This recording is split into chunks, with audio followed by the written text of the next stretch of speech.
order and ask everyone to please follow me in the Pledge of Allegiance. I pledge allegiance to the flag of the United States of America and to the republic for which it stands, one nation, under God, indivisible, with liberty and justice for all. Thank you. Now open the hearing on House Bill 232 and recognize the prime sponsor, Representative Mark Pearson.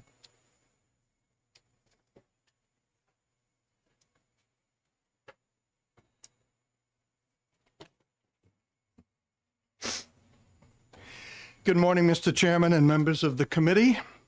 For the record, my name is Mark Pearson. This is my 9th year in the House. On Tuesdays, I sit where you sit as chairman of Children and Family Law Committee. I am in my 3rd 2-year term chairing the DHHS Oversight Committee.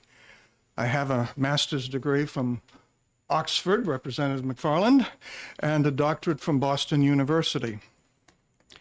When I was growing up as a blue-collar kid in a mill town west of Boston in the 1950s, most of the adults in my town were conservative Democrats, sometimes called lunch bucket liberals.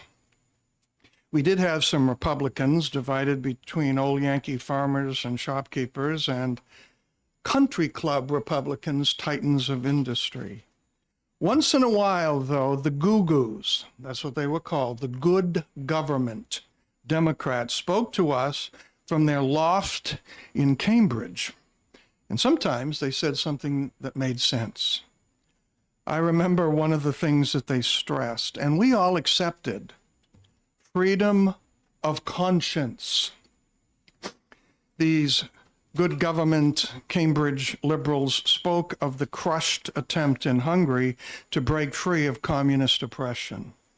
They referenced how in the 1930s in Germany and continuing on since 1918 in what was once Russia, there was no freedom of conscience. If you had talent and ability, you did what you were told, no matter what your personal belief system was, or else. Later on, folks in my town were supporters of the Vietnam War, but we did understand there was a place for conscientious objectors. Reluctantly, we concluded that sometimes the Goo-Goos made sense. I'm part-time CEO of a medical clinic. My wife is a practicing physician. We see the great need for protection of ethical medicine and the conscience of healthcare professionals and students alike. If we start to move against conscience, where will it end? The present environment, where students and those already in practice are told to ignore their convictions in making ethical decisions, has led to increasing moral injury, is the term, amongst professionals. Students in fear of speaking up in their academic institutions. You can speak all the truth you want to power, but good luck in your career. The reluctance of speaking truth to power, a hesitation to pursue certain specialties for fear of the pressure to violate one's conscience and the erosion of thinking and acting ethically in general. My wife is a senior mentor to a number of medical students in northern New England, and what I speak of, I have heard personally from numbers of those students. We know of people who have been forced out. My wife's written testimony, which is attached to my testimony, gives an example. Names, dates, facts, places, you can look it up. We know of physicians who are actively looking to leave New Hampshire for states where their conscience will be honored on certain matters. We know of others who will not come here. And believe me, since the medical facility she is COO of and I am chairman of the board of are recruiting, and we are hearing from people who, even though we will not force them to violate conscience, wonder that if they move to New Hampshire and seek another job eventually, they might have a problem. This bill is intended to protect diversity of belief within the medical profession and will benefit patients by protecting the supply of ethical health care professionals. This bill does not permit a refusal to serve a person on the basis of their race, color, sex, or any other protected characteristic. It simply protects them from being forced to perform specific procedures. This bill is specifically limited to conscience-based objections to very specific procedures and does not allow for a general discrimination against any patient. Such medical persons cannot refuse to care for an individual. I ran this bill by your chairman, Bob Lynn, and he said, well, there were a few things in it, or a few things not in it, that caused him some problems. And I said, what are those? There are two, and that is the amendment that I put in yesterday after I talked with him. Number one, what if a person decides to take a job offer from an organization that is mostly about abortions and sterilizations and so on, and then gets into that facility and decides to invoke an ethical objection? Well, first of all, I really don't expect that to happen, but it might. Somebody might do it to weaponize medicine, to deliberately take that job, be hired, refuse to do it, get fired, and sue. The amendment does not protect a person who acts that way. Plus, and I was talking with one of your members beforehand, what if you're in a little country facility way up where on the weekend you're kind of it, and somebody comes in and needs a procedure in an emergency to save that person's life? This bill carves that out. The amendment carves that out as well. I appreciate Chairman Lynn's clarifications because I want this to be fair straight across the board. A primary motivation for this bill is to ensure that healthcare professionals come to and stay in New Hampshire to serve our residents and are not forced to leave, which will hurt the supply of care here. By protecting rights of conscience, we are protecting the quality of care available. Abortion is not going away here anytime soon. So this bill will help protect some of our best healthcare professionals who would otherwise leave to practice in states more hospitable if they came in the first place. Let me conclude by saying I am arguing this from the left politically. I am arguing this from the good government liberals of Cambridge, Massachusetts, who taught me and people in my blue-collar mill town something about tolerance, something about the right of conscience. I'm arguing it from that direction. It is not primarily about abortion, although obviously it's mentioned. It is about conscience. It is about liberality. So that's what I have to offer, Mr. Chairman. Thank you. Any questions of this witness? Copies of the amendment. The amendment. Of the amendment and of the testimony, because the prime sponsor referred to the testimony. He did indicate he was going to turn testimony in. Do you have a copy of the amendment as well? There it is. If anyone else has a pink card, you can turn that in over here.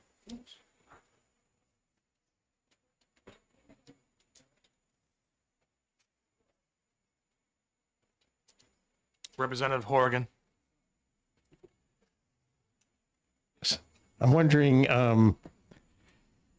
you picked out a fairly narrow range of medical procedures where you can exercise your right of conscience. So why is it just those particular procedures and not a wider range of procedures? Because there probably are other procedures that at least some individuals may have ethical qualms about participating in.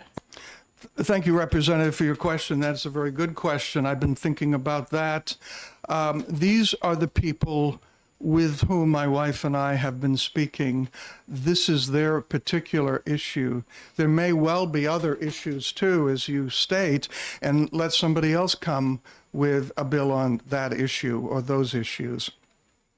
This is the issue that we are responding to in part because of a couple of experiences of people being fired in this state. So that's why. We're not saying it's the only one. We're just saying that's the one we have chosen to work with at this time. Thank you. Representative Parental? Thank you, Mr. Chair, and thank you, Representative Pearson, for taking my question. We have all seen the headlines coming out of states such as Texas, where they have heartbeat laws, and the claims that physicians are unable to treat persons who have participated in an abortion, who come into a hospital facility and have been purported to be denied treatment. Now, I personally find it unconscionable that a physician would deny treatment to a woman who is the subject of a medical emergency because she did something that the physician didn't agree with.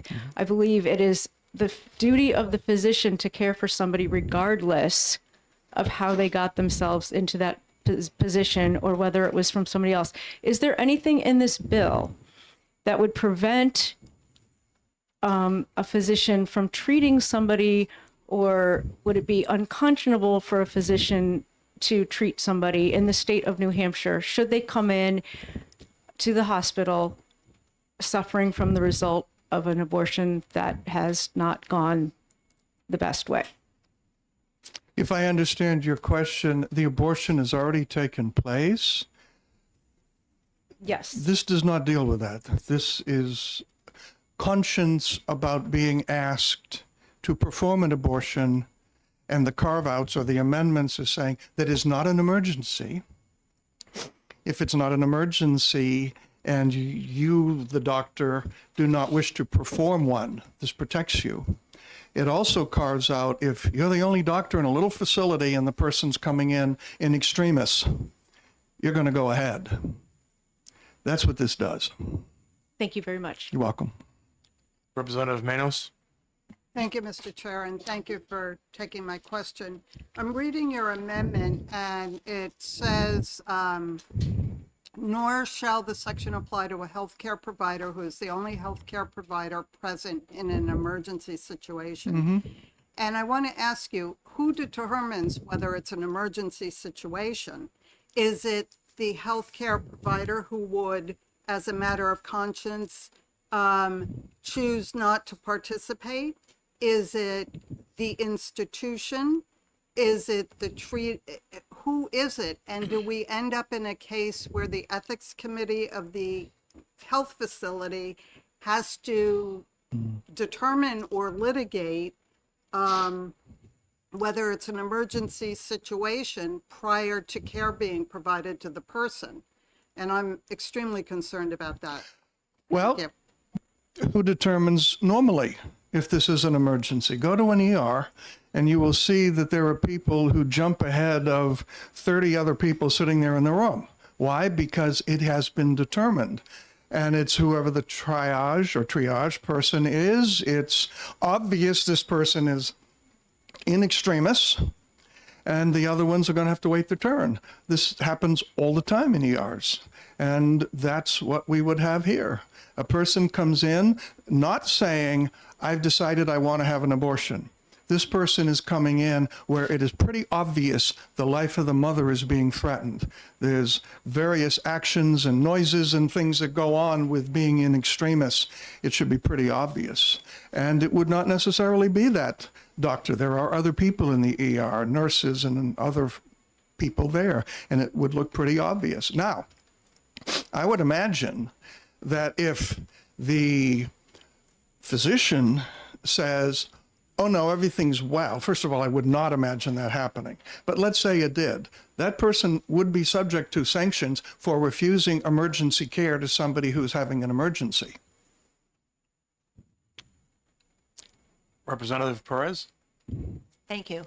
Having worked in emergency rooms and intensive care in 15-bed hospitals in the mountain, are you aware that emergencies are determined by a person's vital signs, not just what they say? So emergency can be determined simply by the fact that there are certain things that occur. They're bleeding, their blood pressure is dropping, their heart rate's going up, their pain level is a 10.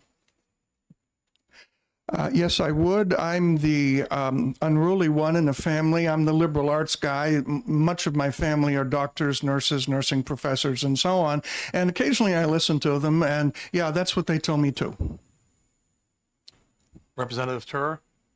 Yeah, thank you. And thanks for taking the question. I will say I have a range of concerns on this, and I shared the ones that you raised for that Chairman Lynn raised. I'm going to add one that I think, as I read the bill, there's two things. One is it seems that this is worded to apply not just to providers of medical care, but to basically any staff that would be at the facilities in question. And my concern really is not that part as much as when it says that you can conscientiously object, there's no process laid out here for what that means. The way I read this, it is largely a mental decision that you made, and then you took action based on that mental decision. So as the administrator of a medical facility, would it give you any concern that your, say, scheduler might have somebody calling asking for a procedure, and that person would basically make a mental decision saying, I'm consciously objecting, turn them away, and you might not even know this was happening. There's no process that I can see laid out for what objecting involves in order that this be in the light of day. Does that question make sense? Yes, it does. That wasn't the question. I think you're asking the chair for a follow-up. I guess I need to, Mr. Chair. Follow up. Reiterating what I originally said, does it give you any concern, or do you see a problem with the idea that objecting in this bill is a process that could take place solely in someone's mind, and that they could take action that nobody would even be aware that they took? I'm trying to run this as a parallel to conscientious objection to the Vietnam War, but I'm not having great success doing that. But I'll work on that. Yeah, I don't believe that a switchboard person would say, oh, sorry, I don't like what you're asking, so I'm not going to schedule it. I think anybody who did that would be fired on any grounds. I do hang out enough in our business office to overhear what our switchboard people say. And if it's what the patient wants and it's within our scope of service as a family practice office, they will simply put in the schedule. I've never heard anybody say, we don't do it because I don't believe it. We don't do major surgery because we're not surgeons. So they would say, I'm sorry, I cannot take out your gallbladder. It's not an ethical question. It's simply, we're not qualified to do that. So can I have one more follow-up, please? Quickly.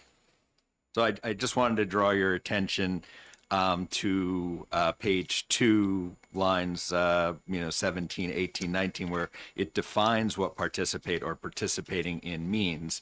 And it seems to include things like referring for, and then later on on line 18, admit for the purposes of providing. So it seems to encompass any hospital or clinic employee from line 14. So that's just to clarify why I think that's an issue.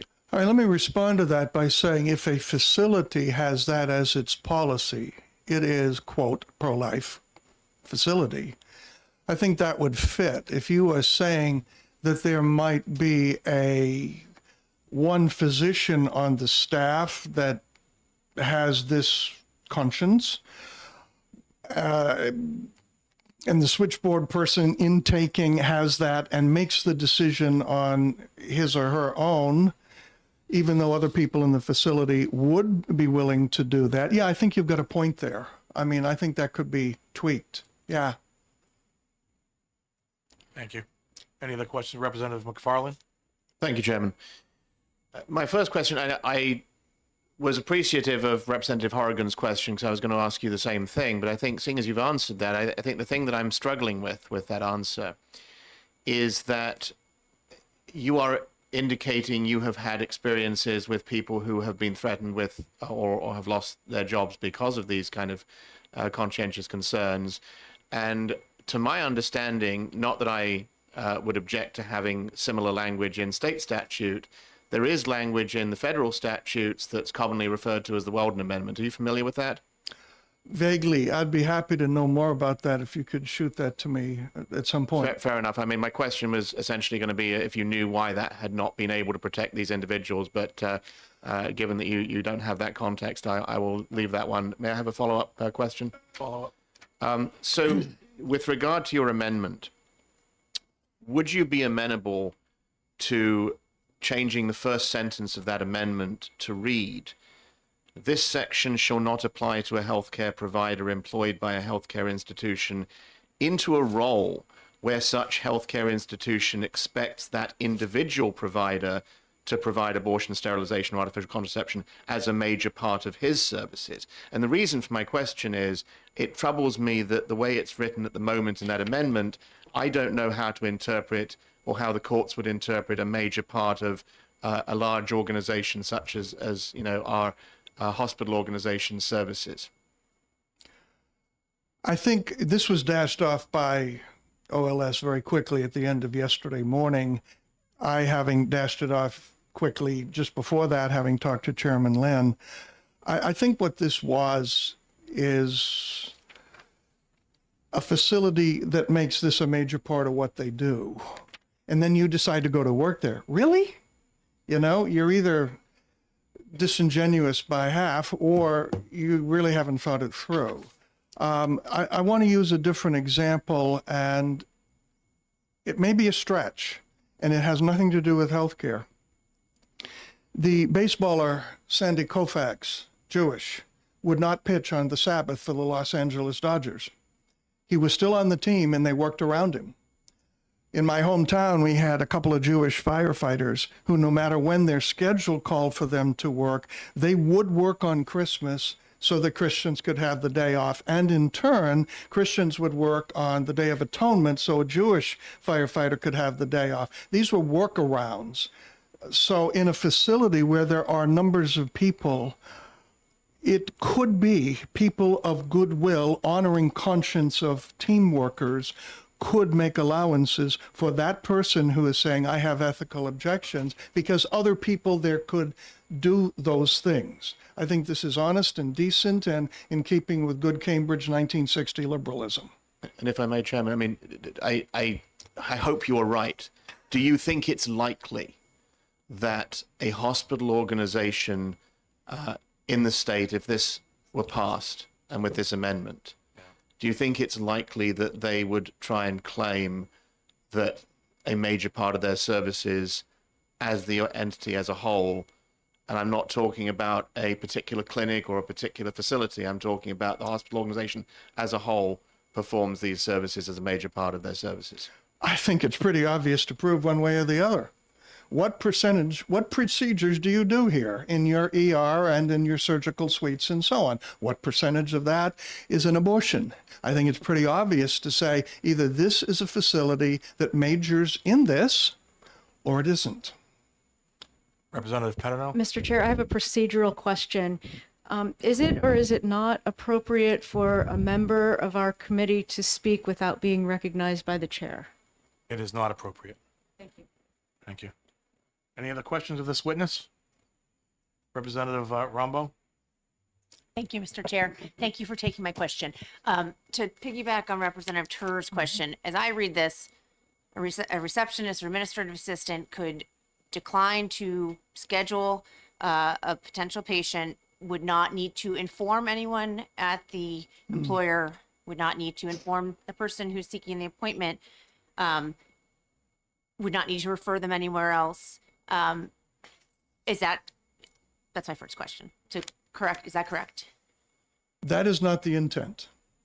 And But is that the way the bill is written? Is that if I believe some people could infer that, and good language will take away the possibility of multiple inferences from a single sentence, and it could well be that a redo of this amendment would take that into account. okay? May I have one follow-up? One follow-up. Thank you. And would you agree that this is different from a conscientious objection, for instance, on the Vietnam War, where you were mentioning, where there was a process where you would need to fill out a form, go before a board, discuss, there was an approval process, and how does that inform your thoughts on employers' rights here if they are a facility that provides these services and they don't have any ability to have insight, to be informed if somebody is declining to provide scheduling for services? I would expect in the interview process when Dr. Smith applies for a position that's being advertised, this would come up.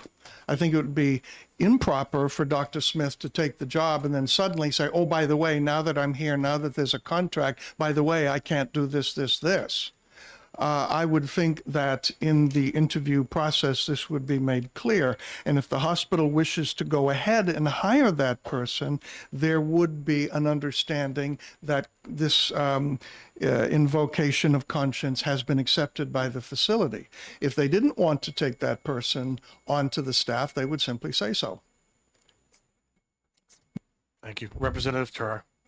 Thank you, Mr. Chair. And thanks again for taking another question. I don't want to lose sight of a significant portion of what's in this bill, which is not related to abortion, but is related to provision of contraception. And as I read it, it's basically all forms of contraception. I see on page 2, line 5, that things like pharmacies are considered under the definition of a healthcare institution. So I think this gets at both the bill and the proposed amendment. What's a significant portion of your business? I would say that most. This is a question, I assume? Yes. Sorry. Okay. I would say that most of what a pharmacy does is not the provision of contraception, but they are the major providers of contraception. So I guess, similar to what we asked earlier, would it be the person at the checkout counter? Would it be the person, any staff person within a pharmacy who could invoke this provision and say, we're not going to offer or assist or even check you out for a contraceptive device? I think that's a fair question. And this is what I love to do in my committee, is rewrite the bill in real time. And so thank you for the various inputs. I hope this won't be exec for a while.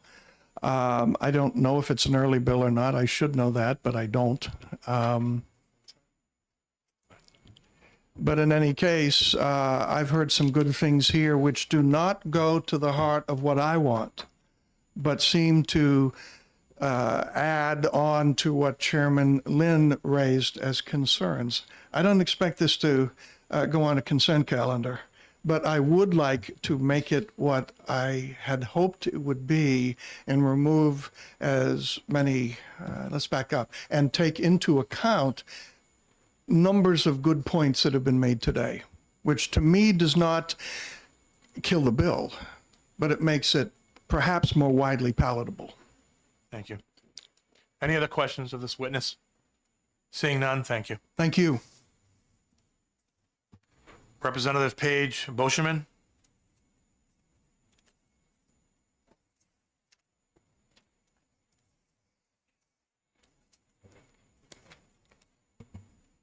Thank you, Mr. Chair, and thank you, committee, for hearing me today. Nice to be in front of you again. My name is Paige Boschman. I represent Nashua's Ward 4. As I have said to the committee before, I am a women's maternal child health nurse. I have served in high-risk prenatal care. I have done in-hospital labor and delivery as a labor and delivery nurse. I have worked in a birth center, and I've worked with women and families prenatally and postnatally, as well as doing gynecological care and prenatal office work. I say all of that to give you some examples of where my experience lies. Now, I do want to bring up a few points. I just have I have a lot of questions about this bill, which is what I would like to bring up today.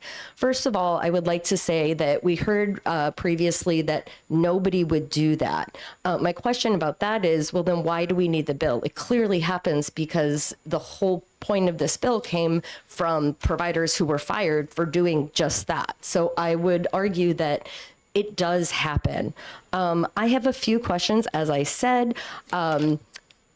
My biggest question here is exactly what Rep. Tur said, which is that we might talk about abortion, but when we bring in the subject of contraception, I fear for the health and well-being of many of the women in our state. First of all, I would like to give a few examples. So about 12 years ago, I would take calls from women in the middle of having miscarriages. They would be prescribed a medical pill that would help them to release the products of conception, as we call it. I cannot tell you how many times, even back then, I would call in the prescription to a pharmacy and be questioned by the pharmacist about why that was being prescribed. So I do see this as a problem, and I see it happening. I'd like to have another example of contraception, which is having the layman's terms, having your tubes tied. I have been witness to a situation where a woman came in for labor. She then ended up having a C-section. She had already made the decision that at some point after this baby, she wanted her tubes tied. Now, because she was having a C-section, that was the perfect time. She could have had that done and had one operation. Because she was in a facility where they did not do that, which was her choice at that time, I see that. But because of that, she had to recover from her C-section, be closed up, recover from her C-section, then go back at another time with a new baby, have the risks of anesthesia, infection, and getting another procedure. I don't think that that's something that people should be subjected to without knowing that that could be something that happens. I think about our small rural towns in New Hampshire, where if that is the only obstetrician on that night, is that what might happen to that person? Are they going to close somebody up and then have them come back to have another surgery? I'd also like to question, when we talk about who healthcare providers are, there's actually a line that says, any other person who furnishes artificial contraception. Does that mean the clerk at the only pharmacy or the only drugstore in town or the only little town store who doesn't want to sell condoms? Are we impeding or increasing the risk of STIs and STDs? I would like to call attention also to the point that there's nothing in here that says that a person has to divulge this ahead of time. And I think that's a real problem. I would argue that contraception is one of the main services that obstetricians and gynecologists engage in. And therefore, my opinion, as I see it, would be that every obstetric office, unless they explicitly say that's not what they do, one of their main roles is to provide contraception, not just for birth control, but for a number of other healthcare conditions or other conditions that women may experience. I think this is a very dangerous bill. I think there's a lot that we're not looking at here. I do believe that although we think that legally, if it needs to be done for life-saving measures, what we've seen in other states, you can look up Texas and all the women that have died there since their abortion bans. When things are not explicitly clear, providers are not clear and confused. We know that in Texas, a woman had awful vital signs. They knew that she was dying of sepsis. They did not interfere until her vitals got to such a low level that they could not save her. we know that this is not being interpreted correctly, and it's a very slippery slope. I can go on, but I'll leave it there, and I hope I do get some good questions. Are there Thank any you. questions of this witness? Representative Horrigan? Thank you very much. There is a definition of artificial conception in the bill, which it doesn't specifically mention condoms, but I think probably it's intended to like restrict procedures that are performed on women rather than men. But so would you agree that the condom might be covered under those the definition of artificial contraception or contraception in the bill? Yeah. A condom is artificial contraception, Yeah. so I would imagine it could be argued. That is how I interpreted it. Thank you. Representative Bergeron? Thank you, Chair, and thank you in advance for answering my question. I wanted to just ask you, given the exposure you've had to several different environments, what was your first reaction when you read about the 8.5 by 11 that has to be posted? And the reason I'm asking is I'm not sure, do people like look at that and decide not to stay because they're in that emergency department or whatnot? Do they see that paper and then go and then? But I'm just kind of curious what your reaction was to that. My reaction is, if the bill passed, I do think it's important for us to know our rights. So if that is something that passed, I think that anything that is in statute that we have as a right should be posted. But as I said before, I believe that that could lead to people who did not divulge it or who didn't know. They get a job, they find out. And then I do believe, especially in places where we are so understaffed in maternal health care providers in this state. And if we allow people to go into practices and then divulge this, we are putting some of these small practices at a huge disadvantage and a huge cost for them trying to shuffle things around. This is different than observing a day where you can plan ahead and you know what day you can switch with firefighters, et cetera. This is in the moment care that comes up. You can't take the time to shuffle things around potentially in an emergency situation. So I do not think from that perspective that would be something that would be beneficial. Representative McFarland? Thank you, Mr. Chairman. Bearing in mind that the language of the bill speaks to notices requiring to be posted, and I quote, in a location in which healthcare providers are likely to see such a notice, is it your professional experience that such notices to the healthcare employees and providers would be posted in the public waiting room or in a room that they are in as providers? In my experience, we only post things. In my experience, I've only seen notices posted in a waiting area if it pertains to patient rights. My experience is that this kind of thing is, usually around a time clock or somewhere in the back, wherever the employee room is. Thank you. That's where our rights are posted. Thank you. Thank you. Representative Pettenell?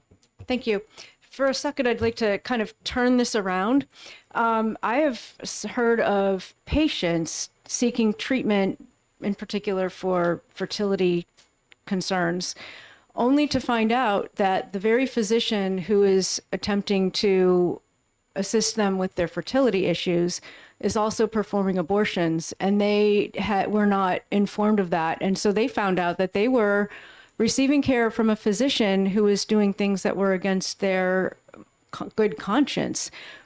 Would it be, maybe not in this bill, but would you suggest that maybe it should be posted in medical facilities that abortions are performed in this facility, if that is something that you don't want to be morally participating in any way?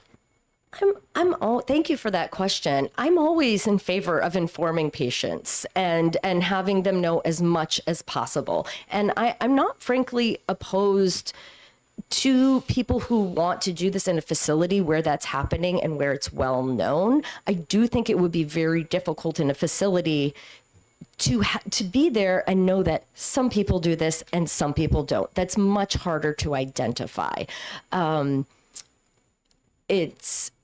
it's also, I'm so sorry, I lost my train of thought for just a second.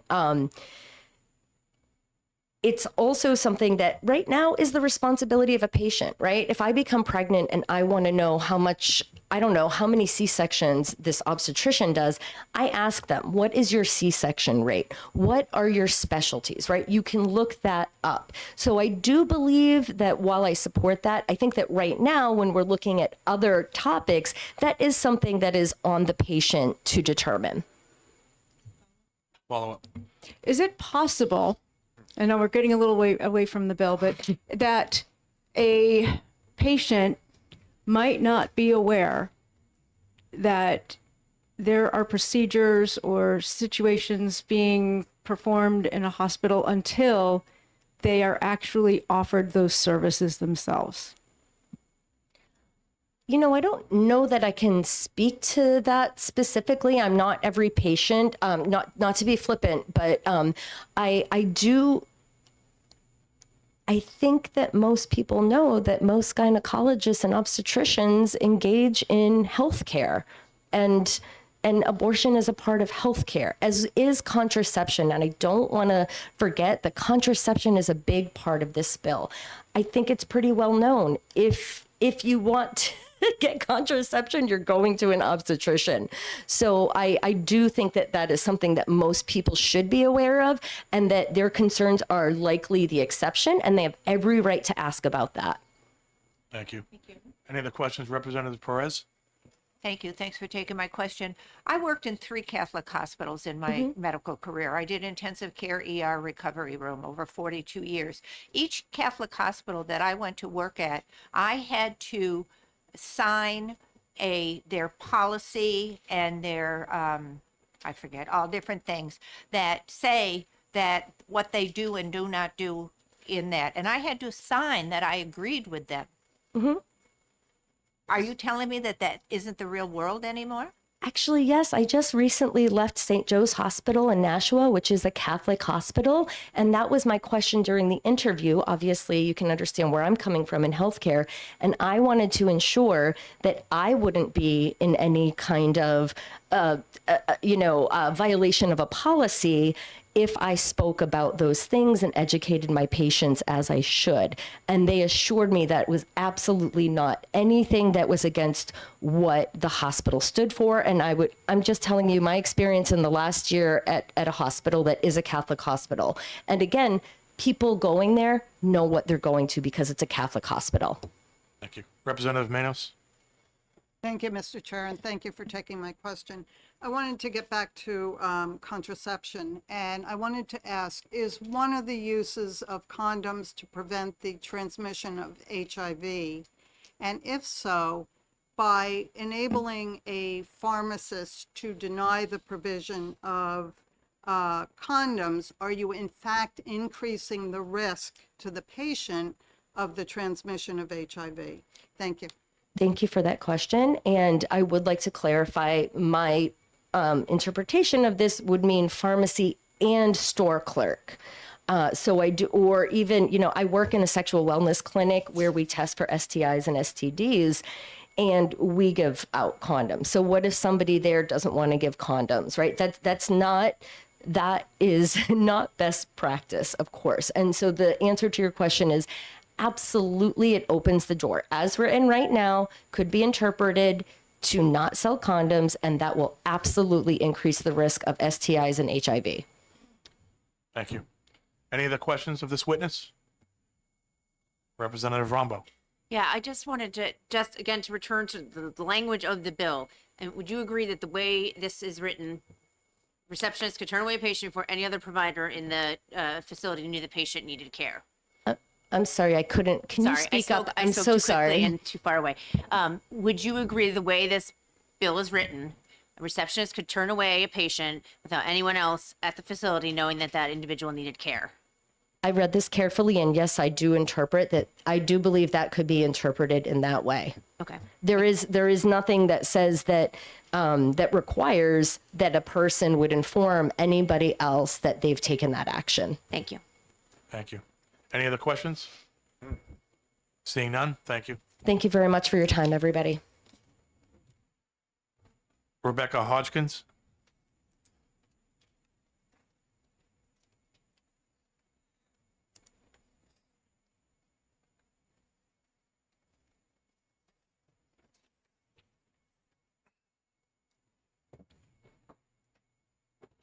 Hello, my name is Rebecca Hoskins, and I was born and raised here in New Hampshire. Born in New London, raised in Derry, went to Plymouth State University, and currently reside here in Concord. I've come to speak to you today to tell you my story and urgently oppose HB 232. This bill would result in people across our state being denied access to essential medical care and in some cases dying as a result. My first period landed me in the hospital. I woke up that morning in pain like I had never felt before, and my legs were just covered in blood. I somehow managed to drag myself to the bathroom before the vomiting began, and that's where my parents found me and rushed me to the ER. From there, I received emergency care and a referral to an OBGYN. That first period was 10 days of heavy bleeding. It was immediately clear that something was wrong.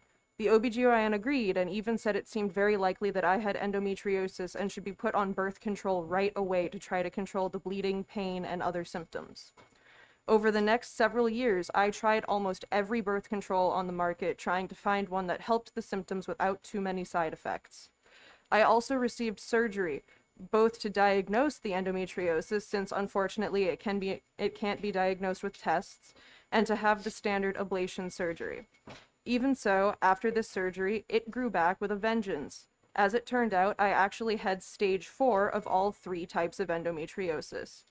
In 2018, it had grown back to the point that it was on most of my internal organs and was actively dissolving my appendix inside my body.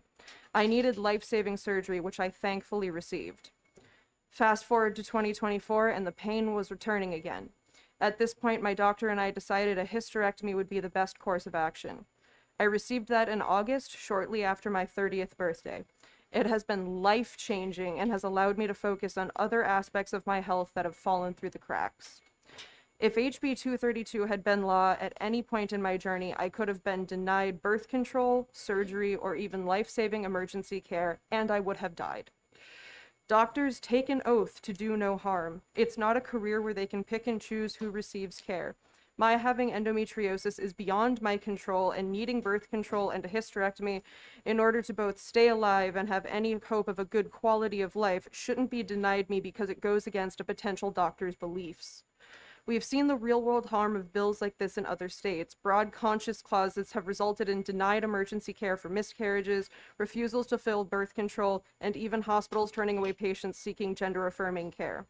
Refusals already happen, and this bill would only expand them with no accountability.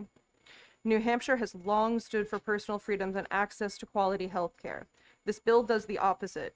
It prioritizes individual beliefs over patient safety and allows discrimination under the guise of conscience. For this reason, I urge you to stand with New Hampshire women, birthing people, and all patients who rely on timely essential health care and vote no on HB 232. Thank you. Thank you. Any questions of this witness? Representative McFarland? First, let me just share my sympathy for your circumstances, as I'm sure other members on the committee feel.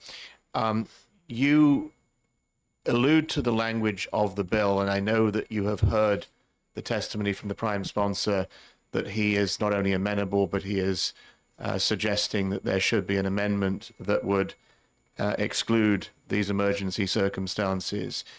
If such an amendment were to be made to the bill, do you feel the same way? It's again coming back to the who decides what the emergency is and if they will choose to follow through if there is actual need for the emergent care. I heard many people talking about how this seems like it is a decision that can just be made in a person's head, and that's the main part that I find concerning. I'm not sure the amendment would fully cover that. Any other questions? Seeing none, thank you. Kate Peters?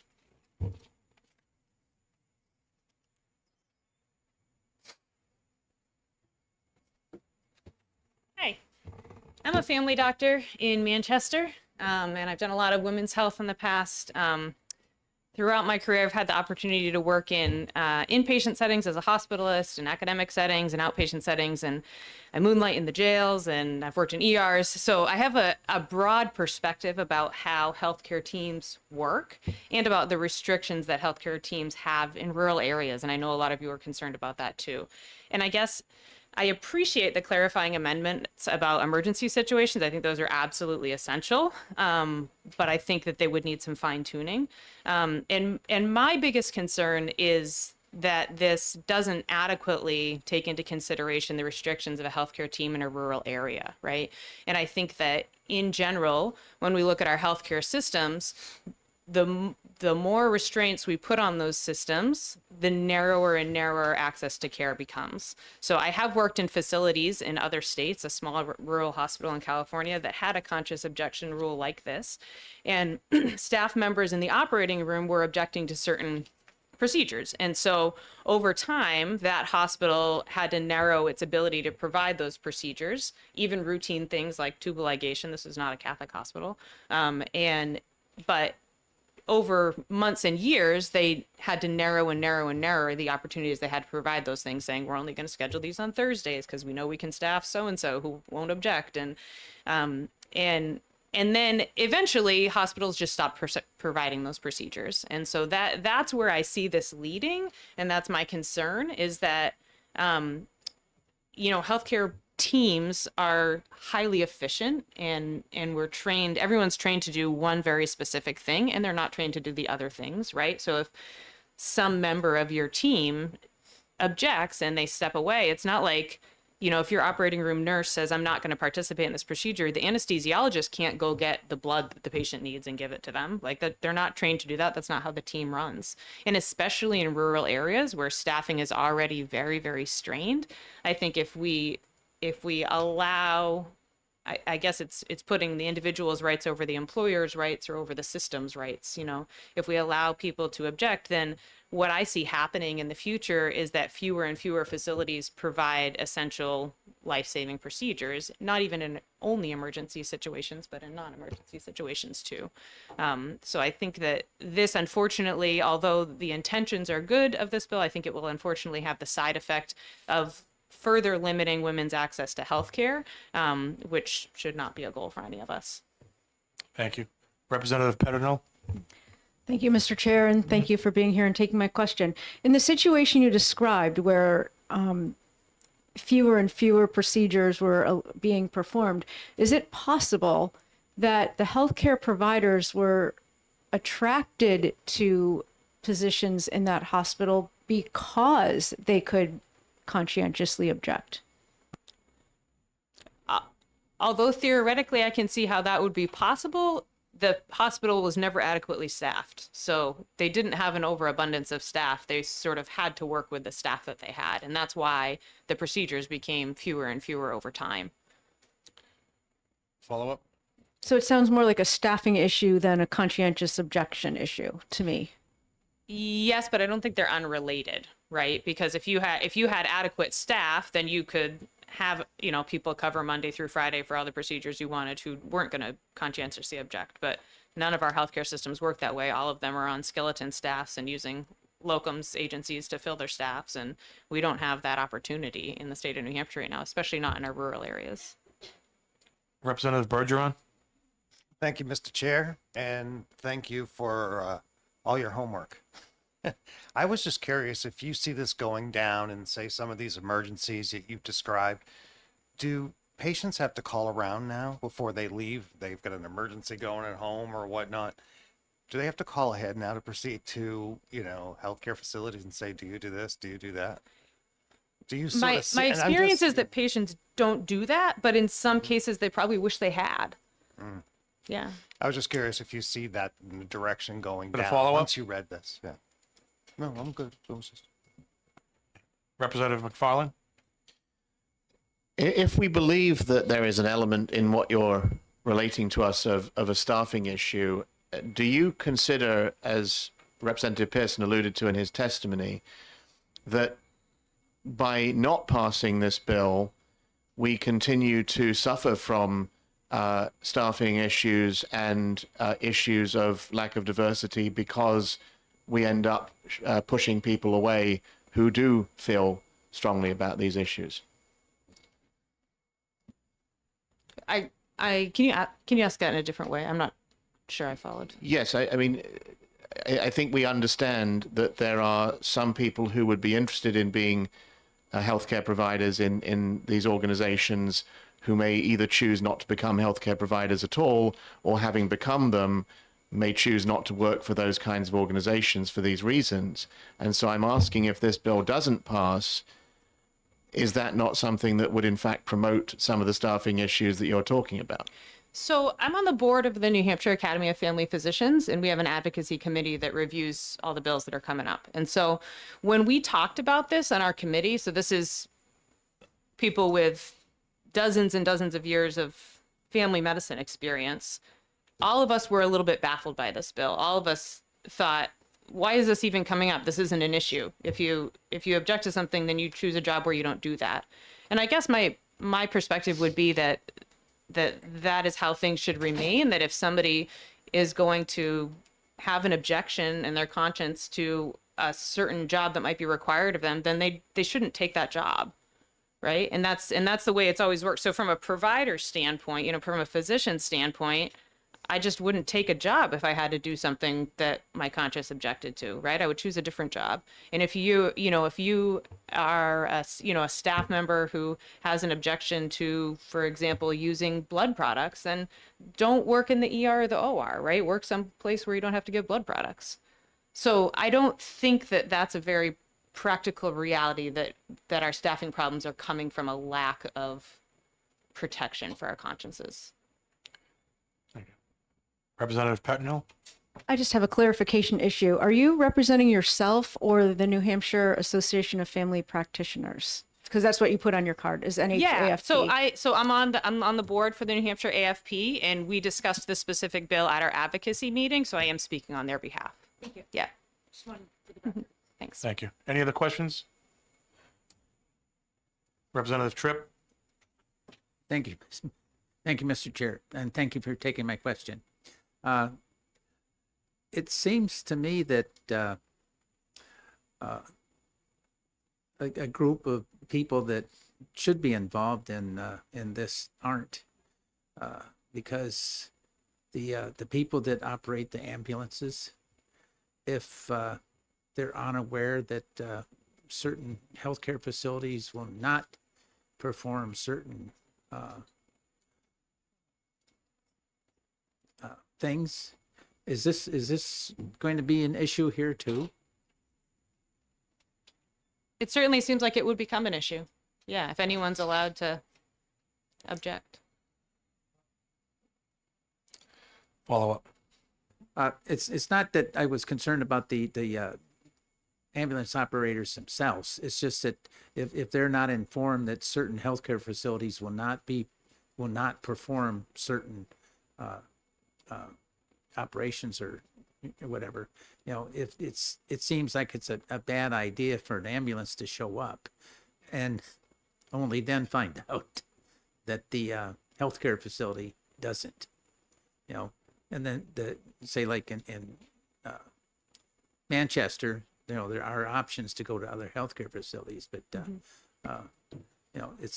they say that time is crucial, so thank you. Representative Manos? Thank you, Mr. Chair, and thank you for taking my question. I wanted to ask you, Doctor, about the amendment which says the section shall not apply to a health care provider who is the only health care provider present in an emergency situation. And you might have heard me ask my question earlier about who determines an emergency. Sure. But I wanted to ask you, from your experience in a rural setting where there's only one healthcare provider present in an emergency situation, and that healthcare provider is objecting based on conscience, how, in your experience, would that work?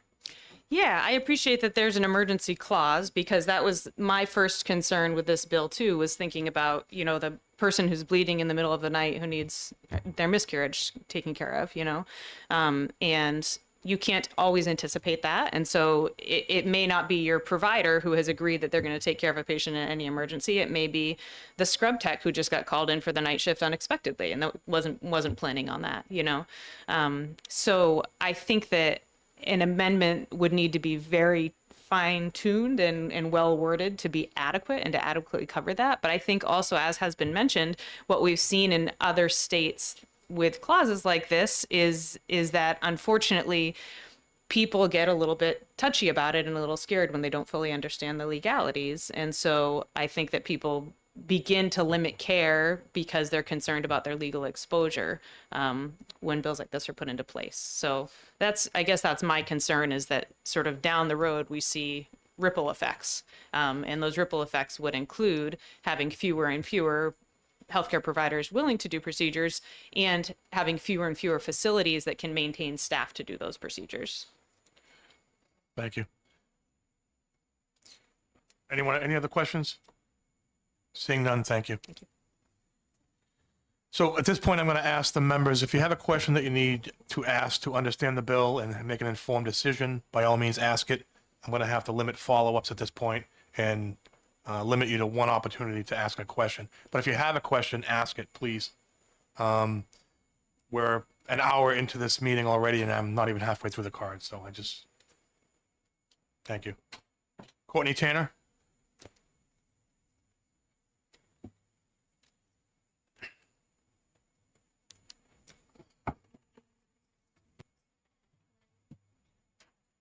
Morning. Is this on now? Okay. It is. Good morning. Sorry about that. For the record, Courtney Tanner, I'm the Senior Director of Government Relations at Dartmouth Health. And we have, of course, we have a number of hospitals, including Dartmouth Hitchcock Medical Center up in Lebanon. But I think for the importance of this bill, it's also important to give you a little sense of our broader footprint. We also have 3 other New Hampshire community hospitals, Alice Peck Day in Lebanon, New London Hospital in New London, and Cheshire Medical Center in Keene. We also have a number of outpatient clinics, including Geter Road in Lebanon. We have clinics in Concord, Manchester, and Nashua.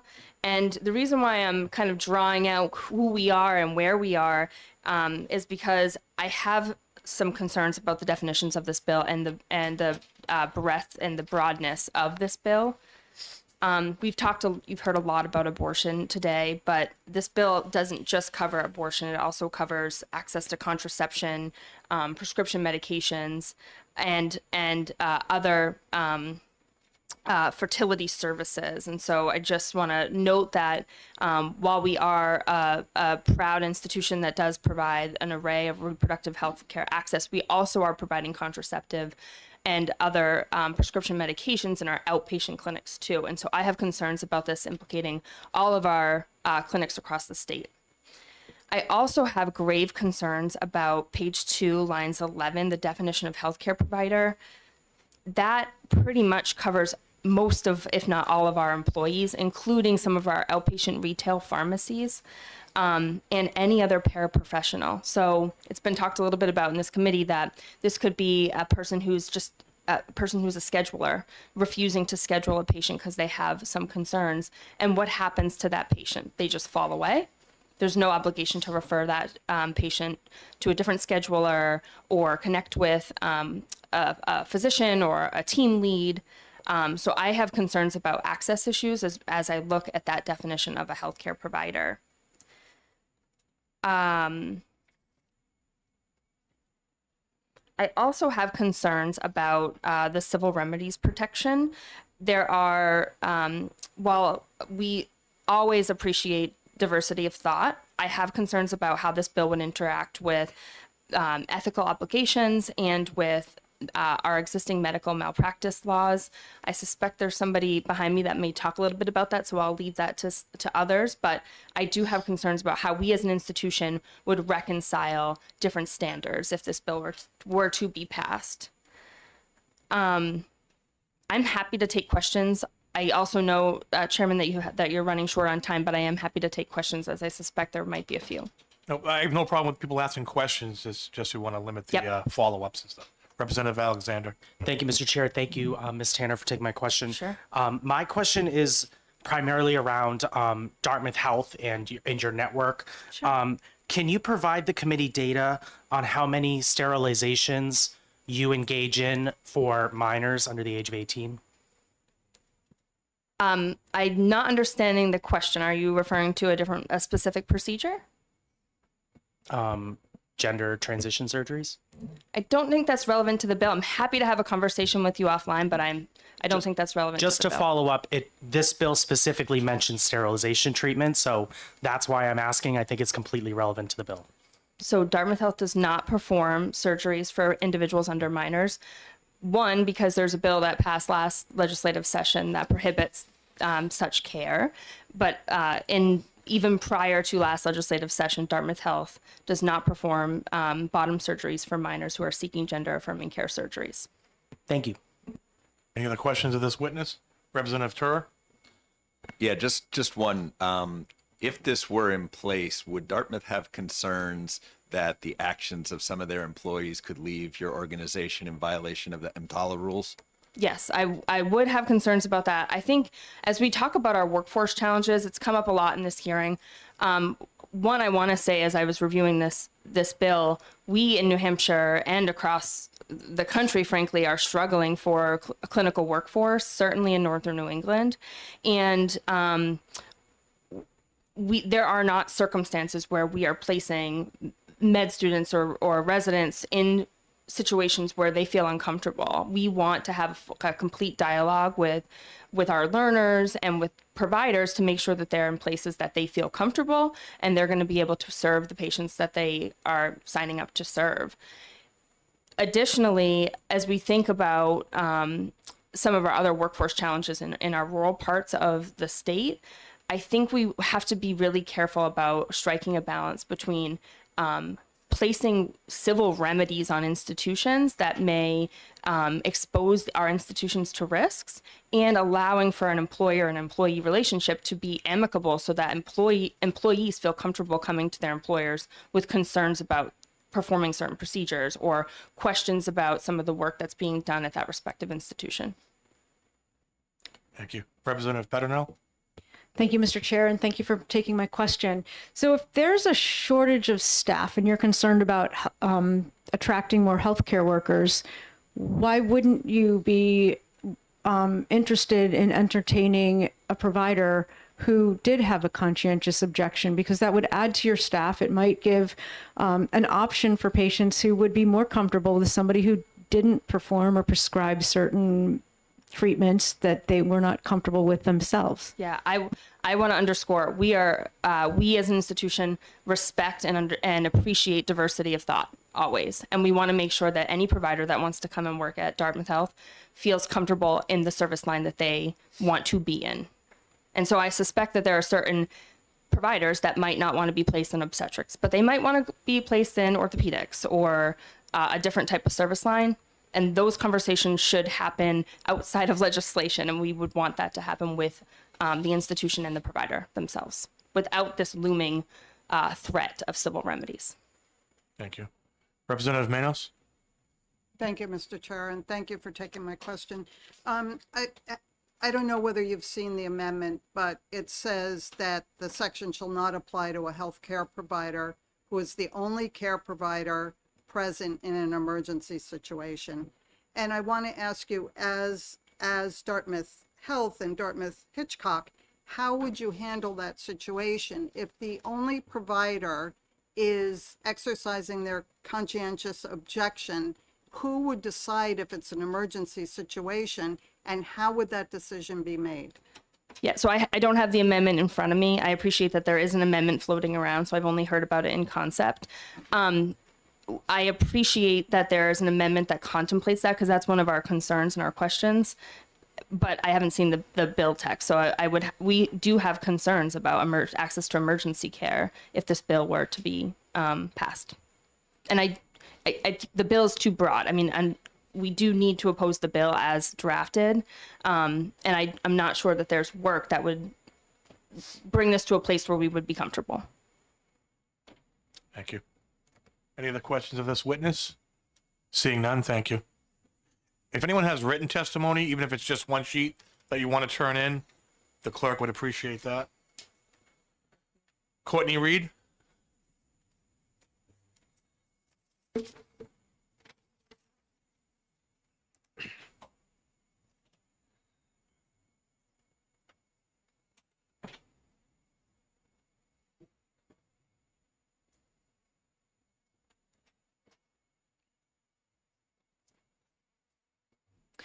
Thank you, Chair, for taking the time to hear my testimony. I've already passed around a written copy of my remarks ahead of the hearing, but I just wanted to note I'm passing around testimony on behalf of New Futures for your review as well.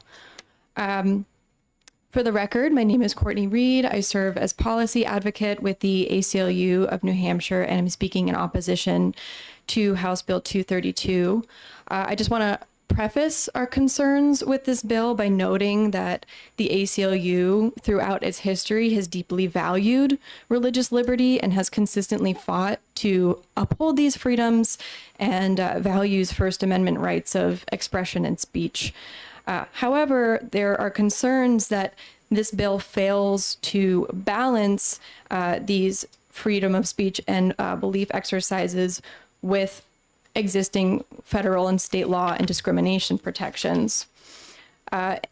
In that it would use the principle of religious freedom to discriminate or deny crucial services to individuals in need.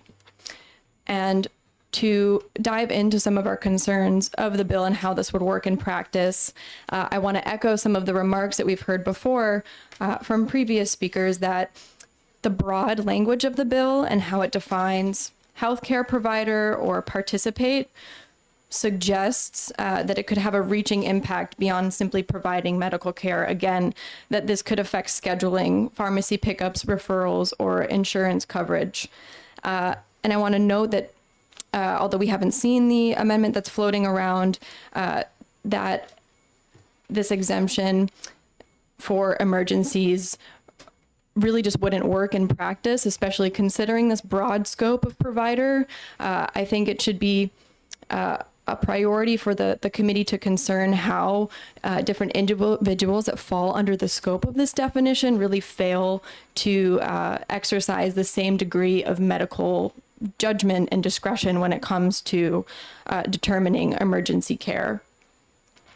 Thank you. With that, the definition of abortion as it is in the bill does have a carve out for ectopic pregnancy. But again, there are many other instances around the country where we've seen restrictions on access to abortion, where health is in the line and where seconds count. And so these alarming medical conditions like hemorrhaging or sepsis really cannot work with the language of the bill as it is in its current state. And I just want to express that from our previous hearings, for example, on HB 476, that Granite Staters really understand the realities of medical emergencies, and they just do not look favorably on barriers to this sensitive care. With that, there is also a failure to consider instances of rape, incest, or other life-threatening or traumatic situations. But beyond that, the license to discriminate would really be felt more severely in rural areas of the state where patients have a limited choice in medical care, and delays brought on by travel or for waiting for a deterioration of one's condition would really result in irreparable harm. And just to talk about existing state and federal protections, I think that this bill really raises concerns about violating different laws. For example, allowing for restrictions on abortion narrower than our current state law, the bar on civil or criminal actions from public officials. It is unclear in the bill if this would go so far as to prevent the AG, the New Hampshire AG, from acting on a discrimination claim.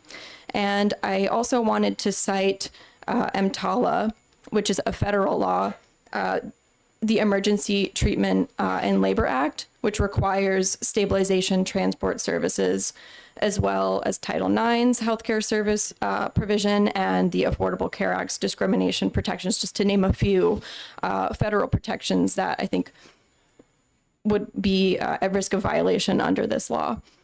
I also want to express that New Hampshire state law has discrimination protections that would be undermined.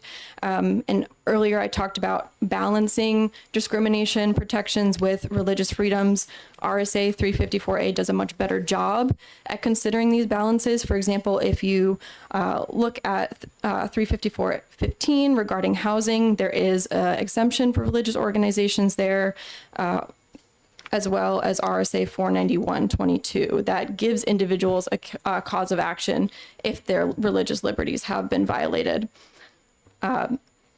Broadening those protections, we also have constitutional protections in the First and 14th Amendment, coupled with Title VII's reasonable accommodations for employers. We also have legislation like the Religious Freedom Restoration Act that requires strict scrutiny to be applied before any law is enacted that would burden religious freedoms.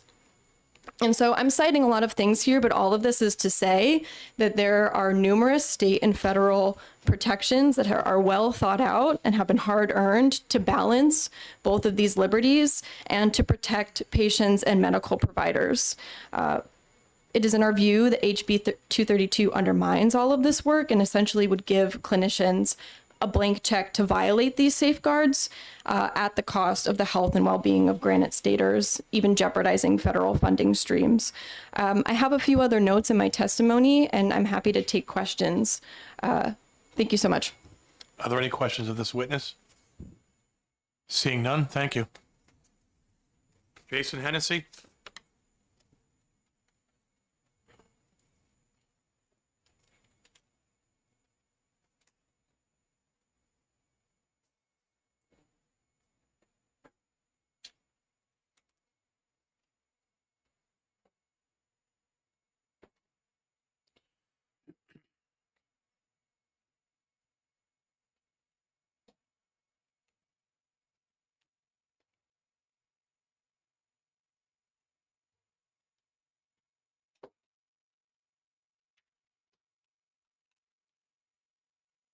Thank you, Mr. Chair. Honorable members of the House Judiciary Committee, thank you for hearing my testimony. My name is Jason Hennessy. I'm the president for New Hampshire Right to Life. I also have a PhD in computational sciences and statistics. And we're here to enthusiastically recommend that you pass the bill. Many of you will remember the Chinese Uyghur story, where in Western China, many Muslim Chinese residents were put into re-education camps and forced to eat pork as part of becoming more mainline Han Chinese. Now, when we hear this, this is grotesque because that's a huge violation of their conscience. And I'm here to tell you that there are many pro-life healthcare practitioners for whom having to do an abortion or be fired is also a huge violation. In fact, throughout most of history, including in the Hippocratic Oath, many major religions have said that this is wrong. And so we want to keep ethical healthcare here in New Hampshire. We want to make sure our practitioners are not having to violate their conscience in order just to keep their jobs. Article 4 of the New Hampshire Constitution declares that we have a right of conscience, and it's inalienable. Article 5 similarly guarantees religious freedoms, and HB 232 upholds these. I want to cite a research letter from the Journal of the American Medical Association, the most recent that I could find, and which says that 46 states explicitly have protections for healthcare practitioners and conscience. And of those, one of them, Mississippi, basically protects anything that in your job that you have a conscience for. So basically 47 states. I've heard many concerns that have been spoken about here, but I have not heard really examples, because if we have 47 states that have had these laws on the books for many years, you would think there'd be plenty of examples to quote from. I mean, These are states like California and New York, Massachusetts. Many of these have rural areas, and they don't have the things that people are asking for. But we don't have any examples, not that I heard of anyway. Now the question is, do we need a New Hampshire law? We just heard that there's federal laws that protect conscience. I want to draw your attention to next door in Vermont, who is one of the other 3 states that does not have a conscience law. And in there, I want to quote from at the University of Vermont Medical Center, a notice of violation was issued by the federal HHS Office of Civil Rights. And they reported that that UVMMC forced the nurse complainant to assist in an abortion against the nurse's religious or moral objection. The nurse had expressed an objection for many years and was included in a list of objectors, but UVMMC knowingly assigned the nurse to an abortion procedure. The nurse was not told the procedure was an abortion until the nurse walked into the room. When the doctor, knowing that the nurse objected, told the nurse, "Don't hate me." The nurse again objected, and other staff who were present who could have taken the nurse's place, but the nurse was required to assist. Another article reports that the nurse left that position and has been traumatized ever since. I want to draw your attention to this because you might think, well, federal law is going to cover it because, DHHS came in and the DOJ came in, but it turns out that once the administration switched over in 2021, all of this went away. All the charges were dropped. That's why we need a New Hampshire law. We cannot depend on the federal government to uphold conscience rights, and we have to do it here at the state level. And this isn't just other states. If you go to the Dartmouth-Hitchcock webpage on their policies for OBGYN residents, they require their residents to actually refer for abortion, even if it's against their conscience. So this is not a theoretical issue. This is an issue that is happening here and now. And this is just what's on the web, right? There's probably all sorts of stories that are not there. And a reference to this is in my testimony that you're welcome to look up. Last week, this committee also heard on the hearing for HB 476 that we have severe shortages. Well, keep in mind that the number of OBGYNs that actually do abortions is in the single digits according to one survey. If that's the case, that means that the vast majority do not perform abortions. And so if we want to recruit from the vast majority of them, having conscience protections in place is required. And I'll also share that I am aware of at least one Dartmouth Medical School graduate who was familiar with the policies at Dartmouth and refused to stay here for residency because of those abortion policies. But other people who are coming into the state from out of state may not be familiar with that. They may not read all the details. Finally, I want to address some of the things I heard here and talk about what has happened in other states. First, that this might apply to receptionists. First off, the idea that we would not give nurses aides or other staff who don't happen to have the education qualifications of other staff conscience protection is insane in my mind. People should be able to follow their conscience. And by the way, at least 34 states, including places like New York, don't limit the conscience protections to only certain staff. They basically say healthcare workers. Secondly, you heard that somebody might decide on the spot that they have a healthcare or they have a conscience objection. Well, states like California and Massachusetts only require a written objection. They don't say how early you have to put it in.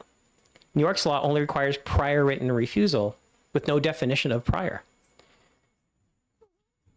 Again, if this was an issue, you would think that there would be stories that we'd be hearing from other states.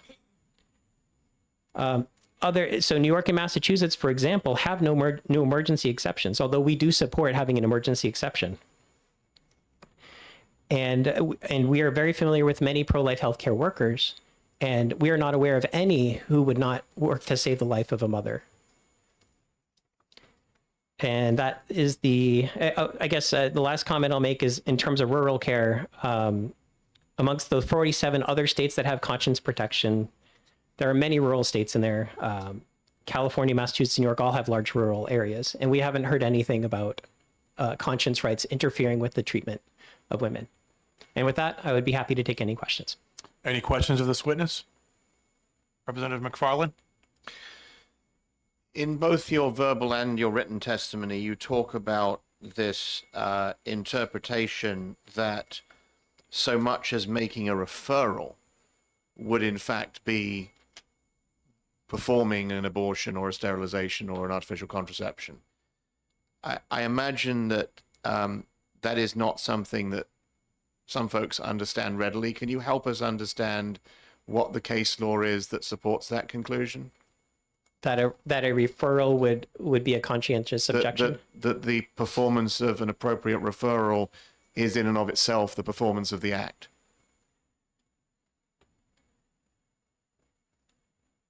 So my understanding is that there are a number of physicians who very much object to abortion. They believe it to be murder. And the idea that you would help somebody obtain that would be in itself unconscionable. May I have a follow-up? Yes. Do you believe then that a patient who goes to such a physician, if they were given the right to object for these reasons, and is unable to be satisfied in their purposes for going to that physician, should be charged for the services? If I can better understand your question, Representative, you're saying, can they charge for a service? So suppose I go to a GP and I say, I have several things I want to address, and these items are one of them. And that physician then says, I am neither going to take care of you nor make a referral. Are you saying that the hospital organization should still charge for that service, or should that service be null and void? Thank you for the question, Representative. One of the things I know is that I do not understand medical billing, so I don't feel like I could answer that question. Thank you. Any other questions? Seeing none, thank you. Thank you, Mr. Holly, is it Holmes? Haynes?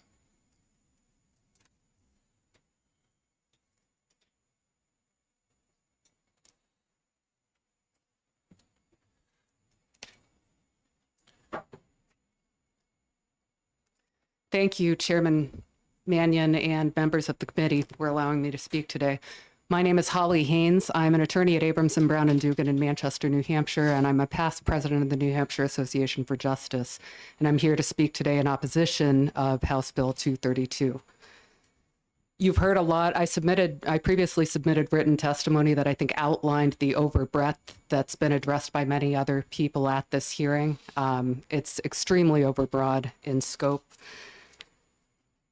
This bill has been brought at least twice before, and I think it's been deemed inexpedient to legislate each time. I hope that it reaches the same fate during this session.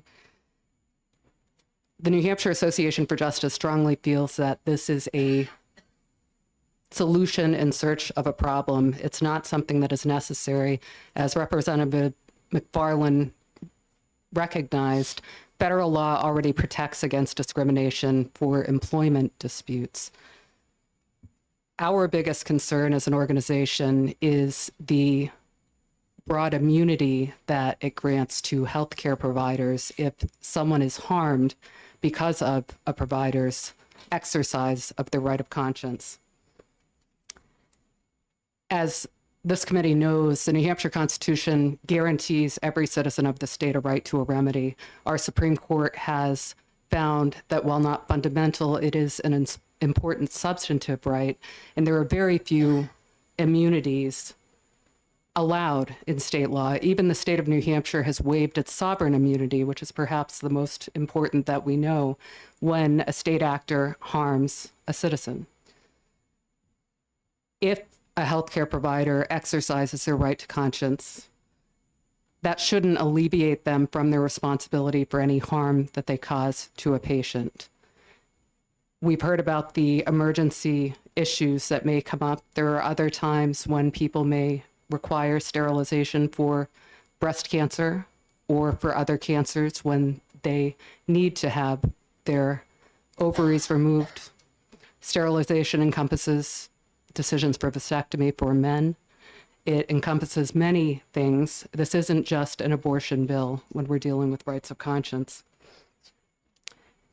In addition to the broad immunity that this is giving, it's taking away patients' rights of action, and it's a very slippery slope as well if we think of how far this can go. If this bill is passed, the right of conscience can be extended to many other things. It can be extended to allow healthcare providers to ignore do not resuscitation orders of patients. If the rights of conscience bill is passed, it could be extended in the future to allow providers to choose not to prescribe medications if they oppose them. This is a slippery slope for the future, and it's something that I think requires a lot of consideration before it should ever come to fruition. And finally, the bill itself is internally inconsistent, and while it protects the healthcare provider's right of conscience, it completely ignores all rights of patients. In section E3, the notice requirement, I think Representative McFarland recognized this. The notice is for healthcare providers. It's not notice to the patients. Patients are never going to be notified if a provider is exercising their right of conscience, especially if it's someone, a scheduling clerk in an OBGYN's office, when someone calls to schedule an appointment to discuss contraception. The patient will never get notice of this. It's nice that the provider will have notice that they can't be discriminated against, but the patient's never going to have notice that providers are allowed to exercise their right of conscience. The other internal inconsistency is that this is giving providers their own cause of action to sue. It provides them with civil remedies. It allows them to sue for damages if they're discriminated against for exercising the right of conscience. But at the same time, it's taking away the right of the patient to sue for damages or to have a civil remedy if the provider exercises their right of conscience. You can't have it both ways. You can't give the provider a right that you're taking away from the patient. That's just not fair. In practice, it can't happen, and I would hope that this committee would deem this inexpedient to legislate. I'm happy to take any questions you may have. Any questions of this witness? Representative Horrigan? This may be a good question for you because you're obviously you wouldn't be here if you weren't if you weren't like a lawyer who's very well respected by your fellow lawyers, and also obviously studied the whole thing in great detail. But one thing I've noticed, it seems to me, and maybe I'm right or wrong, I don't know whether the definition of healthcare provider excludes so-called pregnancy crisis centers, which I guess probably wouldn't ever be encouraging people to have abortions, but they might be encouraging the young women who are there to take advantage of some of the other services which this bill covers. So is that so do you think the bill is written, does it in fact, as I seem to read it, exclude such centers, or are they included in that definition? Or I don't think that I looked that closely at it, and I'm sorry. Okay, yeah, that's just sort of a global. Okay, just thought I'd ask in case you had a thought. But thanks, thanks for your excellent Any other questions? presentation. No. Seeing none, thank you. Thank you very much. Patrick Hedger? Patrick Hedger? Oh, this is on another bill, apparently. Oh, I'm not keeping you organized. No, that was my fault. Anyways. I have no more pink cards on this bill. Is there anyone here that hasn't turned one in that wishes to speak on House Bill 232? Seeing none, I'm going to close the hearing on House Bill 232.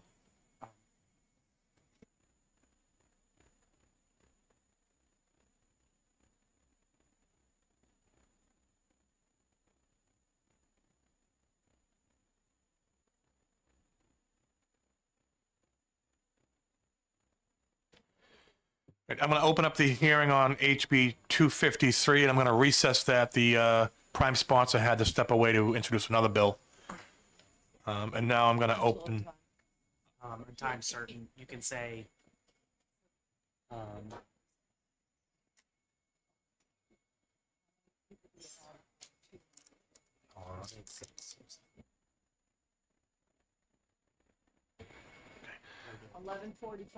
So House Bill 253 will recess to 11:45.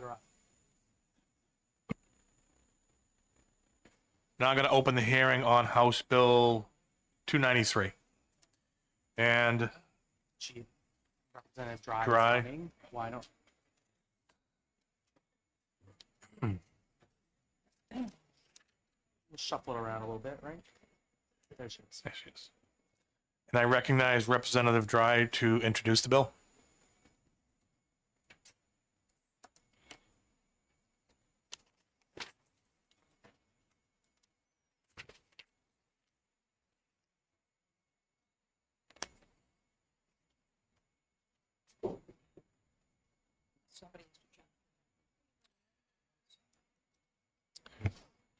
Representative Bergeron, could I have you change the number on the sign to 293?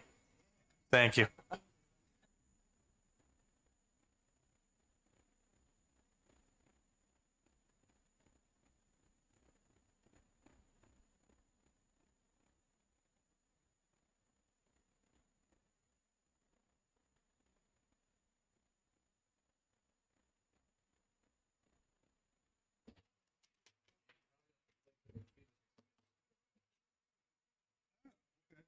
I thought it was more of a camera concern.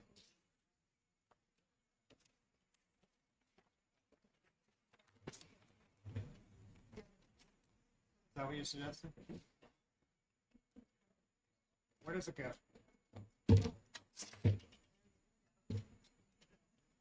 Really right there. You should put it on both sides.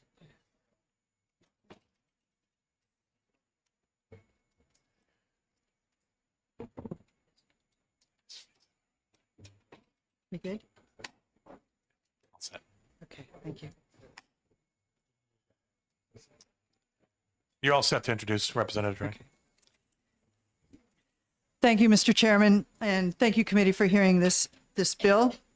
For the record, my name is Representative Margaret Dry. I serve Sullivan District 7, which is Charlestown, Newport, Unity, Plainfield, and Cornish. I heard a really disturbing fact last summer at a conference that 40% of America's 9 to 11-year-olds had been exposed to hardcore pornography. It bothered me so much that I jumped at the chance to sponsor a bill like one in Louisiana that required age verification before a user could access a porn site. 19 states have passed that age verification law. However, in one of them, Free Speech Coalition versus Paxton, is presently before the United States Supreme Court to determine if it undermines free speech. This Judiciary Committee actually last year had a similar bill on age verification, and it was voted inexpedient to legislate. The paragraph in the House calendar that described it had 3 problems with that bill. One, it was easy to get around age verification digitally because of virtual private networks, VPNs. The similar bill, the Paxton bill, was headed towards the Supreme Court to see if it was violating the First Amendment. And the Attorney General was mentioned in the bill, but nobody had consulted the Attorney General.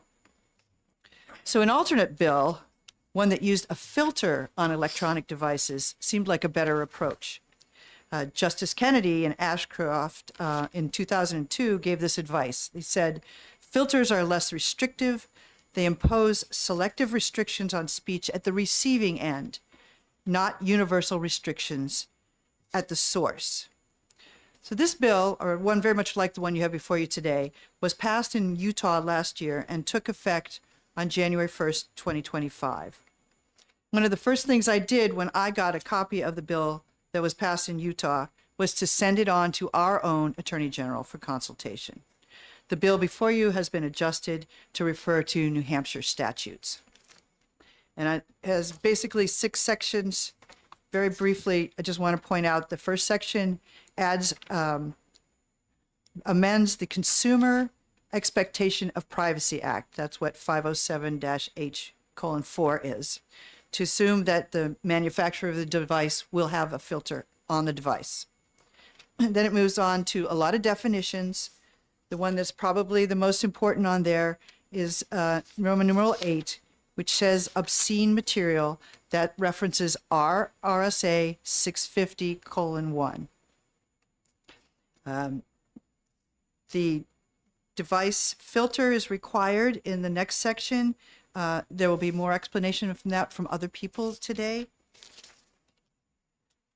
If there is this, that requires a filter on the devices put there by the manufacturer. The retailer has nothing to do with this. It's just the manufacturer. There's a private right of action for parents if the device does not have a filter and they expected it, or if someone has intentionally or unintentionally disabled the filter and their minor was exposed to pornography. The next section is the Consumer Protection Act. This is where our Attorney General would get into the mix. Basically, if the device says it has a filter, or it's required to have a filter, and it does not, that's an area for the Attorney General to investigate. Finally, there's criminal liability for disabling the filter if you are not the parent or the guardian, and it then sets the details for that. It's a very simple bill. It moves along pretty well, and it has been looked at with a number of eyes. But I want to tell you why this bill is important. It's because families can control access on devices. There are parents that can do this. They can set it up. Most of the time they say it's extremely complicated, but they can still set it up. But they can't control what their children's friends' parents do. So why don't we set the safety as our default? So to protect young eyes, make them all safe, and then adults can disable the filter as they see fit on their own devices. Finally, this has met all the problems that you saw last year in an age verification bill. I believe it's a better bill. And reports from Utah, after their law has been in effect for more than a month, is that there have been no problems with its implementation. And I'm asking you to vote this bill ought to pass. Thank you, and I'm open to any questions. I have one question. So this filter is something that's already in place. It wouldn't be something manufacturers would have to have time to work to build. It's already there. Thank you for the question. Yes, I was amazed and pleased to know that they're already there. It's really just a matter of extending it to the right age. Thank you. Representative Horrigan? This is I have a question about one detail in the bill, which is in your proposed 507, the definitions, Roman numeral 7, so it says minors means individuals under the age of 18. Okay, that makes sense. But then you throw in, it's not emancipated, married, or a member of the armed forces of the United States. I'm not exactly sure why, if someone is enlisted in the armed forces, why it's any less dangerous for them to be viewing this material, and the same applies probably for those other two categories. So why is it not dangerous for a teenager to see this material if they're in the service, but it's okay if they're why is it okay for them if they're in the service, but like if they're a civilian they can't see it? And likewise, thank you, Representative. That is already in the law, and there are a number of places in New Hampshire statute where that triumvirate of over 18 or emancipated or a member of the active duty member of the armed forces counts as an adult. Any other questions? Representative Tura? Yeah, thank you. And thanks for taking the question. So you start off talking about the fact that the prior law that was ITL focused on age verification, and that this law doesn't. But this law does invoke age as a key requirement. And as far as I see, the only provision for how that's enforced is it asks the user to provide their age when they set up their account. So is this basically not even addressing the question of age verification, essentially saying that corporations could be put in violation of consumer protections without any way to sort of certify that the person that they are showing material to would qualify? Okay, thank you for the question. Let me add that the age verification process is what we were talking about, not just age verification.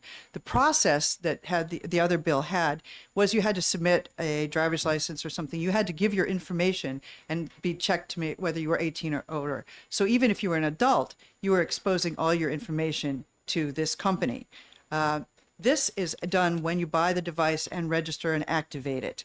It's done, and it will then they will recognize that the person whose device it is under 18. There will be a password so that somebody over 18, the parents that get the password, can change it so that it acts as a normal device for them. It's just when it's registered, when the password is activated, it would notice that you were not there. Retail people are not involved in it, and there is, if you notice there, if the manufacturer believes that they have tried to meet the criteria, then they wouldn't be charged for that. If they've done their best to make sure that the filter is in place. Sorry, one quick follow-up. Could you point me to the place where in the law where it says that there are these protections and exemptions? Because I'm not Yes. totally clear who would perform this verification function. Okay. If you look on page 3, lines 23 to 26, manufacturer that does not comply could be subject to action by the Attorney General.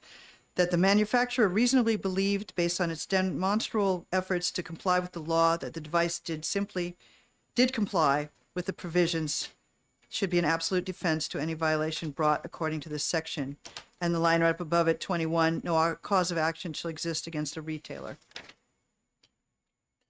Representative McFarland?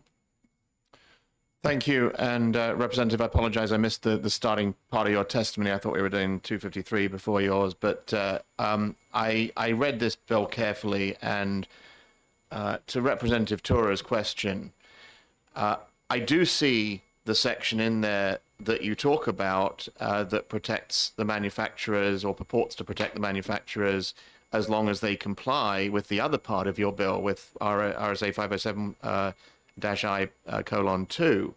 However, the way that language is structured is language which, if I understand correctly, and I would appreciate your confirming or clarifying for me, would in fact compel a whole raft of manufacturers, be it car manufacturers, laptop manufacturers, and other manufacturers, to take actions which are technically impossible, and which, when you talk about these filters, would in fact not achieve the ends that you're asking for, because they could readily be bypassed by a juvenile in any event. Is that correct? Thank you for the question. I'm trying to imagine what a car manufacturer would have to change. So there are a lot of cars nowadays that have internet access built into them, as an example.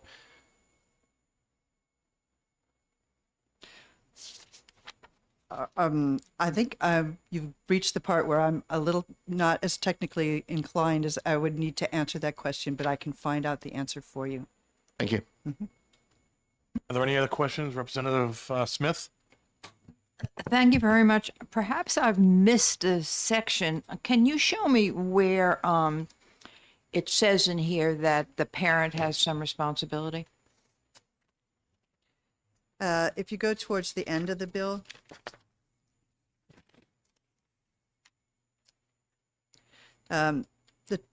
it's about disabling the device. So it will set up, the parent has the password, it will be assumed that it is set to 18, and that anybody or under 18, and that's in the beginning. What line is that? All right, well, are you looking for when they set it up, how it's done? No, or I'm when- looking at what the responsibility, I'm sorry. Okay. I'm looking at the responsibility of a parent. Obviously, I'm showing my age because I raised children and grandchildren with devices that had on and off switches, and I had the responsibility. And so I'm just curious about where in this it says that the parent has a responsibility to ensure that the minor is not exposed to material that is prohibited under this proposal. Okay. So take a look at page 2. Yep. Starting at, let's start with 22, the filters, line 32, the filters required. So it has to contain a filter. It Wait, asks- 32. Line 32, 33. Okay, I see. Contains a filter, asks the user to provide the age, automatically enables it, gives the password, it establishes the password that's given to the parents. It notifies the user of the device when the filter blocks something from a website, and it will allow a non-minor user, that's the parent, who has the password, the option to activate or deactivate or reactivate the filter. Right below that is the parent or legal guardian may bring a civil action against anybody who intentionally disables this, or the manufacturer if the filter which they thought existed did not exist. That's their right of action on this. At the very end, it does, at the line 32 on page 3, it talks about disabling an electronic device for the purpose of allowing access to obscene material in minor is a crime. And if the minor does in fact access obscene material, it's a Class B felony. Can I just clarify? Would that be okay, Ms.? Yes. So, if a parent then in this, the last section that you noted, were to disable the electronic device, then who would bring the charge of criminal liability against the parent? Probably somebody who knows about it. Thank you very much. Representative Perez. Thank you. Thanks for taking. I'm going to limit. So I look at this a little bit like when I turn on the TV and it says recommended, not recommended for under 14. I have a choice of either allowing my minor child to watch it or not.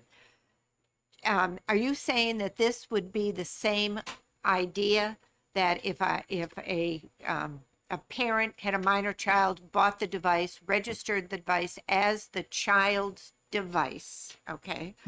And if the parent chose to disable that, could the parent be prosecuted for that? Well, I just want to remind you all that it is a crime to show that obscenity defined by our RSAs to a minor. Okay, thank you. That's what I needed to clarify. So it's preventing the parent as well as another individual from allowing this type of thing to happen. Yes. Thank you. Thank you. Representative Tripp. Thank you, Mr. Chair. Thank you for taking my question. I notice on in the section that says filter required, is that all devices shall contain, when activated in a state, shall contain a filter. So the issue here is any device, it being either a tablet or a smartphone, will have to have the software installed. Already has the filter installed, just needs to change the parameters on the filter.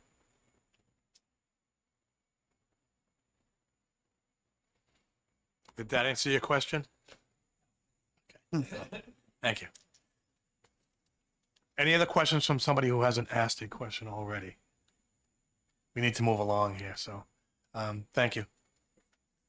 Have you asked a question already, Representative Shara? Yes. Okay, thank you. Thank you. Thank you. Yes. So at this point, I have a lot of cards on this, and we are really behind on hearings today. So we're going to limit testimony to 3 minutes strictly. So tailor your testimony to 3 minutes. If you have written testimony, that will be helpful to turn in. And I'm going to call Representative Michael Aaron.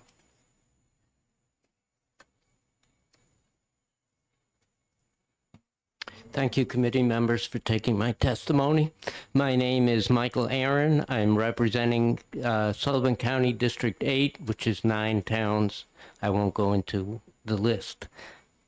I'm going to tell you a little story to illustrate why this bill is necessary. I know a young woman who was about 12 years old, and she wanted to buy some athletic wear and decided to go to the Dick's Sporting Goods website to check out prices. You can see where this is going. She did not know the website name and typed in something else and was very surprised and traumatized when the website that she did pull up came up. So I believe that if filters like the filters being requested in this bill were in place on her device, she would not have been traumatized by going to a pornographic website by mistake. That's really my whole story, and I'll be happy to answer questions. Thank you. Representative McFarland. Thank you, Representative. Mr. Chairman, I was struggling to understand the intent of the prime sponsor, and as you are one of the co-sponsors, perhaps you could help explain that intent a little further in the context of knowing that parents and guardians have the opportunity to choose to provide or withhold access by the child, by the minor, to a device, to choose a device that has parental controls available and implement those parental controls, to place restrictions on the network and internet access that they connect that device to, and so forth. Can you explain to me, therefore, what the intent of this bill is that is additional to the choice already available to those parents and guardians? Thank you for that question. I believe that the filtering or the parental controls are already on those devices. They're just not turned on by default. And the purpose of this bill is to make sure that that is turned on by default rather than off.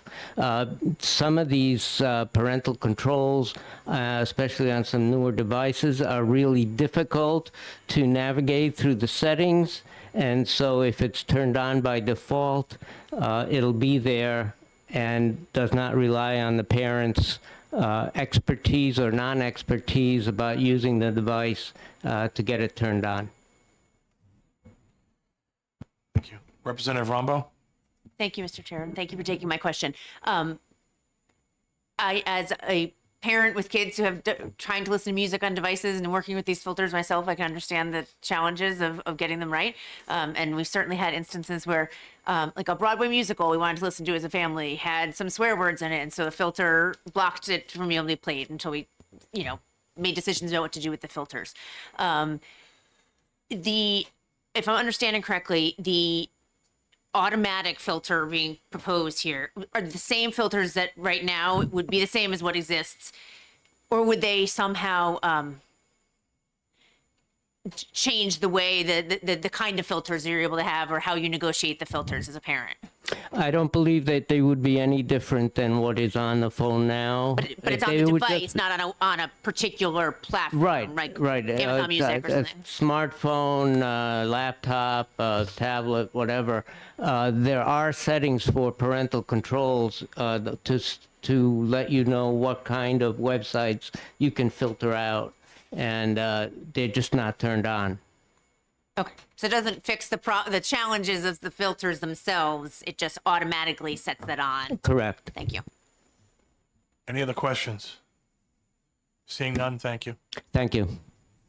Representative Judy Aaron?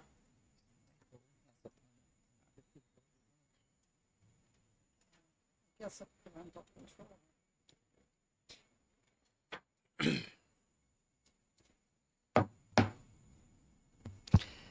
Good morning, Chair Mannion and members of the committee. Excuse me. For the record, my name is Representative Judy Aaron. I represent the towns of Ackworth, Goshen, Langdon, Leominster, and Washington in Sullivan County District 4. I'm here today as a co-sponsor of the bill, and I am going to read a statement from a woman who was unable to attend this hearing this morning as she is contracted norovirus and wasn't able to be here. So I'm just going to say this is for Bella Parachi from Stratham, New Hampshire. She's a public policy research associate with the National Center on Sexual Exploitation, an organization dedicated to combating all forms of sexual exploitation and abuse. And she's asking you all to support HB 293. This bill is a vital step in protecting Granite State's children from exposure to harmful and dangerous material online. Just as we require car manufacturers to include seatbelts in cars, this bill simply asks us to add seatbelts for our browsers, an extra layer of protection for children online. We're living in an era of unprecedented technological advancement.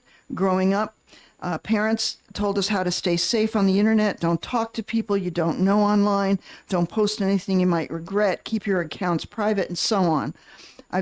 She stayed true to her parents' rules. And even though she's done everything she can to protect herself online, you still have been exposed to obscene content unintentionally.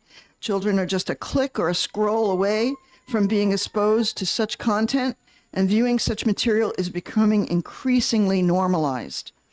The effects of early exposure to pornography on young minds is well documented. A Common Sense Media survey conducted in 2022 found that 75% of boys and 70% of girls aged 13 to 17 has consumed pornography. Within that group of children, 15% first saw pornography at 10 years old or younger, and 54% at 13 years old or younger. This material, often depicting disturbing content such as sexual assault, violence, and aggression, influences the way children perceive and process these behaviors. And as they consume and internalize this content, its impact becomes evident. Heidi Olson, a sexual assault nurse examiner at a large children's hospital, explains that children age 11 to 15 have been the largest group of sexual assault perpetrators at her facility for the third consecutive year. And research demonstrates the strong correlation between pornography, sex trafficking, and sexual exploitation. Pimps and traffickers often use sexually explicit material to groom children until the sexual aggression becomes normalized. Last year, the National Center for Missing and Exploited Children's cyber tip line received 45,000 reports. That's your time limit. Yes, If okay. you could wrap up with a sentence, I would appreciate that. Sure. One way to protect children is by making it harder for them to access sexually explicit material, which is the purpose of this bill. Every phone comes preloaded with existing filtering software. This bill simply requires manufacturers to turn these filters on by default. Thank you very much. If you have written testimony, written yeah, testimony. the Thank clerk you would so appreciate much. that. Thank you. Representative Mazur?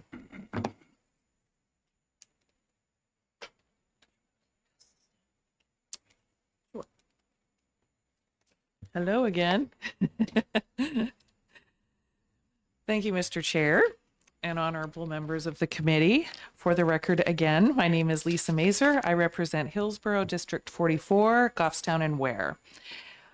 Also, I am a co-sponsor on the bill. I am here to express my strong support for HB 293FN, aimed at preventing minors from accessing obscene content on electronic devices with internet access. This issue is one of great concern not only for the safety and well-being of our children, but also for the healthy development of their minds and futures. As we all know, the internet is an invaluable tool that has transformed how we learn, communicate, and interact. However, with this access comes a significant risk: the easy availability of harmful and obscene material. Studies have shown that exposure to such content at a young age can have detrimental effects on minors, including distorted views on relationships, sexuality, and self-image, as well as increased vulnerability to exploitation. It could also lead to very unsafe situations. Some may argue that such restrictions could infringe upon personal freedom or hinder the open nature of the internet. However, there is a clear difference between promoting open access to information and allowing unrestricted access to content that is harmful to minors. It could even lead children into being sex trafficked and other dangerous situations. Parents and guardians should be empowered to make informed decisions about their children's online activities, and this bill supports their ability to do so.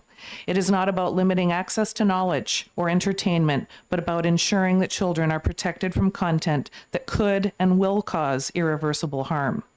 In closing, I urge this body to pass this bill to protect the well-being of our children and to ensure that the internet remains a safe place for learning and growth. We have a collective responsibility to safeguard the mental health of future generations, and this bill is a critical part of that effort. I won't be taking questions today because there are people in this room who are far more knowledgeable about this than I am, but I am in full support. I do have to run to another hearing. I apologize, but thank you for hearing us today. Thank you. Barbara Patch.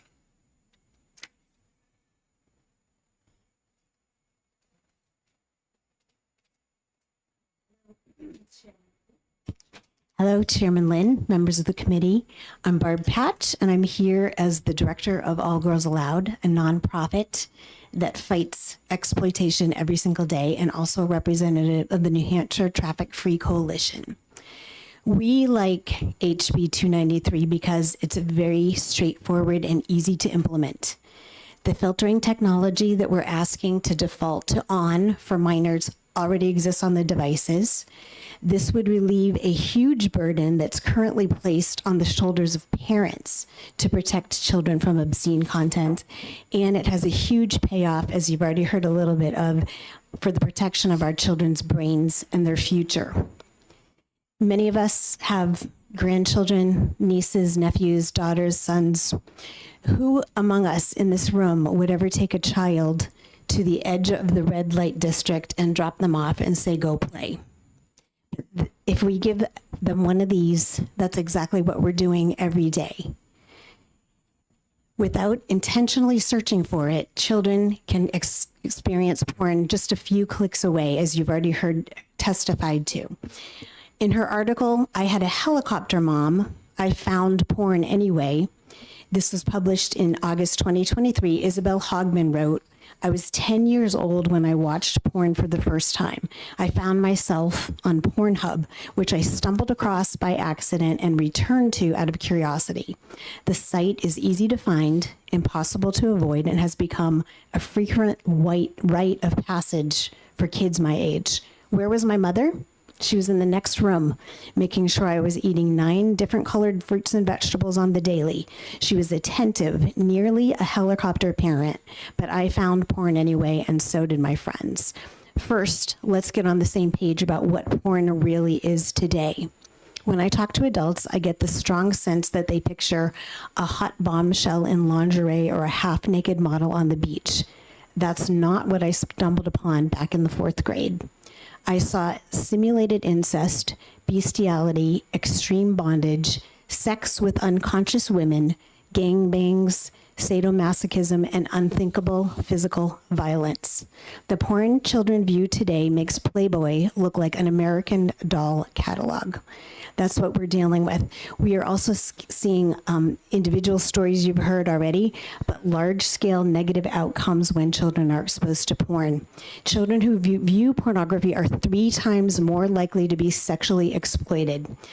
And porn exposure is fueling massive increases in child-on-child sexual abuse, as you've already heard. In a study at the UK, where they're very well advanced, interviews I from... apologize. That's your time limit. If you can wrap up with a sentence. Yep. We feel that there's a huge risk by not having these filterings on. Today, any child could walk into a bookstore and that bookstore would make sure that that child is not exposed to pornography or obscene material. Yet, why do we allow that to happen online? We urge you to pass this bill. Thank you. Representative Alexander. Thank you, Mr. Chair. Thank you for taking my question. I guess your last statement confused me because this bill is directed to the manufacturers, not the retailers, right? But you just gave me a situation of the retailers blocking the access to this obscenity. I understand that this is an issue and we should, government has an interest in protecting minors, but should we go after the magazine manufacturers too? We don't need to go, it's the concept behind the issue. right now, the burden is 100% on the shoulders of the parent to protect the children. Many of the parents in our state are in foster homes. They do not have a parent, and even you heard the testimony, very involved parent that was unable to set all the appropriate filters and even know that that's going on. New parents aren't even aware of the risks. And so we would like to see our state take responsibility to help block this.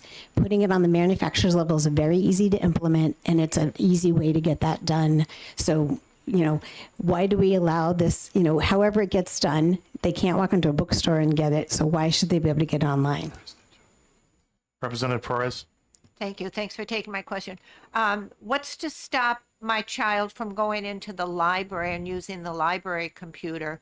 Or will we be able to make sure that schools are using this same type of filter in the schools? Because I know right now many schools are saying, and I know this as a fact, well, we can't do that. We can't. We do have the that. question. Oh, yes. Yes. Will we be able to implement this in schools and libraries so children aren't Yes, thank you for the question.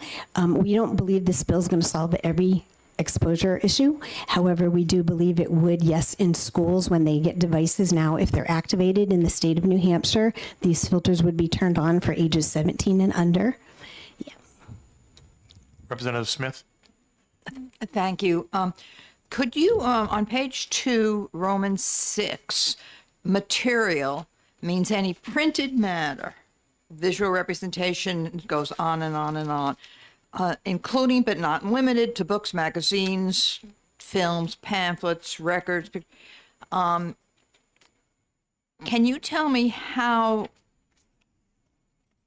we would have a filter on printed matter? Pamphlets, we would not be able to have a filter on printed matter. Yeah, so I'm not entirely sure how this particular bullet point relates to the rest of the bill, but what we're asking for here is on the internet device, whatever they are able to find on here. So it could be a picture of printed material, potentially. I don't know enough about this, but I can find out for you. I could be wrong, but I think that's a definition already in statute of material. That's why it's worded that way. It already exists, that definition. So, Representative McFarland. Thank you, Mr. Chairman. If I understand you correctly, you are looking to place this burden on the manufacturers, as Representative Alexander outlined. Mm-hmm. Could I understand then, given that those manufacturers would, in order for this to be effective, require to support these filters and these technologies for the duration of the effective use of the device by the minors or by anyone, could you help me understand how long you contemplate that a manufacturer selling a tablet or a smartphone in this state would require to support that device? And would it be true that after that point that device would require to be bricked by the manufacturer so that it couldn't be further used? These filters are already on there. So for example, if you have an iPhone, already, if your child is 12 years old or younger and you activate your device for that child, those filters are turned on. So what we're asking is a very simple matter of extending the age that happens. And if there's devices where that filtering has not been turned on by default, that it would be turned on.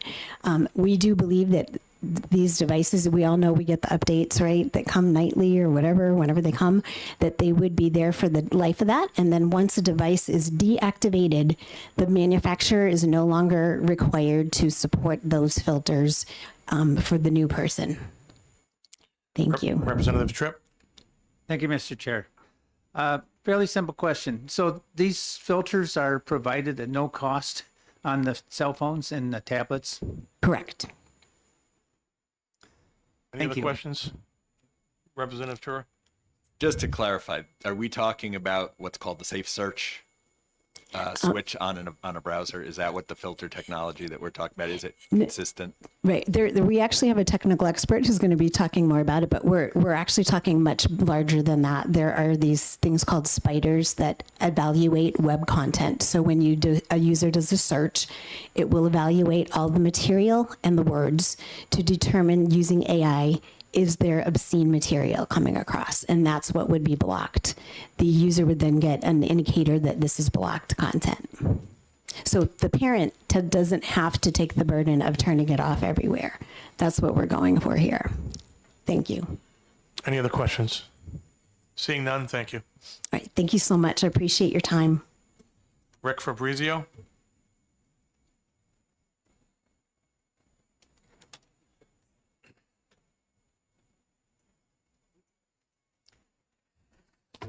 Chair Mannion and Judiciary members, thank you for allowing me to give a quick testimony today.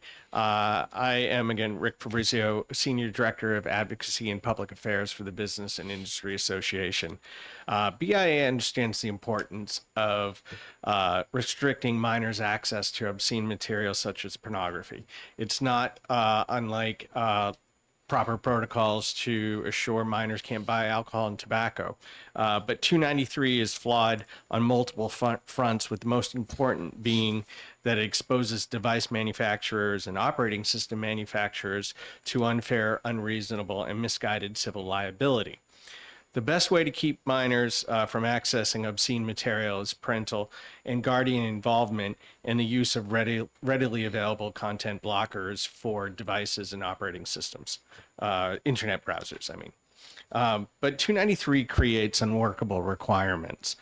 Devices and operating systems are not manufactured to meet individual state laws, and the desired level of filtering is not technologically feasible. Part of that is because of the inclusion, as we've discussed, books, magazines, an extensive list. And while the language, the closest it gets to pornography, saying pornography is the line that depicts or describes sexual conduct in a manner so explicit as to be patently false.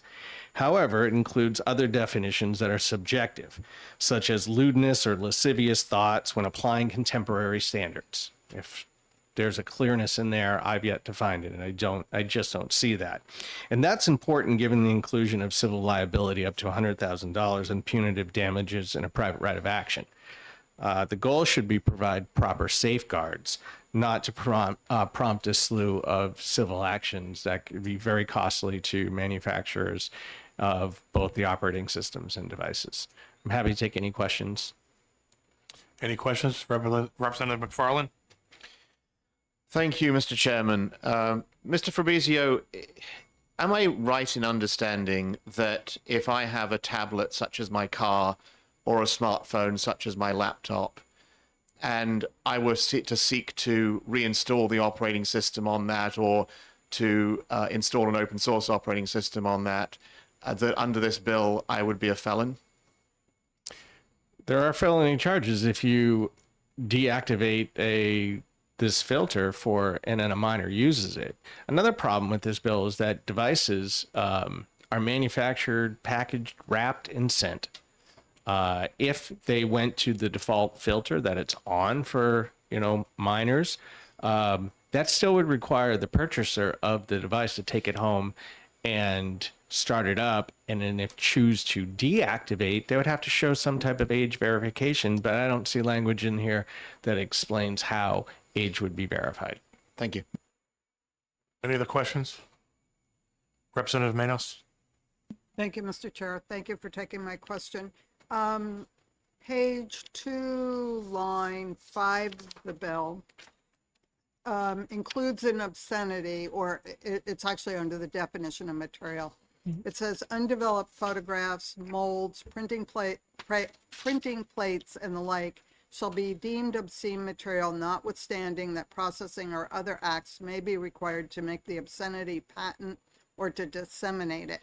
And I'm wondering if you have any concerns about that language in the bill. Oh, I'm broadly concerned about that whole definition of obscene materials because of the inclusion of all of the different mediums, but also what are contemporary standards. And while there may be another law that offers something like that, it still, in my opinion, would would create liability. And it feels a lot like, for a bill where there's been a lot of testimony about pornography, there's not language in here strictly focused on pornography. And obscene material can be highly subjective to individuals. Thank you. Are there any other questions? Seeing none, thank you. Thank you. Tricia Eastman?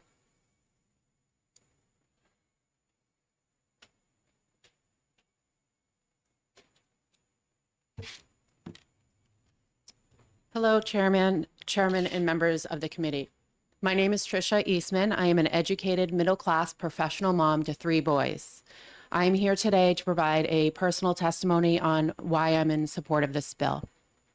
In 2020, my sons were given Chromebooks for school. My middle son, at the age of 9, innocently was searching for things online and came across obscene material.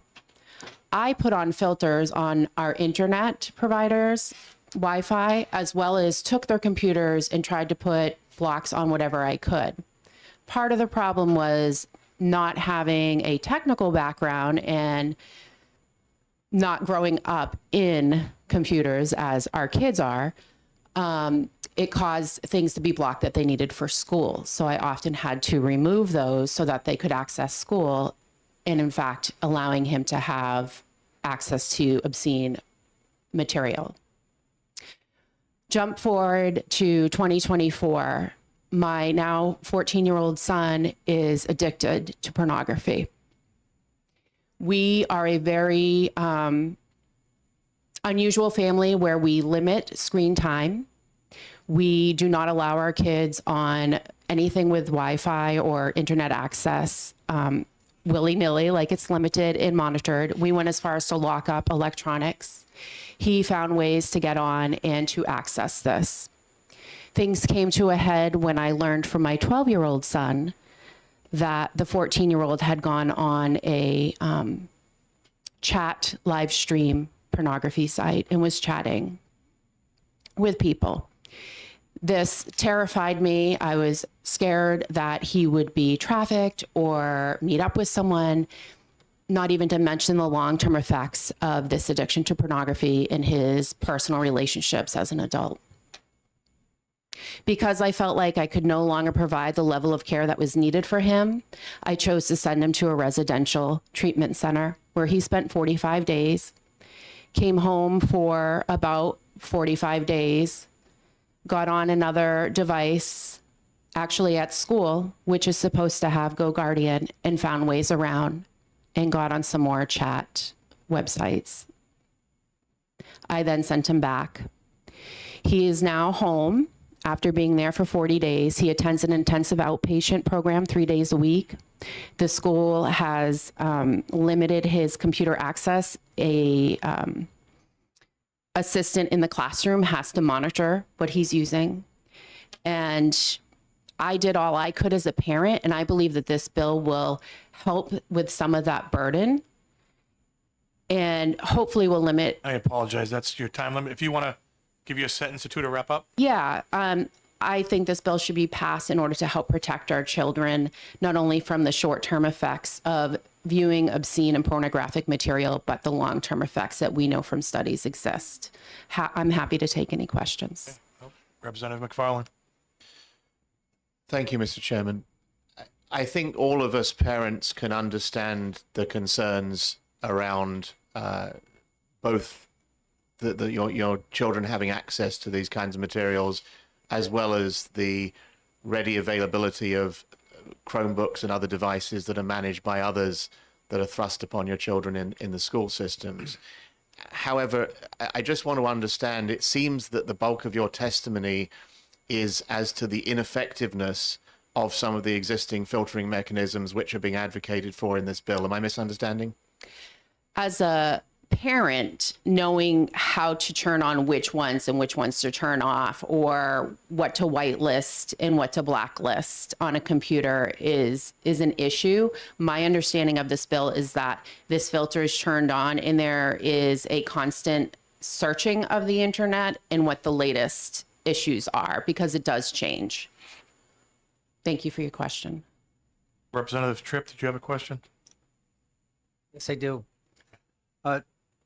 Do you feel that this bill should apply to the computers that are found in the schools? Yes. And I believe it does, because if I'm understanding the bill correctly, it says anyone who disables this filter for a minor will be charged. Thank you for your question. Any other questions? Seeing none, thank you. Thank you. Patrick Hedger.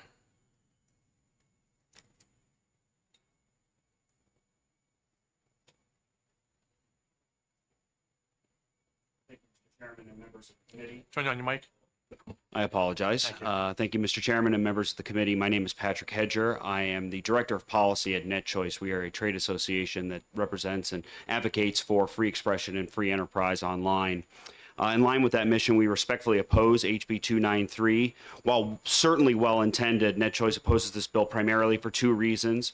First, it is unconstitutional, but if it were somehow enacted and enforced, the law is bad policy.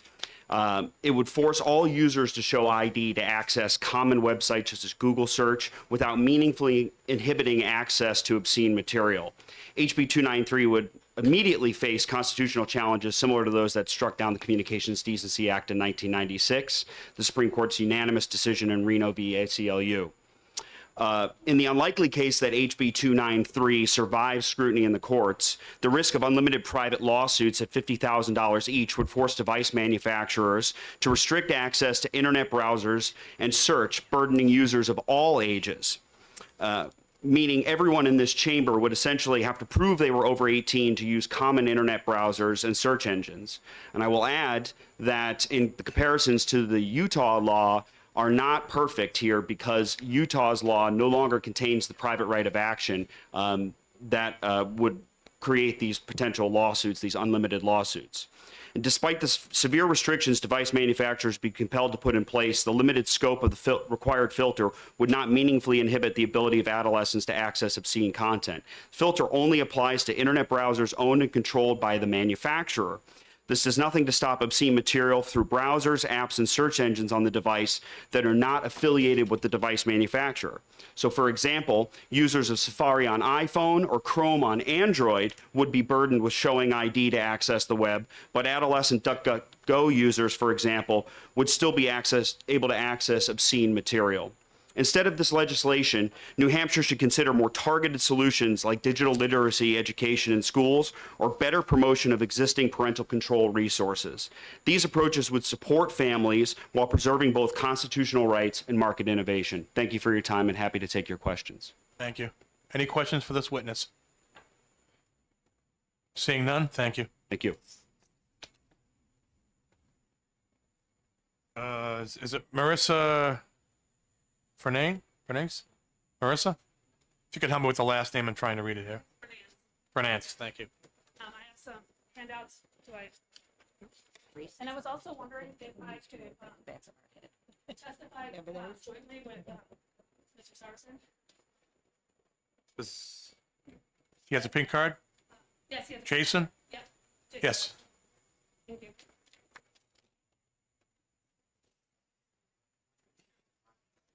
What? We wouldn't share the time. Can we combine our times together, like 4 minutes instead of 2? Sure. Thank you. All right. So, thank you, Mr. Chairman. Move that microphone closer to you and thank you. Thank you, Mr. Chairman and members of the committee. You are currently receiving a paper that was signed. All these signatures were from yesterday because I heard about this bill last minute. So right there is about 174 signatures from New Hampshire parents and concerned citizens who would love to see this bill pass. And this was all done yesterday after 4 o'clock.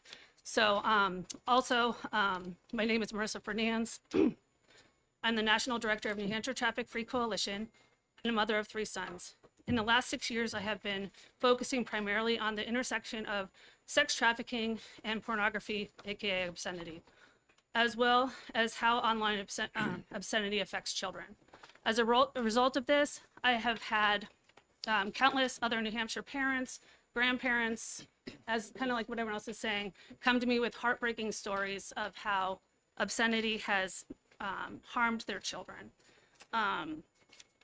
And I'm not going to get into as much of mine because Jason is the technical one, so I'm going to let him go from here. But one thing I have continually do hear from the parents that I work with that come to me with stories about their children is they say this, what is in place is not enough. They cannot keep up with the filters. They don't know how to put things in place. And even myself, I should be an expert on this, and I can barely figure them out. So on that, I hand it over to Jason. Thank you for having me here, committee members. I wanted to introduce myself. I'm Jason Stuyvesant. I'm a resident of Dunbarton. I have 6 children. I've published papers and patents in cybersecurity. I manage $100 million in research programs for the Department of Defense at DARPA. I've also founded an AI and a cybersecurity firm here in New Hampshire, employing dozens of engineers. I also testified as an expert witness for the bill that passed in Utah back in 2021, and they passed a unanimous version in 2024. I'm here to testify that this bill does not represent a technical or unreasonable hardship for the multi-billion, I think now trillion-dollar companies involved like Amazon, Google, and Apple. They already have these device filters. So I believe Representative McFarland made a point about cars. This doesn't apply to cars. It's specifically to mobile phones and tablets. So we're not trying to ban pornography from the internet. We're not trying to prevent all forms of lascivious material from being accessed. All this bill is doing is saying, let's not have unrestricted access to the internet on by default for children. Most people you can talk to on the street or probably on the committee would agree you would not want unrestricted access to the internet on by default. This is not saying parents are not responsible for parenting. It is saying that the 7 to 11 step technical process currently required by parents who often don't have master's degrees in electrical engineering like I do, may have difficulty turning that on. So instead of forcing them to figure out the 11-step process, or even knowing such a process exists and how to navigate that the device manufacturer who already knows the age of the user, already has a filter on the device, simply turns on that filter. I didn't even know that they have it on by default for 12-year-olds. The goal is to extend that up to still teenagers. So a couple of other comments I wanted to make addressing earlier points. The crime that was mentioned earlier is only if someone intentionally disables a filter to then specifically to enable a minor to view pornography, not if it was just turned off and it was accidentally viewed. The criminal component of the bill is if someone is intentionally doing that to bypass a filter and then a minor actually does view pornography from that device. The other comment I want to make about the awkward definition of material and obscene material comes from historical case law and definitions. The important point of this bill is, again, we're not addressing what is pornography. This has been litigated to the Supreme Court. The goal is to just turn on the default filters that already exist. We're not getting into, there's a whole definition of what is pornography, what is a filter. It's only there to help explain why the filter is there, what the filter is doing. So final comment, we heard from the lobbying firm about why it's unconstitutional. The myriad of concerns of his testimony would require an entire document to address. Things like constitutionality are crazy. This is not saying you can't access the internet. It's just saying for children, the filter that already exists and is turned on and has no freedom of speech issues should be turned on instead of left off. So there's not an issue there. Things like DuckDuckGo he mentioned would work. That's actually not true either. There are devices like Apple's filtering applies not just That's to your Safari. time, so if you could just wrap up with a sentence or two. Yep, but to all devices on there. So yeah, if I just want to say if there are any questions, happy to speak now, but also afterwards for the committee. I live not far from here and happy to help however I can around the bill. Representative Perez? Thanks for taking. I know multiple people have gone to multiple different school districts and said, hey, my 10-year-old, 12-year-old, 15-year-old are able to access anything they want on the Chromebooks. And the repeated answer that they're getting back is, well, we can't do anything. In your expertise, is that true? Can they really do something? Yeah, so that's a great question. So I actually work with the National Center on Sexual Exploitation, who was mentioned here earlier. As a board member, because my wife and I care about this topic so deeply, Nkosi has been lobbying and has a dirty dozen list where they've named Google, among other companies, as facilitating sexual exploitation because of their refusal historically to turn on filtering by default to Chromebooks sold to schools. My understanding is that that changed, and now Chromebooks by default are turning on filtering. As was mentioned earlier, Safe Search, I believe Representative Turner asked, is this the same as Safe Search?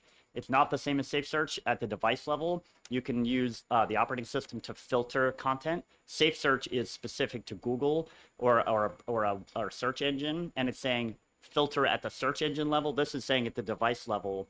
Apple's device level also can mandate Safe Search on the browser, so it does both if we do it at the device level here.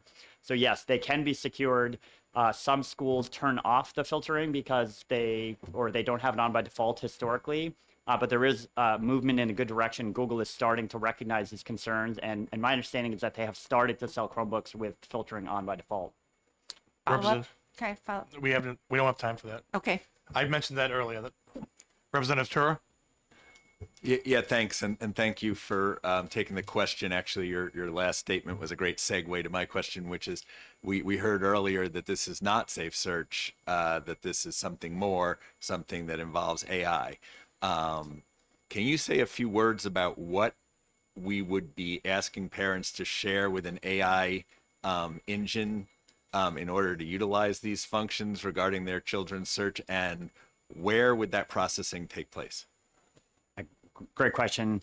This doesn't have to do with parents sharing any extra information or any AI or any data mining. It's purely when the device is activated, it asks for the age of the user. Already, that information they'll ask for birth date, things like that. It's just saying if the age is a minor, then turn on the filtering that's already on the device, just turn that on. So there's not a data mining component, there's not AI doing things. You're correct, there is AI on some of the devices for identifying what is pornographic or not, but that's separate. The device manufacturer already has that. They use that to analyze content and make decisions about whether to filter or not. This bill is purely saying, do you turn on the existing filter technology that's already there? So it's an on-off switch and saying, do you turn on the filter that's there by default? Representative McFarland. Thank you, Mr. Chairman, and thank you for your testimony. Mr. Syverson, my question for you, and I just want to clarify some comments you made. You indicated that you've read this bill carefully, and where it describes tablet as a mobile device equipped with a mobile operating system, a touchscreen display, a rechargeable battery, and the ability to support access to a cellular network, and where it defines smartphone to mean an electronic device that combines a cell phone with a handheld computer, typically offering internet access through a browser or search engine, data storage, text and email capabilities. Would you agree that this bill would in fact not cover Chromebooks in schools as one example, and would in fact cover vehicles that meet the criteria in the definition of tablet? It's a great question. I would agree it was not apply to Chromebooks, as Chromebooks would qualify as a laptop computer, and this does not apply to laptop computers. I don't think in my technical interpretation that a mobile device with a mobile operating system would be confused with a car. But I do understand that argument because some people do actually take tablets and like inject them into the car dashboard of an automotive. So I could see how one would interpret it that way. And if it was me, I might recommend modifying some of the language there to remove that ambiguity. But I do think most interpretations of this, if someone says tablet, they don't think your Ford Explorer. But I do understand why someone might have that concern. Thank you. Representative Manos. Thank you, Mr. Chair, and thank you, Mr. Severson, for taking my question. I'm wondering if you would agree that the manufacturing implicates interstate commerce, and if that's true, whether this would be better handled at the federal level rather than at the state level. Thank you. Yeah, thank you for that question. It's a great question. There are many things that are done at the interstate level. I think most of the products we import here in New Hampshire come from out of state. That does not mean we neglect our responsibility to legislate safety of devices. I think California has made a living in telling the world's manufacturers how they need to manufacture things. In this case, we already have the state of Utah doing this, and I think Nicosi's strategy for this legislation is to have it pass at the state level, show that there's a movement and support across the Republic, and demonstrate that while moving towards eventual federal legislation. Because I think this is a common sense bill that most people, again, if you talk to people on the street, they're shocked that this is not already a thing or why that's an issue. Any other questions of this witness? Seeing none, thank you. Juan Bondono.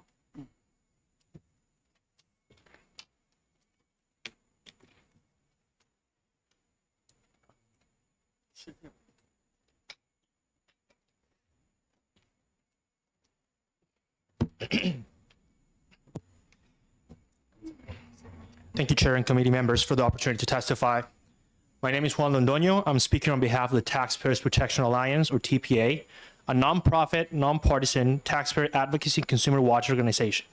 Respectfully, TPA opposes this bill. Device filter bills, or like HB 293, is well-intentioned for sure, but they have glaring constitutional issues. Preventing minors from accessing obscene content is a laudable goal, but as has been said before, it's precisely the creation of this obscene content category which ultimately becomes the bill's shortfall.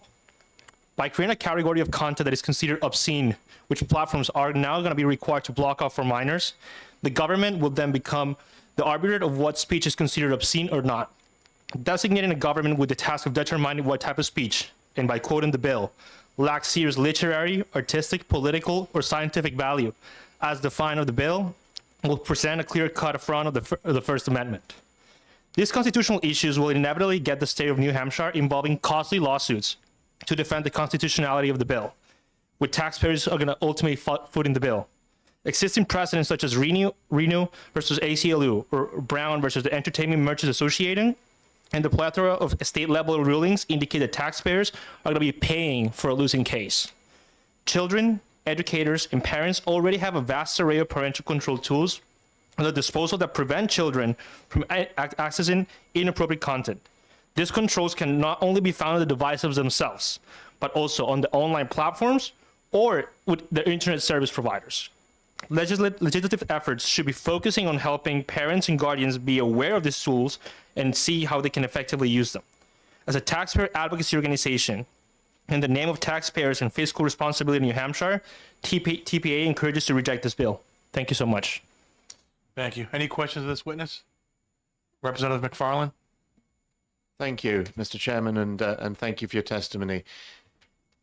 As I have heard all the testimony in support or opposition to this bill, one of the things that I think we haven't spoken to is as to the opportunity for children to be able to compute and hack on their devices in ways that are highly educational and that may have contributed to the qualifications of some of our previous witnesses.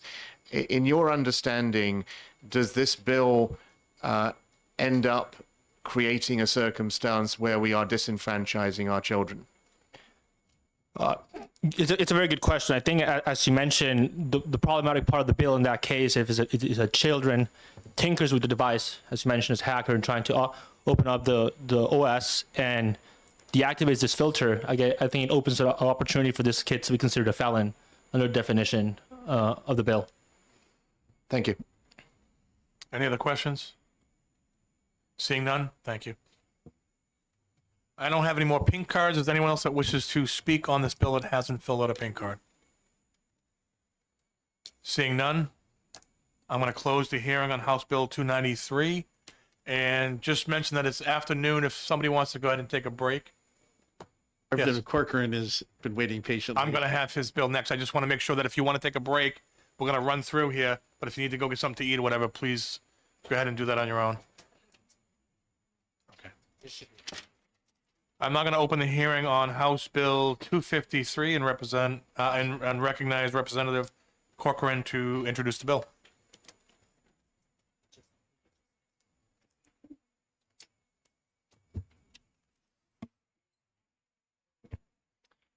Thank you.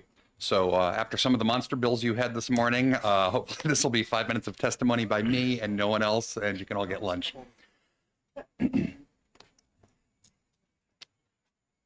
So So all of the lawyers on the committee probably know exactly what IALTA is. But for those of us who are not lawyers, I'll take just 30 seconds to explain it. Whenever one of us uses an attorney for various things, whether a inheritance is being dealt with, or there's some funds from the transaction selling real estate, or the results of a lawsuit have come in and are being held by the attorney until they're dispersed, 30 days or 90 days later, that money is put in a savings account that is under the control of the attorney for the benefit of the recipient.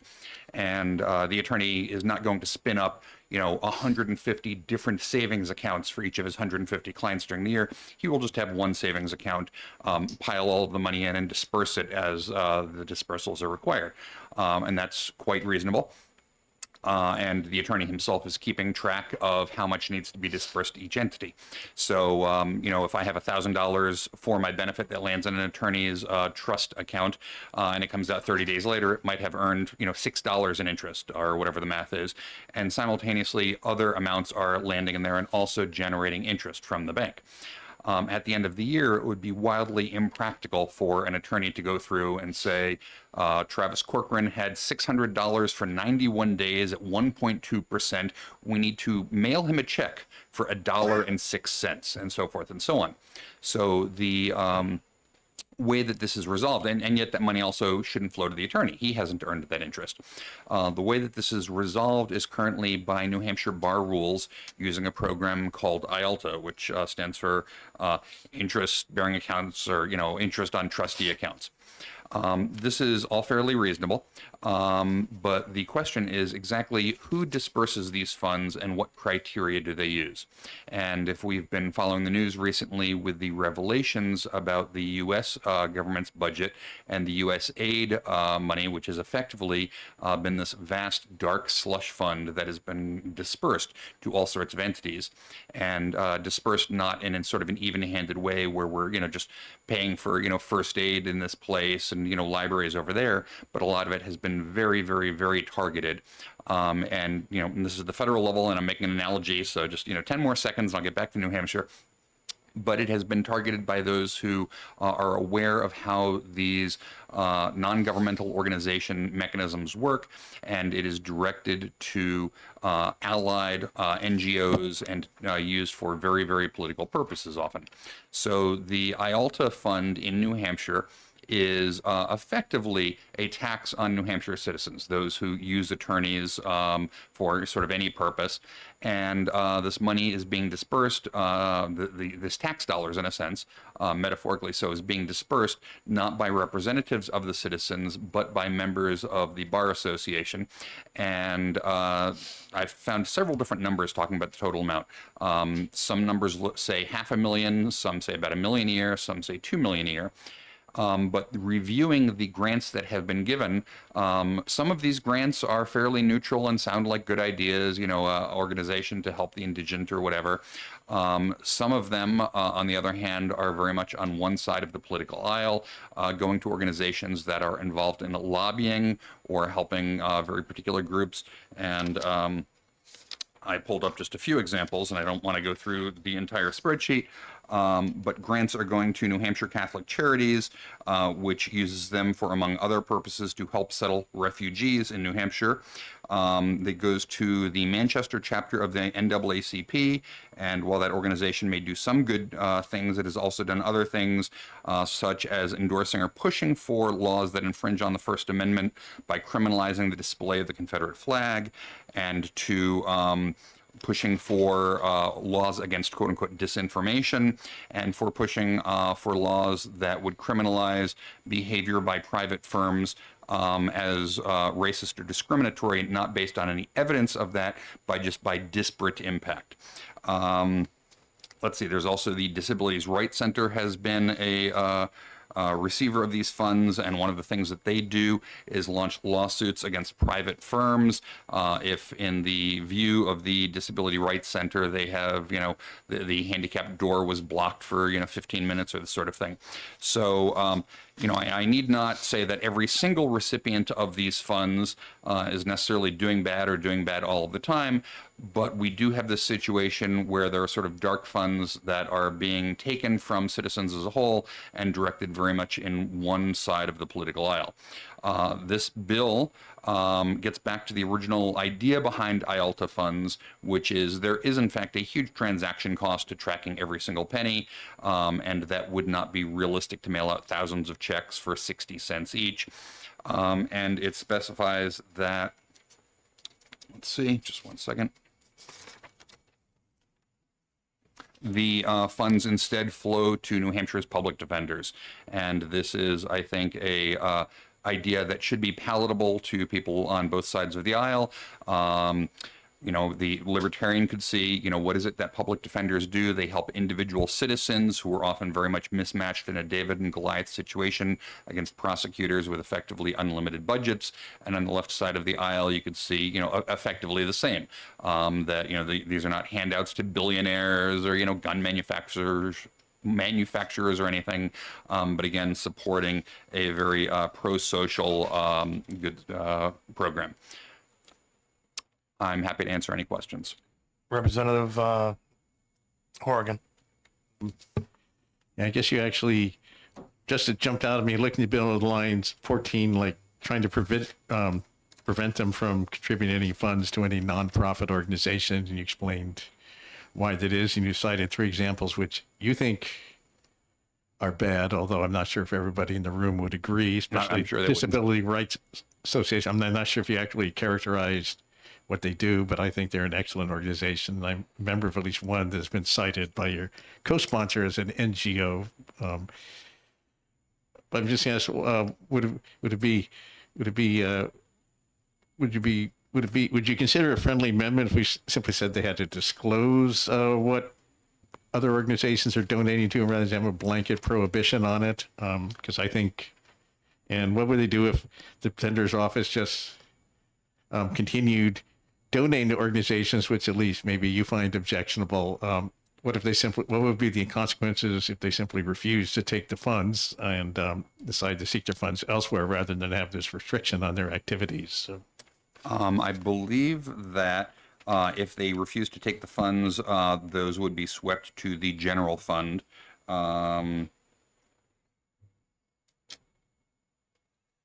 I certainly remember that back and forth talking to the OLS, and my eyes are a little blurry right now.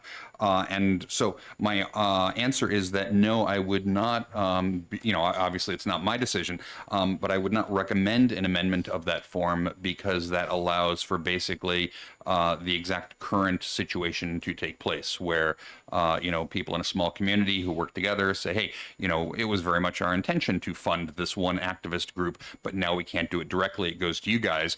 Would you mind making sure that it still flows to them?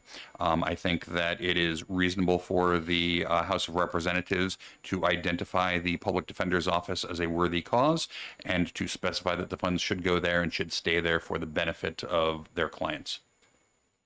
Follow up?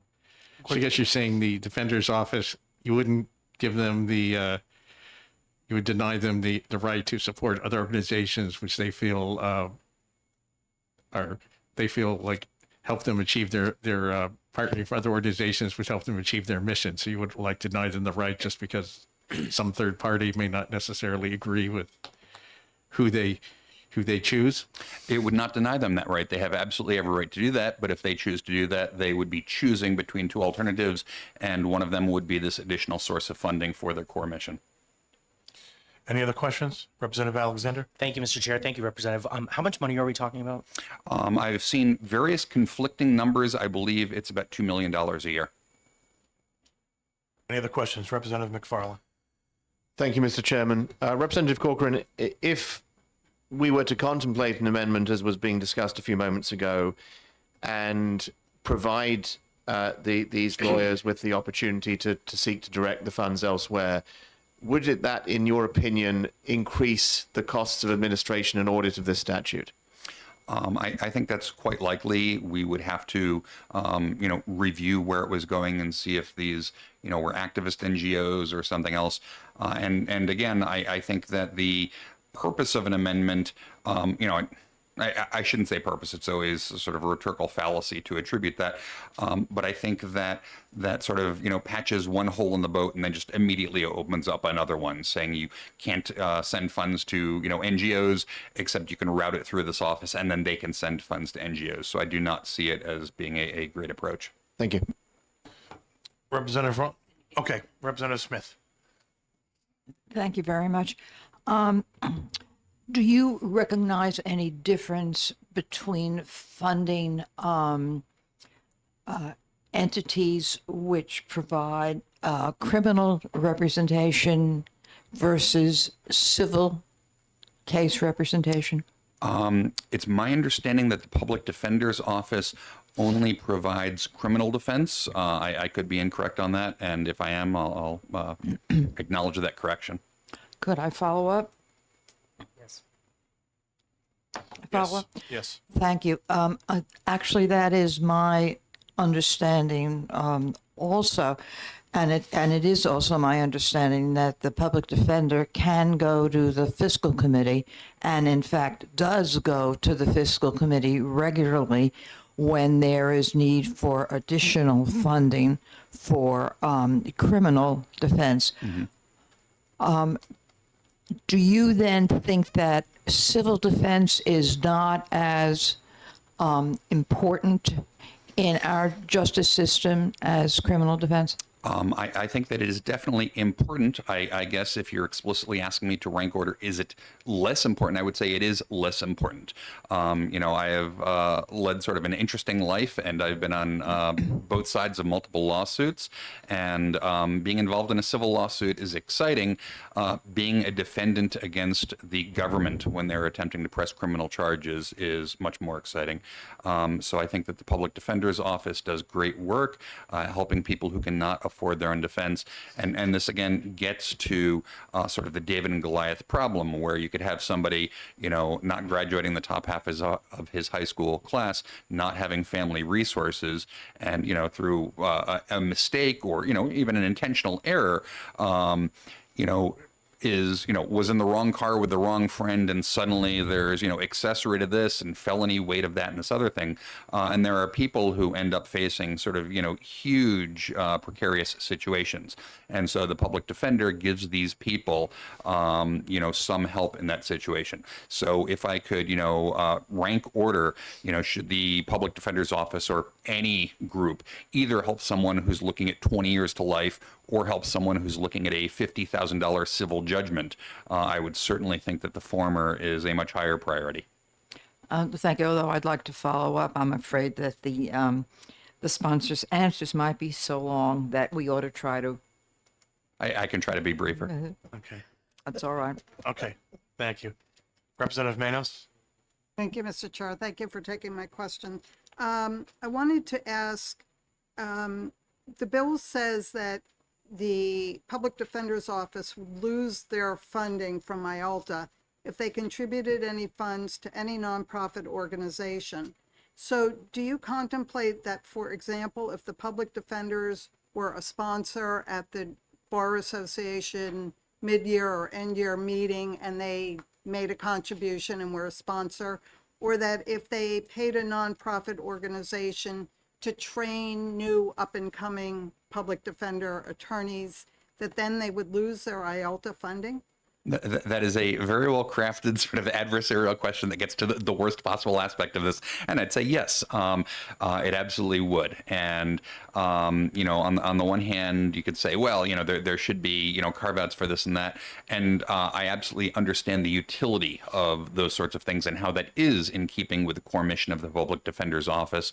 But the problem is that you could either have a very simple rule saying no pass-through donations to other NGOs, or you could, get in this very complicated subjective standard where, not, directly contributing to the core mission. And then we have a conversation about, is the Public Defender's Office passing money to some activist group that is seeking to influence legislation which some people approve of and other citizens disapprove of, relevant. And again, getting back to the federal example with USAID, once you open the door to could it plausibly be construed as in the interest of, et cetera, et cetera, et cetera, then pretty soon you, have no barriers whatsoever to funding insane things, which is the problem that I'm trying to address. Any other questions of this witness? Seeing none, thank you. Thank you for your time. Michael from the Public Defender's Office, and I can't really read the last name. I apologize. Thank you.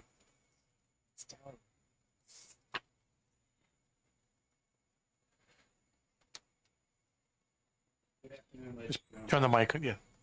Yep. There you go. My name is Michael Icapino, and I currently have the privilege of serving as the chairman of the board of directors of New Hampshire Public Defender. New Hampshire Public Defender does not take a position on this bill, but I am here to provide information to you all about the program. First of all, we were not consulted about this bill. Nobody got in touch with the public defender to determine exactly what we do or how we do it. Secondly, I want to make it clear that the New Hampshire Public Defender does not make contributions to political campaigns, and we do not make contributions to other nonprofit organizations or NGOs.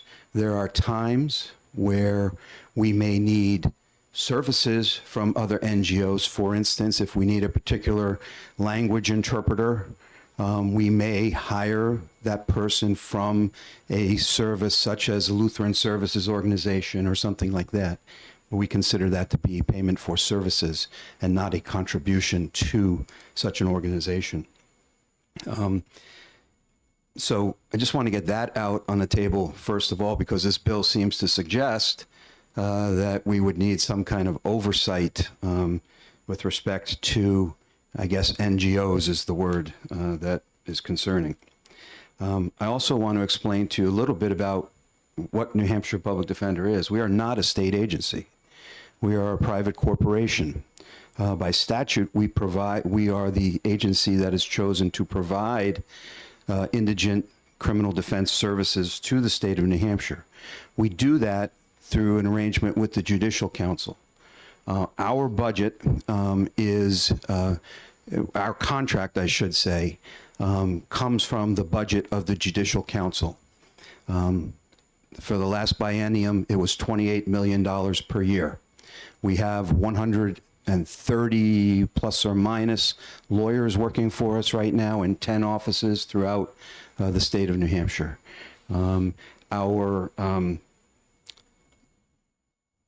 The way that it works is we contract with the Judicial Council. The Judicial Council seeks a budget from the governor and then ultimately from the House. We have, in fact, received money when the budget, when the contract didn't cover it, as Representative Smith has indicated. We have gone to the Financial Committee on occasion when we needed to shore up the budget for one reason or another. But our money comes through a contract with the state. So I just wanted to point that out. And the other thing is we don't do any civil representation. We represent individuals in the state courts before the New Hampshire Parole Board. And occasionally we will provide advice and counsel when one of our clients is called before some board where their Fifth Amendment right to remain silent may be involved.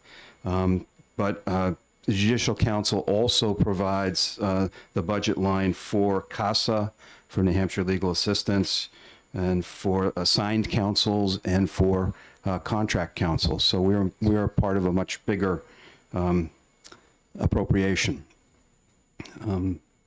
So I'm happy to answer any questions that anybody has. I do appreciate the prior speakers' laudatory remarks about our program. I do believe that we have an excellent public defender program here in the state of New Hampshire.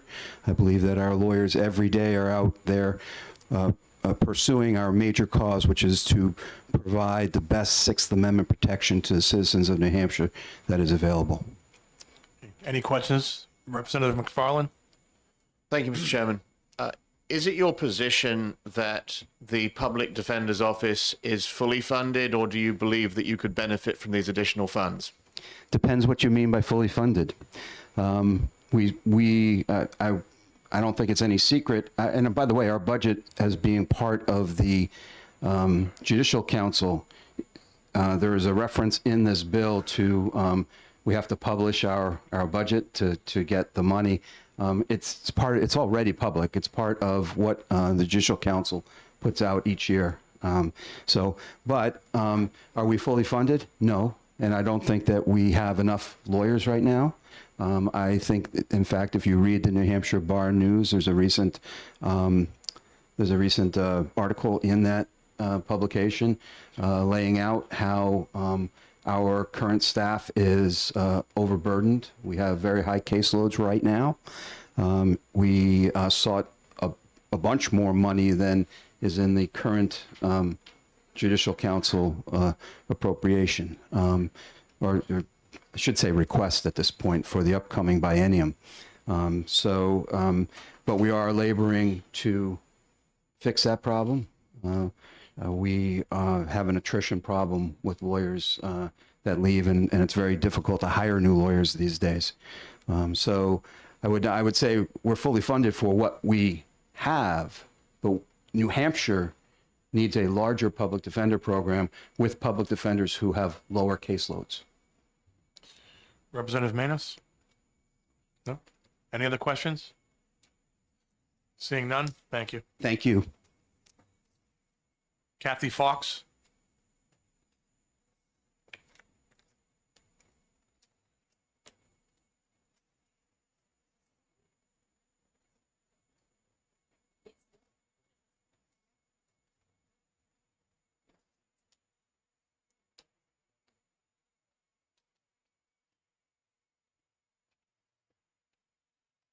Well, good afternoon. I'll be brief. I don't want to stand between you and lunch, but you have written testimony. I am Kathy Corey Fox for the record, and I'm here on behalf of the New Hampshire Bar the New Hampshire Bar Foundation.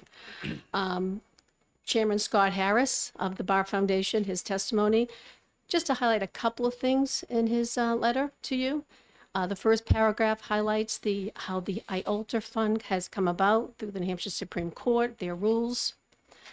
The New Hampshire Bar Foundation is a nonprofit public charity. It's made up of 19 volunteers. But I'd like to bring to your attention the last paragraph, that you'll see that during the last fiscal year, the IOLTA grants provided legal assistance for 14,282 individuals in our state.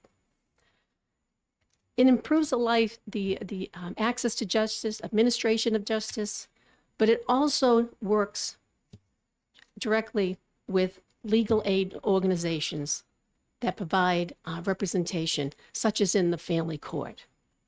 So it's an important aspect in the judicial system. And on behalf of the New Hampshire Bar Foundation, we respectfully ask that you vote inexpedient to legislate on this bill. I'm happy to take any questions, and I thank you for your time. Are there any questions? Representative Horgan? So looks like, so basically what you and Attorney Harris are saying, whose letter you're passing around, is basically this bill is unnecessary because a similar program has already been created by the Bar Foundation. And I mean, I suppose you have and so there's really no need to replace that with this government-run program that's envisioned in the bill. I think the concern is to have a disruption in what is already in practice. That answer your question, sir. So the Bar Foundation has already set something like this up, and I guess it is voluntary. If a lawyer wants to send out a check for $6 to their client, he or she's free to do so, but this is obviously more efficient. Okay. Yeah. Representative Smith? Representative Alexander? Thank you, Mr. Chair. Thank you for answering my question. Of course. I kind of what I saw was like in the third paragraph at the last sentence. It's unclear if this incentive would be available if IOLTA funds were diverted to other purposes. is there like not a better purpose than shoring up the, underfunded public defender's office? I guess I'm wondering, you believe that banks would reduce the interest rates that they're offering for these funds if the funds were diverted to the public defender's office? That's a very good question. And let me get back to you on that. That is a very good question on that there. I'm not quite sure. Just to follow up, I mean, yeah. I don't see the nefarious public defender's office as being something where the banks would be like, oh, okay, like we can't offer these payments Right. anymore. Right. Thank you for the question. Any other questions? Representative Smith? Do you see IOLTA funds as a tax, which is what the sponsor alluded to? Thank you for the question. Personally, I don't, ma'am. Would there be any possible reason to see this as a tax? Frankly, Representative, thank you. I've never looked at it that way, in that sense there. But Thank you. You're welcome. Any other questions? Representative Manos? Thank you, Mr. Chair, and thank you for taking my question. In the last paragraph, the IOLTA funding that goes to the agencies that are funded and then provide legal representation to indigent clients, that actually helps the court system, does it not, by assisting people who would otherwise be pro se within the civil side of the legal system? Thank you for the question, Representative. I would agree. Several of you last session sat on the special committee of the family court. One thing that resonated with me was that pro se litigants in family court were 80%. Any other questions? Seeing none, thank you. Thank you, Mr. Chair. Reverend Dr. Gail Kinney.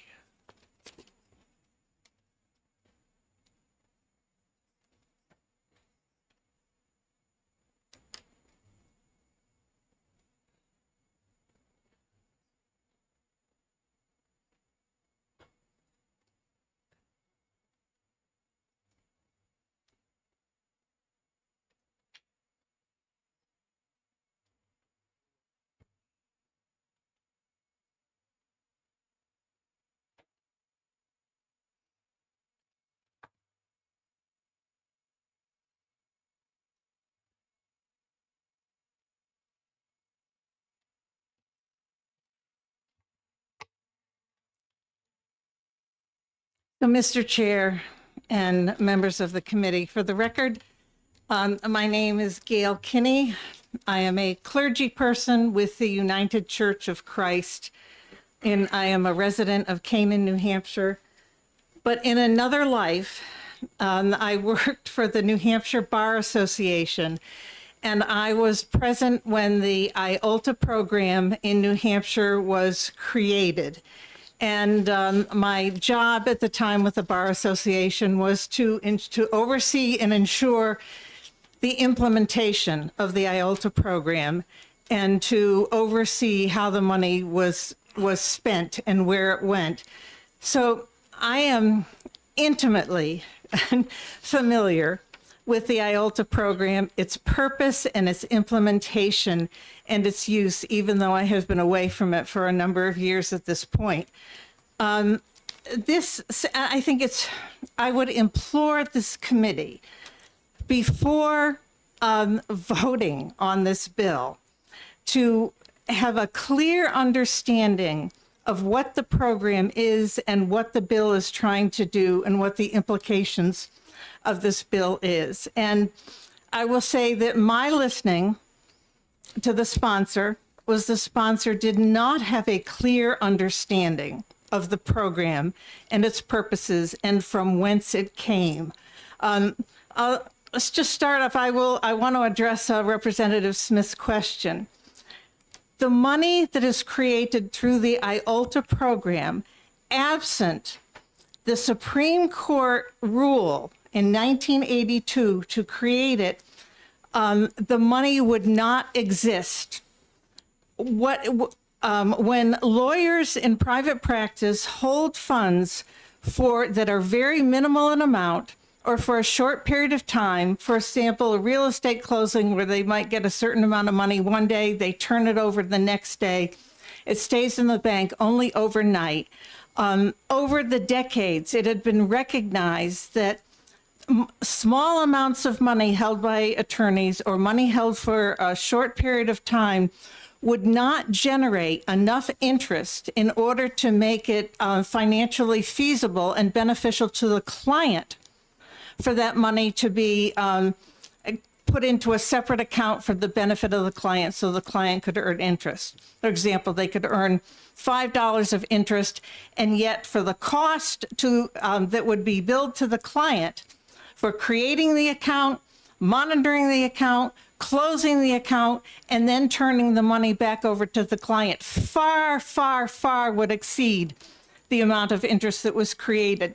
So over the years, lawyers put that money in non-interest bearing accounts. That's where that short-term or small amount of money always existed. No money was created. But the IOLTA rule from the Supreme Court said it's okay for attorneys to pool those small amounts or short-term amounts into a single interest-bearing account, as long as the interest goes solely for civil legal services for the poor, or other public information about the law and the legal system. So it is creating money that would not exist. It is not a tax on anybody.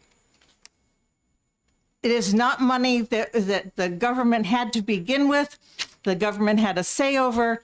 It's money that otherwise would not exist without that Supreme Court rule. So this bill, to me, creates two significant concerns. The first one is jurisdictional. The IOLTA program, first, the New Hampshire Supreme Court has regulatory and supervisory authority over the legal profession in New Hampshire. And as part of exercising its regulatory and supervisory authority, it set up through Rule 50 of the Supreme Court, and the Rule 50, I attached it to my testimony so that everybody can see it, created the IOLTA program, the second state in the nation to create it. The first was Florida, then the Florida Supreme Court Chief Justice visited New Hampshire to explain the program to New Hampshire, and the Supreme Court, after much thorough research of what the implications were, created the rule in 1982 to create the program. So the bill 253 says, in essence, is saying that it is going to just absolutely ignore the Supreme Court rule and the Supreme Court regulatory authority over the bar, and to say that the Supreme Court no longer has any authority to direct where this money should go. The jurisdictional question is, what is in the legislative purview? What is in the executive purview? What is in the court's purview? Three co-equal branches of government. This bill usurps and ignores and sets a precedent that the legislature seizes for itself regulatory authority over the Supreme Court. You really need to think long and hard about whether or not this is something that the legislature should be weighing into and doing. The second thing is moral. Paying for criminal legal services for the poor, for indigent defense, the public defender program is a constitutional requirement.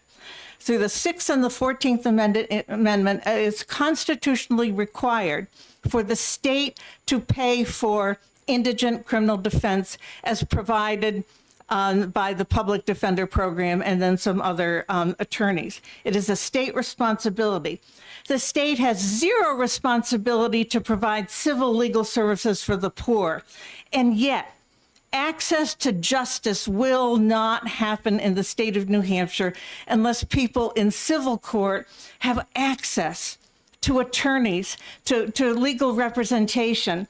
That's what the IOLTA program does, provides that. And so if this bill were to pass and you take away all that money, $1 to $2 million a year providing civil legal services to the poorest people in the state of New Hampshire. Morally, what are you going to replace that with? You're just taking it away completely. So now the poor in New Hampshire that are trying to, tenants with evictions or people in abuse cases that desperately need legal services are no longer going to have that funding because this bill has taken it away. There's a moral responsibility of this committee and the legislature to determine what happens to all those people if this bill were to pass. Jurisdictional, moral. I implore you to find this inexpedient to legislate. That it's not understood by the sponsors, and it would be a travesty to weigh into this. Representative Alexander. Thank you, Mr. Chair. Thank you. I'm right here. Thank you for taking my question. And your testimony was really valuable to understand this a little better. I understand your jurisdictional question, but the moral one I'm kind of hung up about, because wouldn't you agree that criminal cases and the government's, like the legislature's responsibility to fund under the Constitution would be more of a moral obligation than funding civil cases? I guess I'm confused with the stretch. I think you're stretching it a little bit. I don't think you pit one against the other. First of all, I would be prioritize them, right? I'm just asking. No. Access to justice is access to justice. Whether you're in criminal court or whether you're in civil court, morally, the entire population, when they come up against things which are legal in concept and for which representation would make a difference in their lives, there is no difference. The difference between justice for criminal defendants and justice for people in civil court. Access to justice is access to justice, period. The difference is, and the only difference is, it is a constitutional requirement for people to have access to defense in criminal court. There's no constitutional requirement in regards to civil court. Representative McFarland. Thank you, Mr. Chairman, and thank you to the Reverend Kinney for your persuasive testimony, and it's a pleasure to see one of my constituents here. I just want to ask, I think that Representative Alexander raises some valid concerns around what the sort of the moral, what the greater moral issue is, what the moral equivalence is of where these funds are directed. But even if you say, okay, we should be fully funding the public defender's office from the state budget, and we should be focusing here on civil legal services. If you're sympathetic to the sponsors' concerns that some of these civil legal organizations have a partisan nature to them, can you represent or recommend your point of view around what civil legal services organizations exist that steer away from partisanship?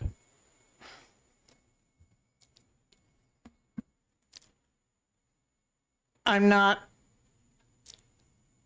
totally fully, I think I understand what you're saying. I'm not fully comprehending Let me ask it what more you're trying simply. to... If we were You don't have to to say, instead of saying we're going to redirect these funds to the public defender, if we were to say we're going to redirect them to an organization that's focused on civil legal services, what should that organization be?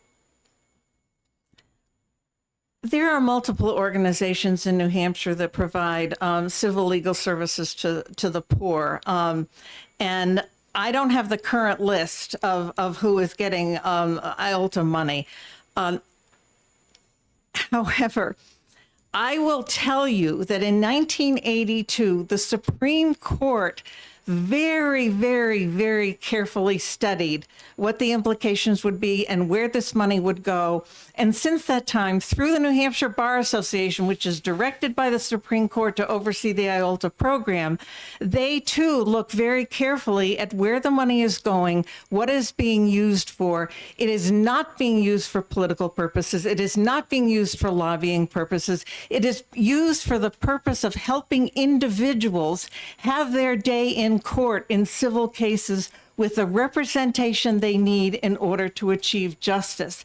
It is so carefully controlled and overseen that it's, well, I'm sorry, no, go on, but it's concerns which you're hinting at have been addressed, and they are concerns shared by the Supreme Court. And if the Supreme Court, quite frankly, in its regulatory wisdom, had any hint or any feeling that there were issues, they would take a look at their rule and their regulation and their oversight authority over this program and over the bar, and would make any changes necessary.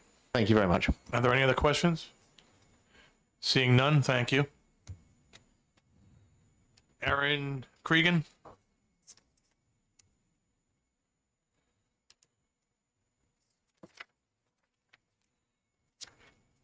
Good afternoon, members of the committee. I'm Erin Cregan, General Counsel for the court system.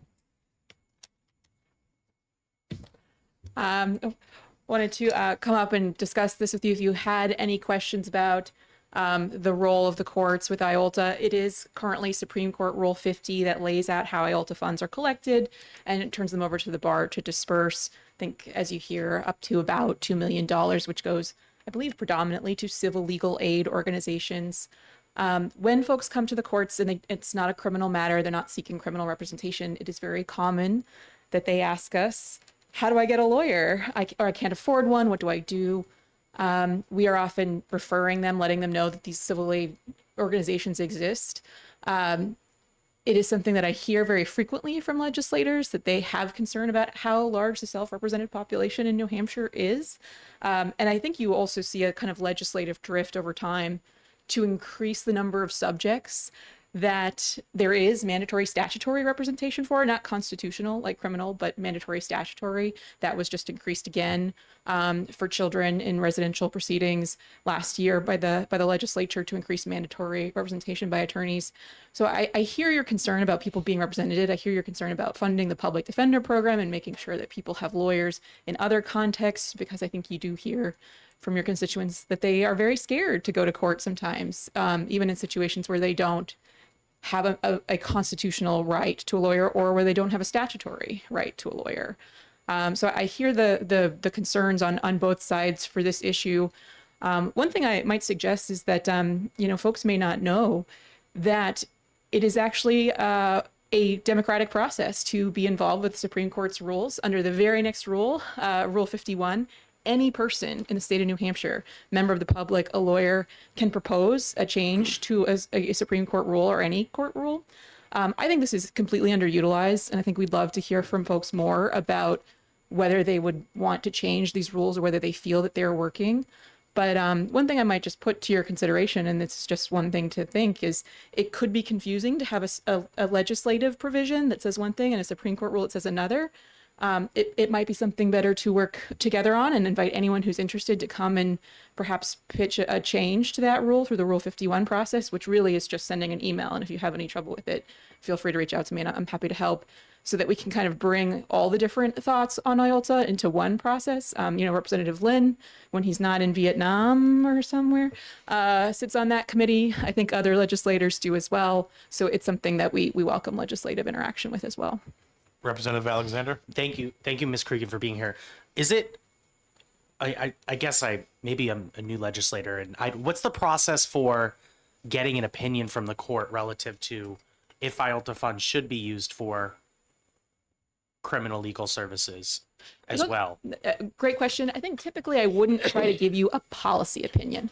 We do try to be restrained in making a suggestion to you on policy. Should you have new statutory civil representation rights? Should you, fund one organization or another? I wouldn't want to give advice on that, because I know that's a role that the legislature is very predominant in. So that's a tough one for me to answer. If you're asking about legal questions, there is a process in our Constitution for the legislature to send a legal question over to the justices of the Supreme Court. Another thing that I think was great to use whenever you have a question as a body that you would like to refer to them as a legal matter. But really, participation in this process is open. It's about making a suggestion through Rule 51, and then it's debated with the people who participate in rules, as well as any member of the public who wants to participate. Representative McFarland? Thank you, Mr. Chairman. Listening to the previous testimony, do you have a point of view as to the governance that exists in furtherance of the Supreme Court Rule 50, and whether or not there may be an issue to address with regard to the specific nature of the organizations that those funds are currently being distributed to, and the actions that they're taking with them? To give only factual information that I hold, I would hate to not know something that would be important to you. I believe that these organizations are 501c3, so they're not donating to political parties or persons or campaigns. They may, for example, come to the legislature and speak to you about the concerns and the things that they observe in the course of doing that work. So I don't say that to say that a person could not have a concern that they would want to bring forward to discuss more. I'm certainly happy to hear that, but I think there are legal bars to the extent of the different activities that these organizations can take. Thank you. Any other questions? Yes, Representative Smith. Just following up, let me just use an example of an organization that I'm quite familiar with, the Disabilities Rights Center. Isn't it possible that some member of the legislature might believe that people with disabilities should not be entitled to certain civil protections? And whereas the whole purpose of the DRC, funded as it is, does believe that people with disabilities should be entitled. And is it possible then that a legislator might see that decision as political rather than constitutional, statutory, and legitimate? I believe you have given me a rhetorical question, Representative Smith. Of course I have. And I think that within the court system, you are famous for your excellent questions, and I thank you for them. They're very good questions. Legislators, they have different views on what's important and what they want to bring forward as a part of the public concern, and I would never want to discourage any legislator from bringing forward a concern that they have. It's very frequent in the court system when we do get comments on our rules that we hear that people think that they are not working and they want to change them, and they're changed every year. The rules are changed every year in response to people's concerns. So if someone has a concern they want to bring forward, I'm not trying to discourage them, but yes, people can disagree about the meaning of a word like political, which may mean different things to different people in different contexts. I will tell you, as someone who also serves as the ADA coordinator for the judicial branch, questions for ADA representation are common, and I am commonly referring people, because we cannot be their lawyer and be their court system. I am commonly telling them, here's somewhere you can go if you need someone to be your lawyer, not help you with your accommodations process as a neutral government official, but advocate for you. Here's a place that you can go to get those services. Thank you. Representative Horrigan. Thank you very much. This also may be a somewhat rhetorical question too, but like there's an example given the prime sponsor was objecting to the Disability Rights Center because I'm not sure what the story was exactly, but apparently they had sued somebody because the handicapped door had been blocked for some period of time that he felt was too short to be a problem with. But first of all, do you know from your experience as a lawyer with the judicial branch that first of all, one party's view of a situation something that may seem trivial to one side of the dispute may like loom large for the other people, and also as a related thing, don't people often sometimes bring complaints based on one incident, but it's motivated because there's a larger pattern of conduct which they find objectionable, and that probably turns up a lot in ADA type cases like what the DRC deals with. And I wouldn't say that I have a very good knowledge of all of the types of suits that Disability Rights Center brings. I certainly think it's accurate that they are assisting people to sue in situations in which disability rights may have been violated. I think that's exactly the purpose of the organization. But what I would want to say is, if folks have concerns about the transparency or about the distribution of these funds, I'm not trying to discourage them. I think, we want to have the participation of the bar and the public in the work of the courts. And so it's not something where I'd say, don't bring that forward. I'd say, let's bring it all maybe into one track and have that conversation. Representative Alexander. Just real quick, I think what would be valuable for the committee is if the funding and where it goes is sent to the committee.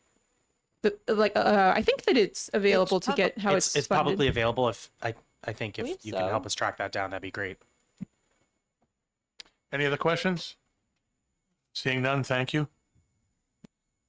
I do not have any more pink cards for House Bill 253. Is there anyone else that wishes to speak on it that hasn't filled out a card yet? Seeing none, I'm going to close the hearing on House Bill 253, and I'm going to open up the hearing on House Bill 391 and recognize the prime sponsor, Representative Corcoran.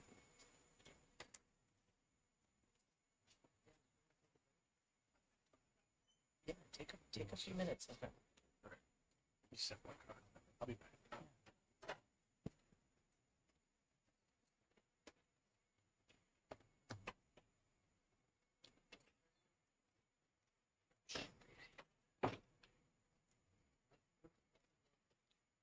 Remember this from last?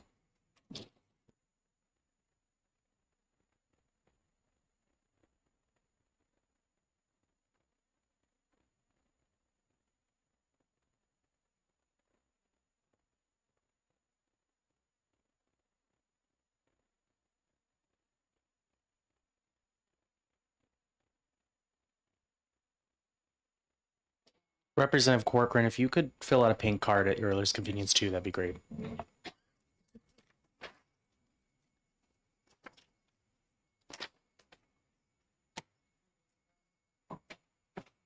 Welcome. Thank you.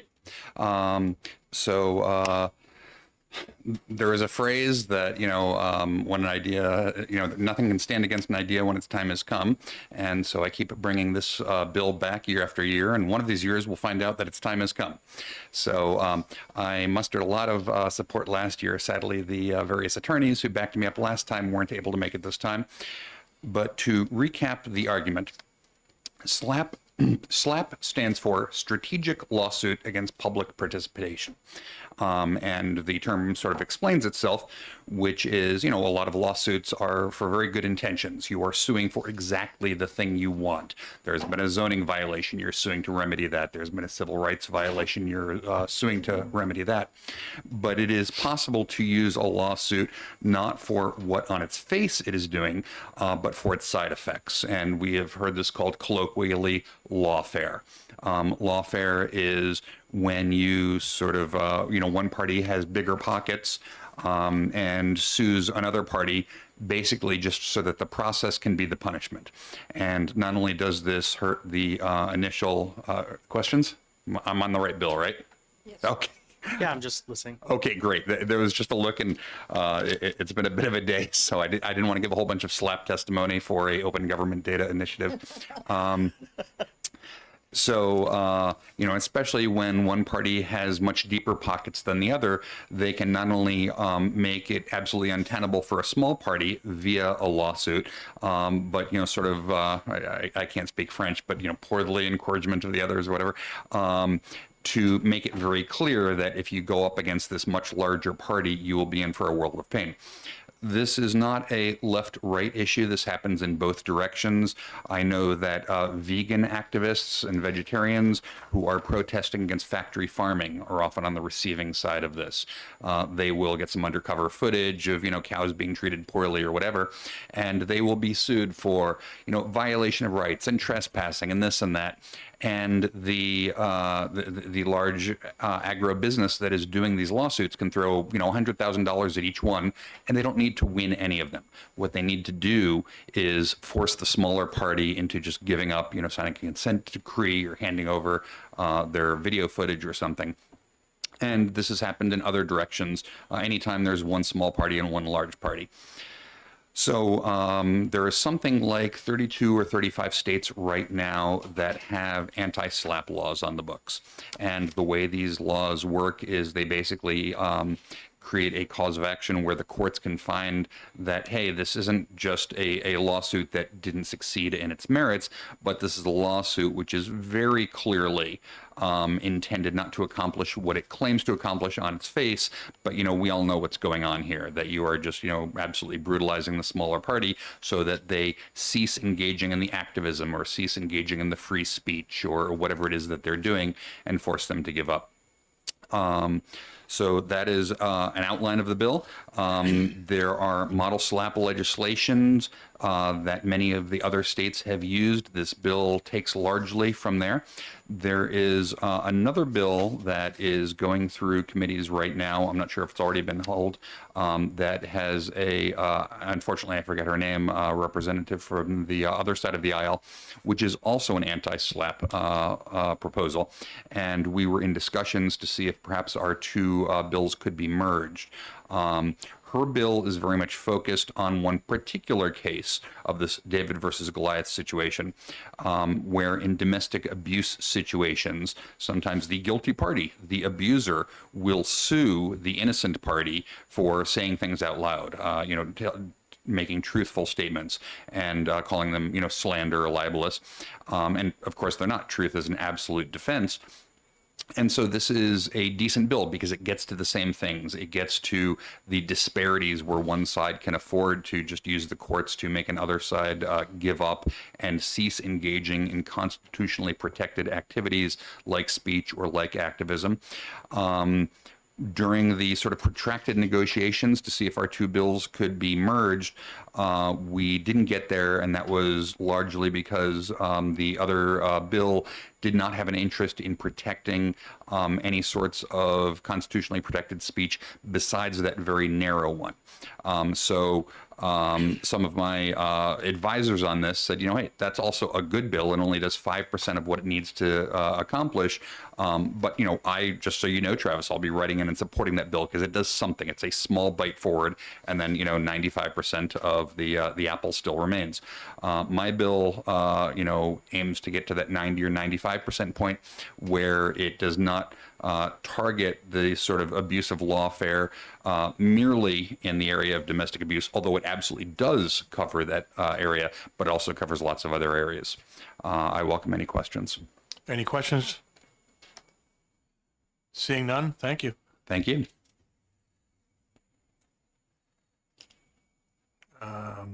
Chris Surfett?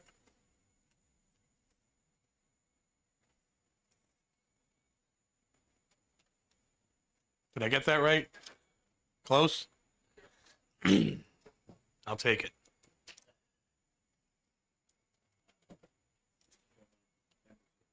Just push the button.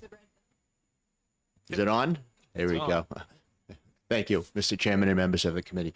Christopher Sufert, you're very close. I practiced in the little town of Franklin, New Hampshire, practicing law since 1984.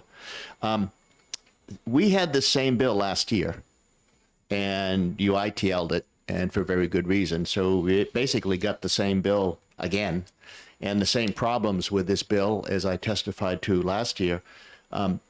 In New Hampshire, we take very seriously that all parties are equal under the law, and nobody gets more rights than the other. What this bill seeks to do is give more rights to any person claiming a violation of their First Amendment rights.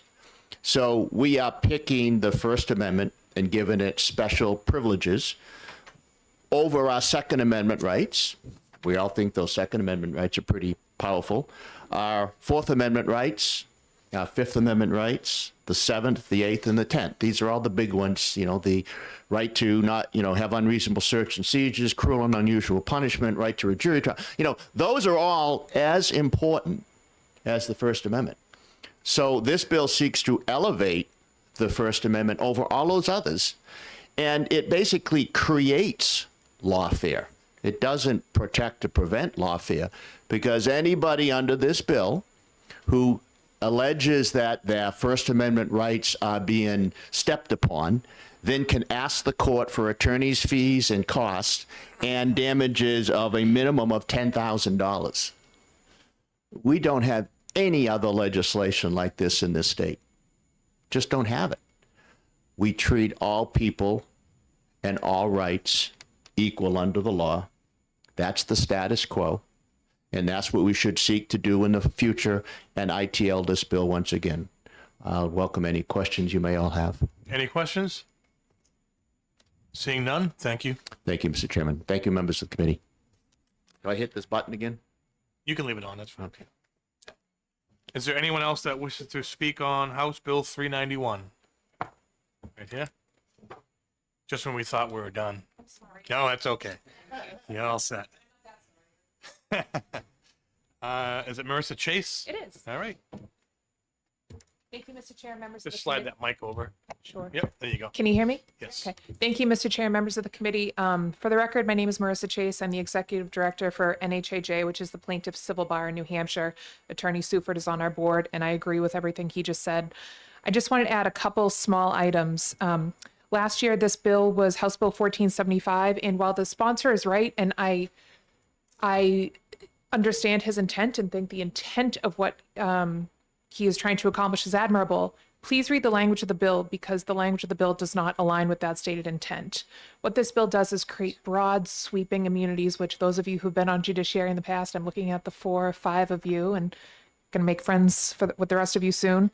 No, that's our dog whistle. That is a principle of our organization, that we fight against immunity, because if you grant someone immunity, you are saying that regardless of what happened, regardless of what wrong has been done to you, you don't get to seek accountability to the person that harmed you or the entity that harmed you.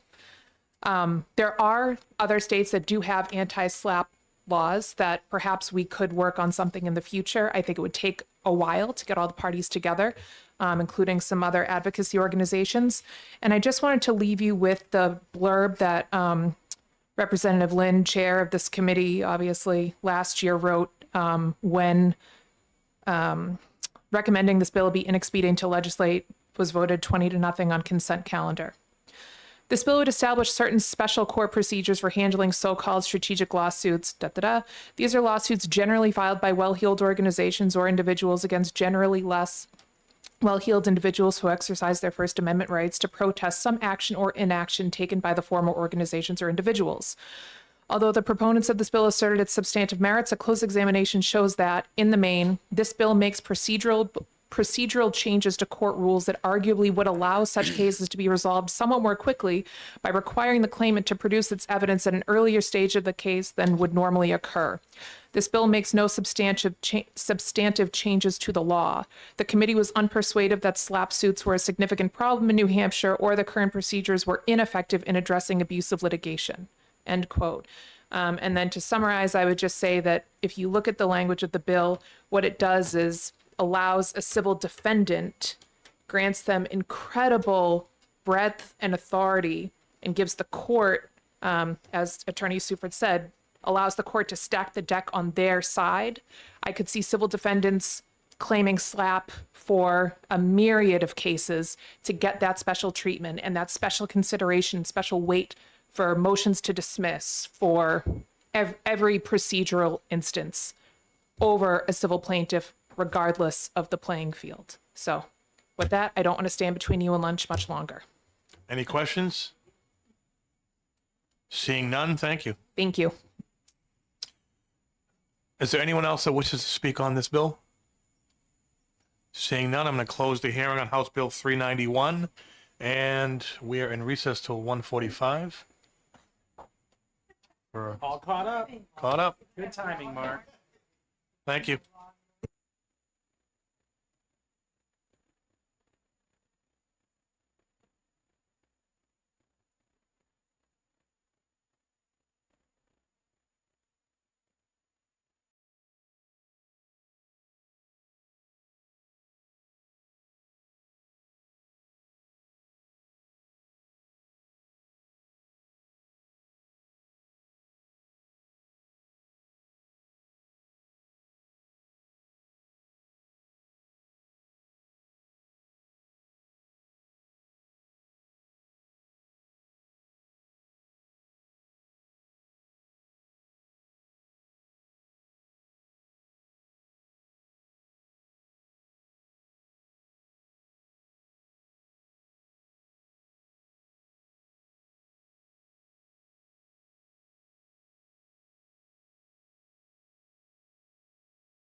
sponsor, Representative Brown, please.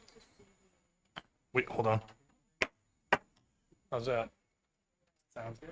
I use the gavel.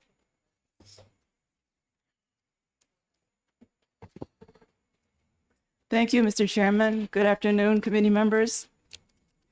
My name is Pam Brown. I represent the towns of Rockingham, in Rockingham County, of the towns of Kingston and East Kingston, and I'm the prime sponsor of this bill. For the record, I have worked as a full-time college professor for almost 40 years, and I'm familiar with details of labor union contracts and collective bargaining procedures. My campus educator union, AFT 1521, appointed me to serve as their rep on our college work environment committee, and I served for several years on the Sanborn Regional School Board in Kingston, where I participated in labor negotiations behind closed doors. RSA 91A ensures that deliberations which impact our rights and our taxes will take place as public meetings. The RSA does grant a few exceptions to this openness requirement, including consultations with one's legal counsel and caucus meetings of elected officials of the same party. My bill, HB 400, amends 91A to require that meetings held between elected officials and public labor unions to negotiate collective bargaining agreements shall be held as open public meetings. An identical bill, SB 420, was passed by our Senate in 2018. As a school board member, I am aware that these hidden meetings produce the bulk of our annual property taxes and generate dozens of compulsory rules and restrictions. As a 40-year educator, I have observed secret negotiations preserve provisions which have never been required to be adequately defended in an open and transparent setting. Seniority rules, for example, to delay or deny promotion of significant numbers of amazing part-time teachers and adjunct faculty who must wait many years for full positions, hurting families who want the most effective educator for their children, and taxpayers who want public contracts restructured to yield the greatest value for the dollars spent. Unions have suggested bargaining should remain confidential, since they say the process is akin to negotiating a new car purchase, engaging in marital counseling, or conducting sensitive foreign policy discussions. Transparency is also asserted to be anti-worker. Public contract negotiations aren't about top secret issues or sensitive private matters. They concern pay and workplace conditions.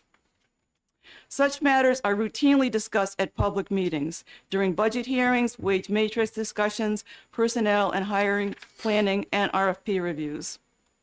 And unions today are open to having their negotiations made public.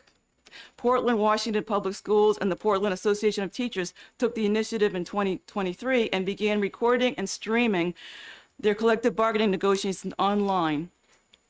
The nation's largest labor union, the National Education Association, has expressed support for contract negotiations held in public.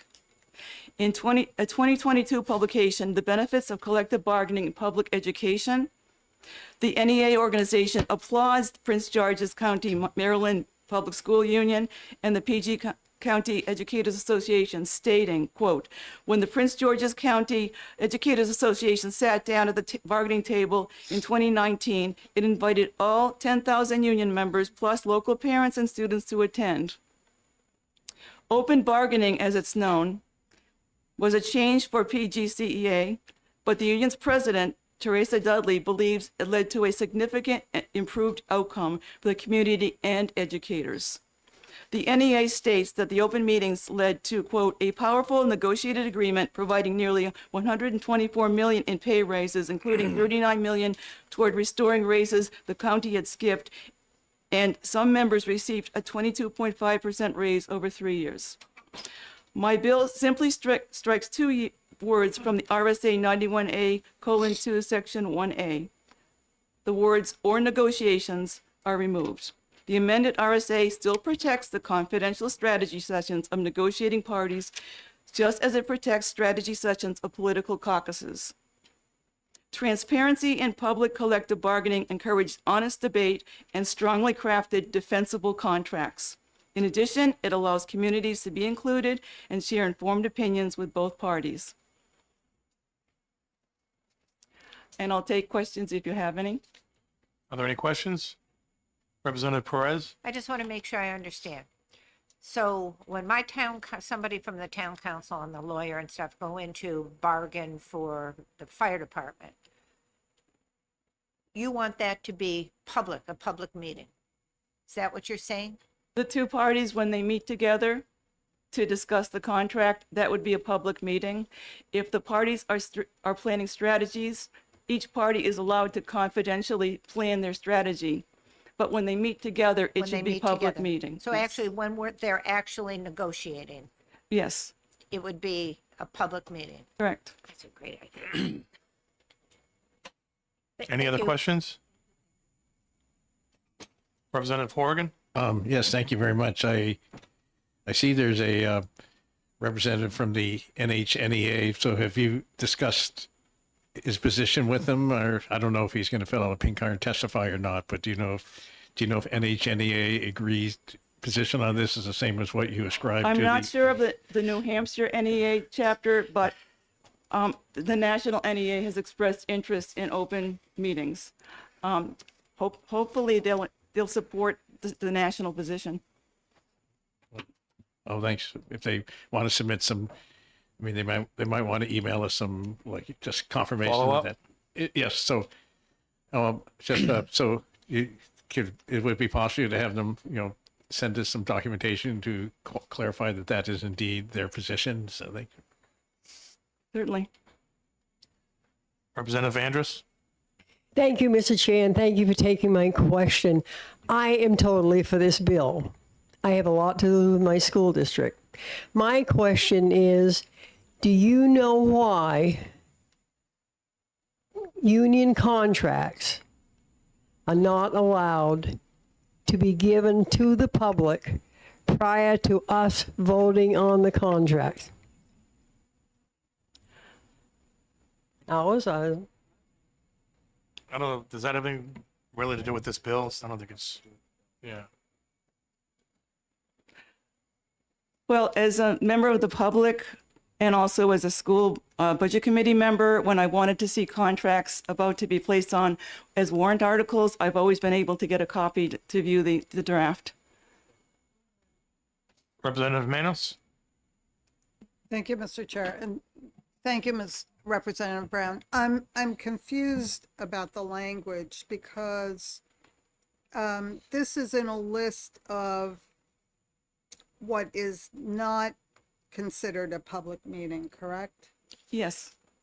So you would have it, your proposal, your bill is that strategy with respect to collective bargaining, where only one of the negotiating parties is present. So I'm confused about what it is exactly you want to be public and what it is exactly you want to have remain not subject to disclosure.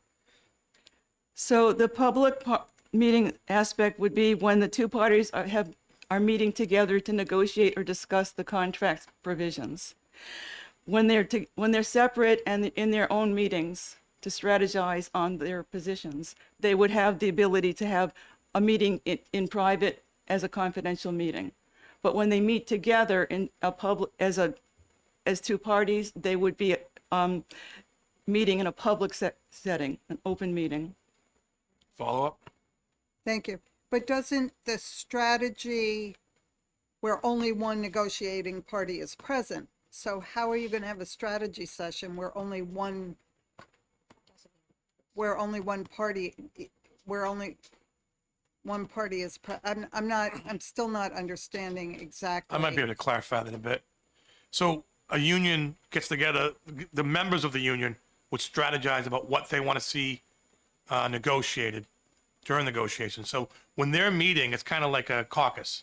So it's the members of the union that are meeting to say, this is what we want, this is what we'll accept, we won't take that. So that's what that separation is. If that, yes, that seems like an answer. All right. Representative Page. Thank you. Thank you, Mr. Chair, and thanks for taking my question. This is an interesting concept. I'm wondering if part of the intent of the bill is to get at perhaps bargaining agreements that maybe the people in the local school district don't ultimately agree with? And if that's so, would the remedy be more not coming to us, but to ask the voters? The voters do ultimately see the contract, and if they're upset with the terms or feel like it's not being leveraged to whatever advantage, whatever side or whatever, wouldn't that be more consistent with allowing local control and voters to have a say to, excuse the expression, vote the bums out if, at the school board or whatever? Well, I suppose local voters could perhaps advance the idea that their local unions should be negotiating in public as public meetings.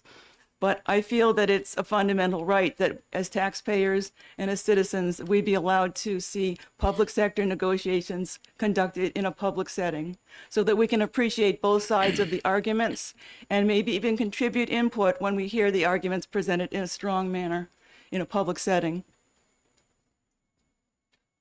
I don't want to specify any history or any details of past negotiations I've seen as an educator, but oftentimes small provisions are made to satisfy the needs of a segment or a small number of participants, either on one team or the other, and it doesn't provide transparency to have the contracts formed in a closed setting where we don't truly understand where the origins of these results are coming from. If it's in a public setting, we can better understand exactly why the contract provisions are being formed as they are and understand both sides of the arguments. Representative Horgan? Thank you very much. I remember this bill coming to the committee several years ago before you were there. And I remember the problem I had at the time would seem to me, we can't, the union's bargaining committee can meet privately because they're not subject to 91A. They're a private organization, so they're not even covered by 91A. But the bargaining committee on the management side, it's part of a public body. So I assume unless they don't do some sneaky thing like hiring unless they do find some sneaky workaround, they're a public body, so they're covered by 91A. So I'm concerned that might place management at a competitive disadvantage because the union bargaining committee can speak frankly amongst themselves and nobody's listening in. But on the other hand, the management bargaining committee, they have to have everything in open session, which may or may not necessarily cause a better result. I mean, I feel like, anyway, so is that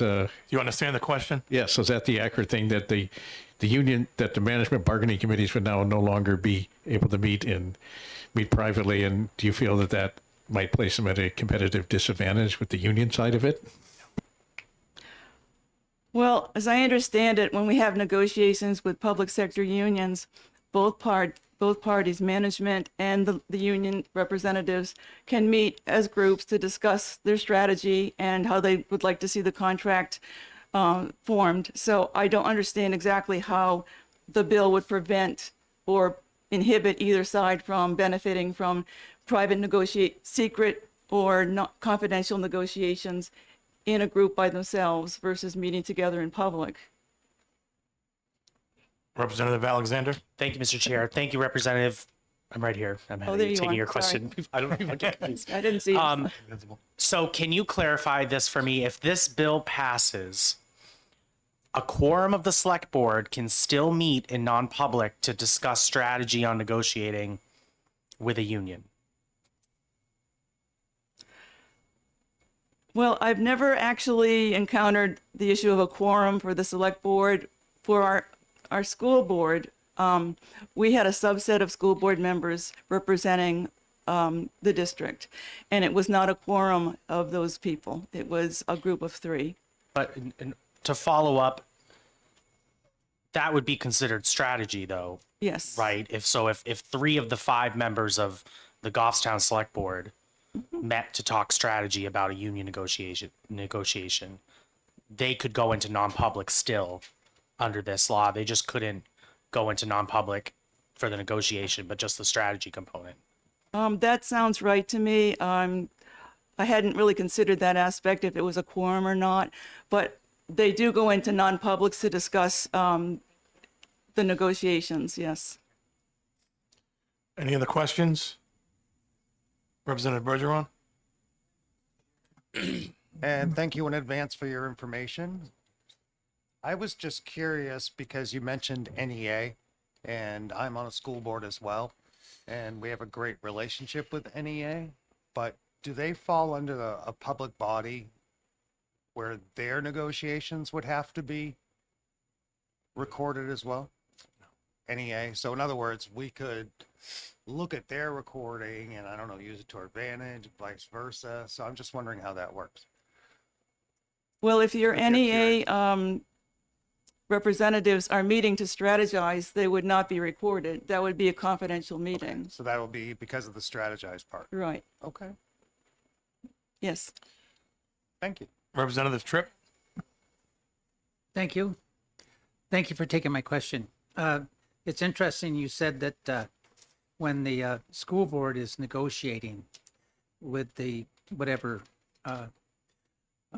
union that they're negotiating, that they there's usually only three. That's the same way it is in dairy when our school board negotiates. But they have an official negotiating committee, subcommittee. And I'm just wondering, would you consider the lack of a school board quorum since it's a quorum for the negotiating committee? Would you consider that to be a public meeting? That's a good question. I would say as the body that is engaged in negotiations with the union, they will be planning their own strategies for those sessions. And according to the RSA, as we designed it in HB 400, those strategy sessions could be held as a non-meeting, as a strategy session. So I don't believe as a negotiating team, they would be considered a quorum of the school board and subject to a public meeting. Thank you. I imagine if there's a subcommittee assigned strictly for negotiations, that subcommittee would have its own quorum, its own numbers for quorums, as we do here. So I don't know if that helps. I imagine it would be, but that's my opinion. Representative Andros? Thank you, Mr. Chair, and thank you for taking my question. Do you know if there are any other New Hampshire laws regarding unions and negotiations which might be in conflict with passing this bill? I do not, but I can try to find out if there are any such conflicts. I'm not aware of any. Are there any other questions? Seeing none, thank you. Thank you so much.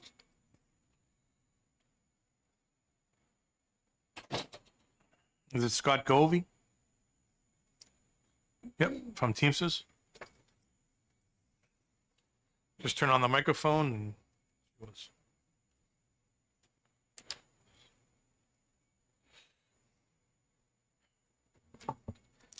Mr. Chairman, members of the committee, my name is Scott Gove. I represent Teamsters in New Hampshire. I'm going to try to be brief. This bill, HB 400, will slow down the bargaining process. People will perform for public consumption more than they'll complete the bargaining process for the good of the public. Private information may be shared in the public space.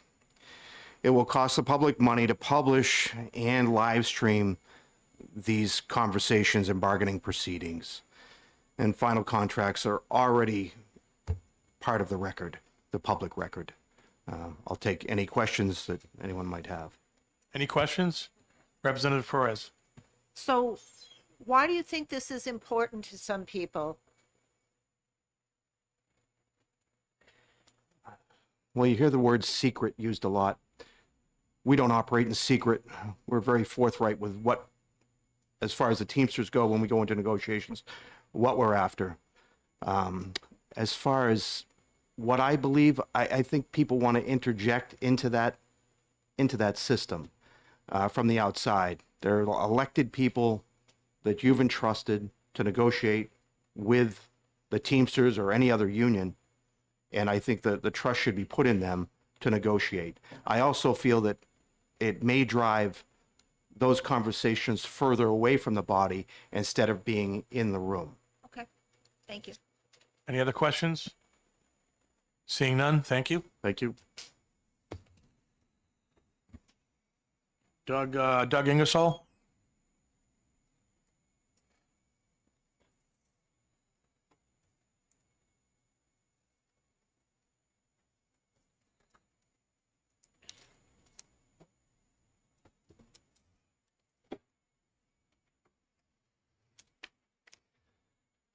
Good afternoon. My name is Doug Ingersoll. I'm the Executive Director of the Public Employee Labor Relations Board, which is the state board responsible for administering RSA 273A, which is the state's collective bargaining law. I've been with the board since 2006, and the public sector collective bargaining law has been in effect since 1976.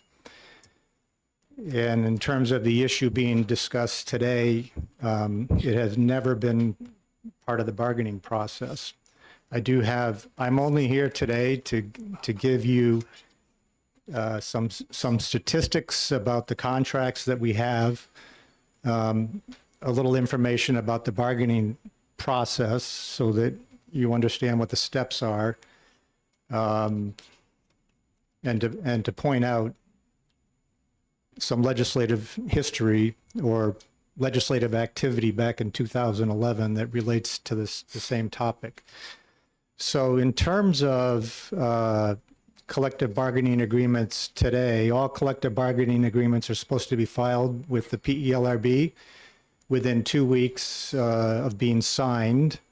All of those agreements are ultimately published on our website, as well as all orders and decisions the board has issued since 1976. Currently, we have approximately 620 collective bargaining agreements on file.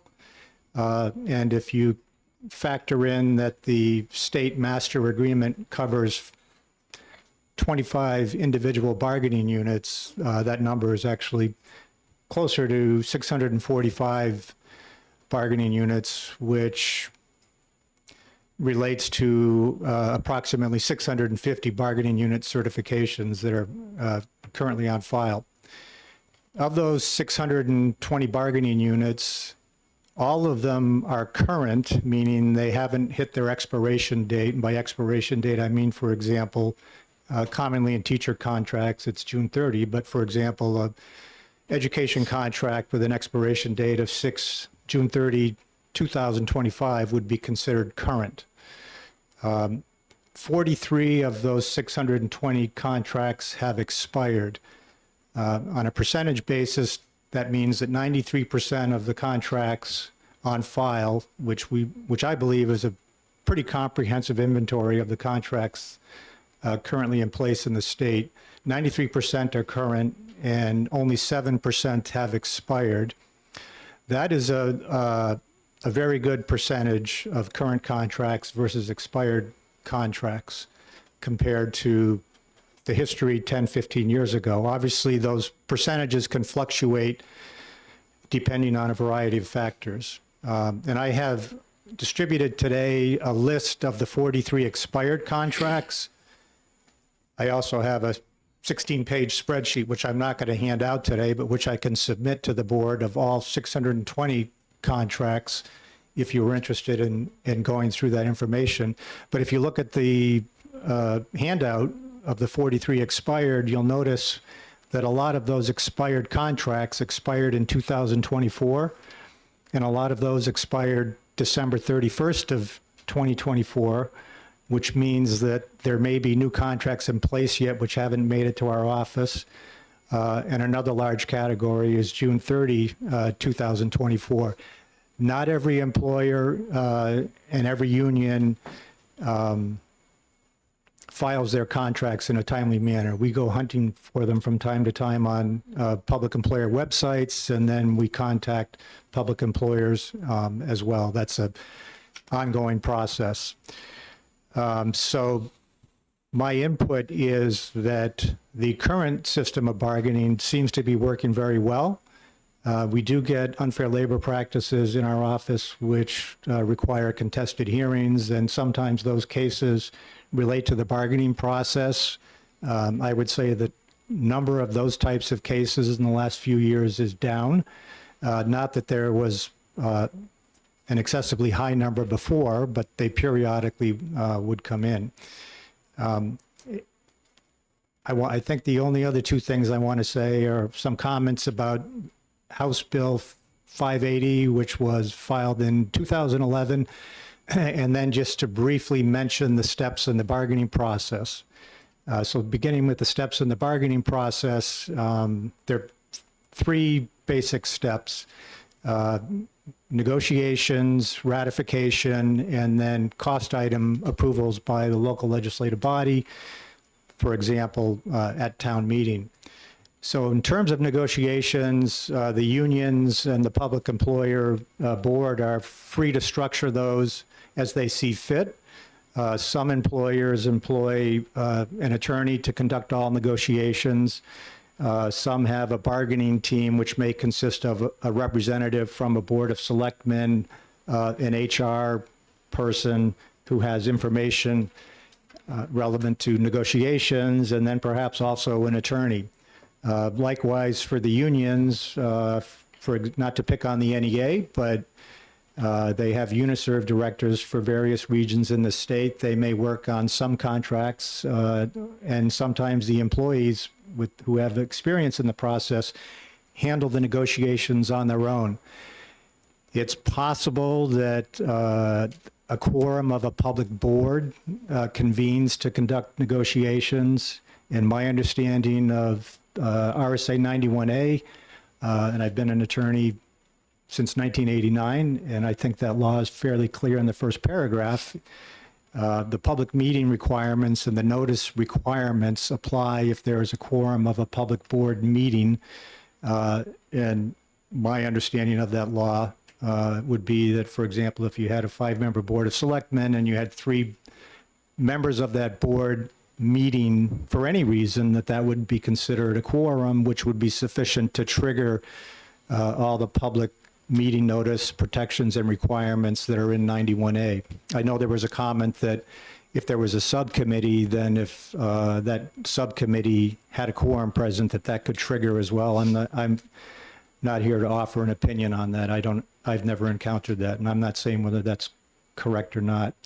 But my understanding of the law is that you do need a quorum of the full board in order to trigger the public meeting requirement. Same thing is true with my board. So on to the negotiation process. The goal of the parties is to reach a tentative agreement, and they are under strict deadlines. And if you were interested in visiting our website and went to the FAQs, you'll find a document which has all the applicable deadlines in the bargaining process. And those deadlines are all based on the budget submission date. And in the case of town meeting, there needs to be ample opportunity to get any new contract, the cost items of any new contract on a warrant article so that it gets presented at town meeting, because if that deadline is missed, then for most public employers, that tentative agreement and those cost items will not be in front of that local legislative body for another year. I think for school districts, there may be an opportunity to petition for a special meeting if those deadlines are missed. So it is a time-sensitive process. Parties are required to meet at reasonable times and places, which includes during the workday. If this process is subject to the requirements of 91A, you would have to factor in public notice requirements, maybe considerations of venue, because if it's a public meeting now, then not only does it need to be noticed, but it would need to be held in an environment where it could be accessed either in person or through video feed. So the parties are under pressure to reach a tentative agreement. They typically work off of the existing contract. There was discussion about what's the difference between when the parties are at the bargaining table, and that's the expression we use when they're facing each other, when they're at the bargaining table, and how does that differ from when they retreat to their own quarters to decide how to proceed. When they're at the bargaining table, they're dealing with each other, and I think the hope of this bill is to expose that part and make it subject to 91A. But when they caucus out of the presence of the other party, then that would not be subject to any 91A requirements. If they reach a tentative agreement, then the next step is ratification. The unions typically will present the tentative agreement to the employees in the bargaining unit for a vote, and the bargaining team for the employer will go back to the Board of Selectmen, for example, and present the tentative agreement. Both sides need to approve that in order for then the agreement to either become final, or if there are cost items, also known as new money, then the cost items would need to be approved, for example, at town meeting for the contract to become final. Town meeting doesn't vote on the rest of the contract, and there are a number of New Hampshire State Supreme Court decisions on that point under the current law. If the parties are unable to come up with a tentative agreement, they're said to be at bargaining impasse, and there are formal procedures that they have to follow to try to break that impasse. There's contract mediation and fact-finding. We have a list of what are called neutrals who work in that area. Parties petition us for the appointment if they can't agree on somebody on their own, and they go through that process, and either through mediation, which is not individual. Excuse me, if you could just focus on the particulars of this bill. Okay, I'm and not sorry. the whole negotiation process. So Okay, I thought that might be helpful for the context. Obviously, I'm not here to recommend as in terms of policy what the committee, how the committee proceeds. The last thing I wanted to mention was in 2011, House Bill 580 essentially proposed the same thing. The bill was referred to study committee. There were 6 study committee meetings, and I researched that bill before I came here. I think I did it a month ago, and there is, I think, a 79 or 80 page report on file that you can access, which has the results of that, the committee recommendations. They did not adopt the proposal that's in this bill, but they did make some minor changes to 273A. For example, they added a step in bargaining impasse to allow, with agreement, either party to make a presentation directly to, for example, all of the employees in the bargaining unit or all the members of the board involved.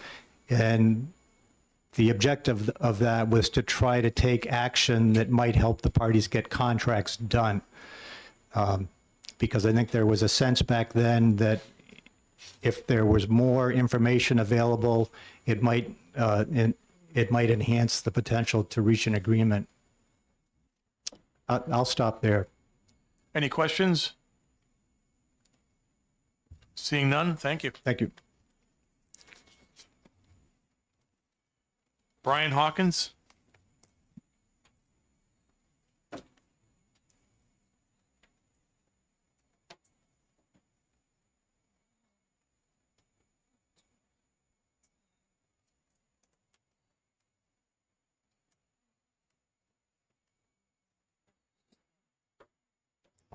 Thank you, Mr. Chairman, members of the committee. For the record, Brian Hawkins, representing NEA New Hampshire. We represent numerous K-12 bargaining units across the state, and some of which were referenced in earlier testimony.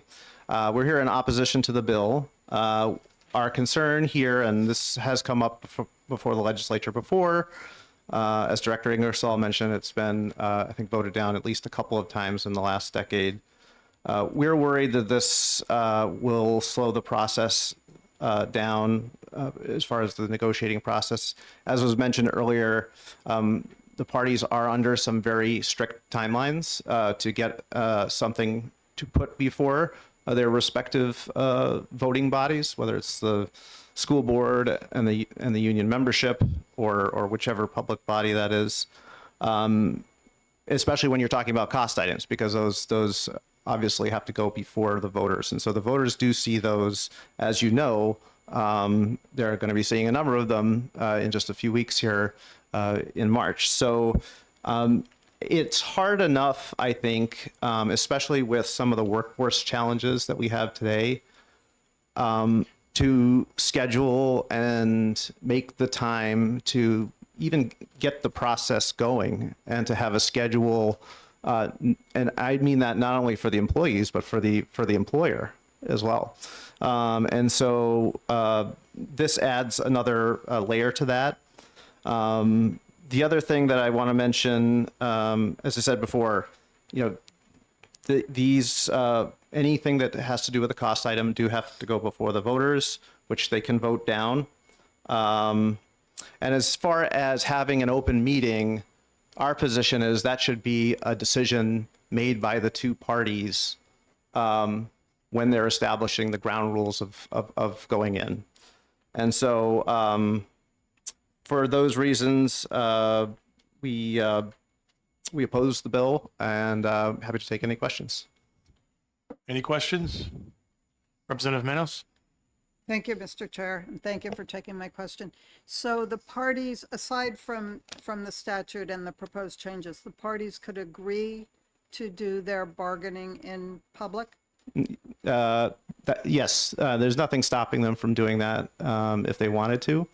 I think one of the things that is helpful is to be able to, like I said, with tight timelines, is really getting down to those, just like in the legislature. When you're having a committee of conference, there's what happens here, and then there's the actual negotiation, and so and that's just so I think that in this instance, as I said, when there's this could actually have the opposite effect of driving further those conversations where it's, sort of behind the scenes, if that's what the goal was. So hope that helps answer the question. Any other questions? Representative Andrus? Thank you, Mr. Chair, and thank you for taking my question. Can the voters themselves, like in a school district, vote to have it public?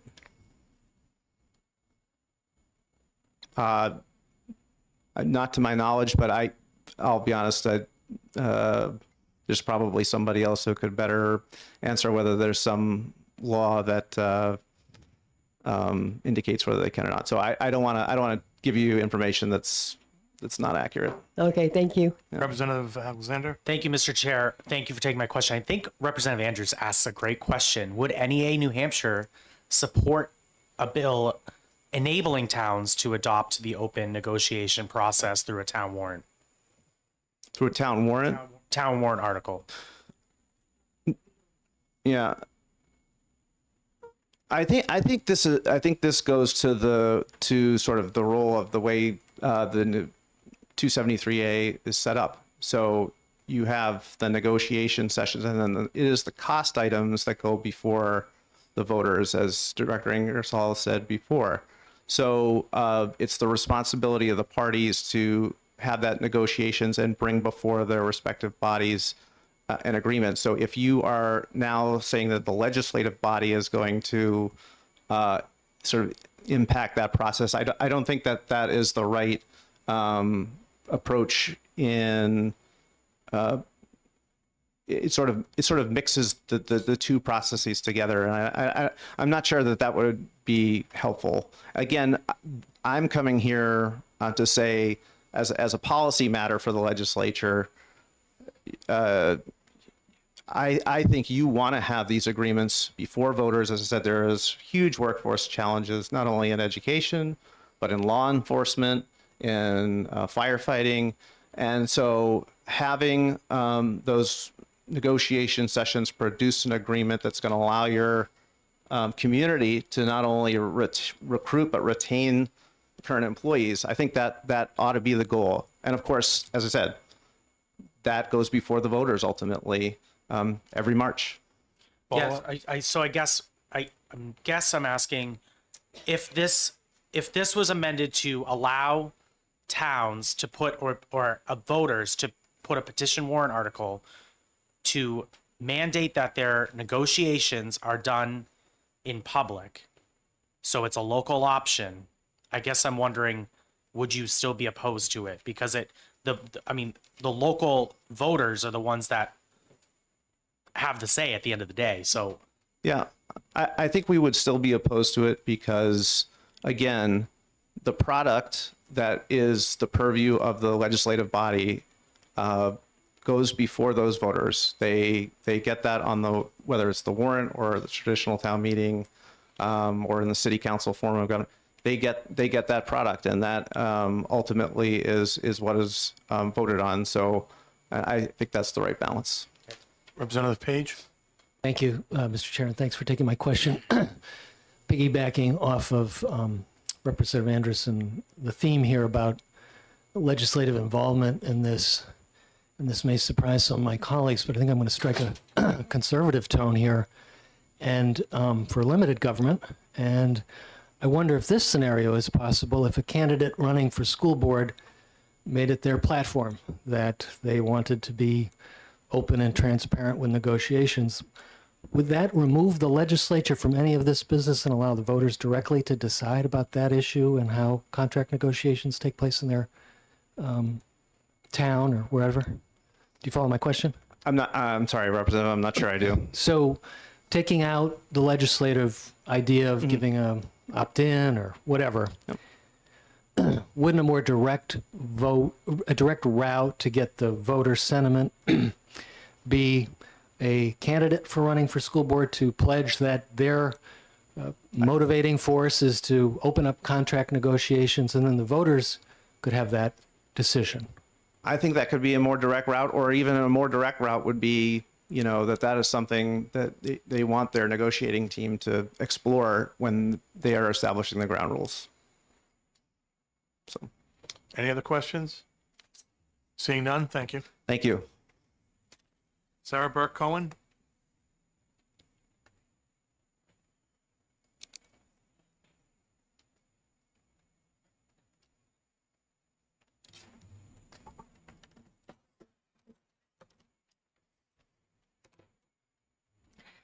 Good afternoon. My name is Sarah Burke Cohen. I represent the New Hampshire Municipal Association. We are opposed to this bill. Collective bargaining negotiations have always been exempt from the right to know law and should continue to be so. I'll try not to reiterate what some of my previous colleagues have said. The ability to negotiate in private fosters compromise. I think that's a key ingredient to negotiations.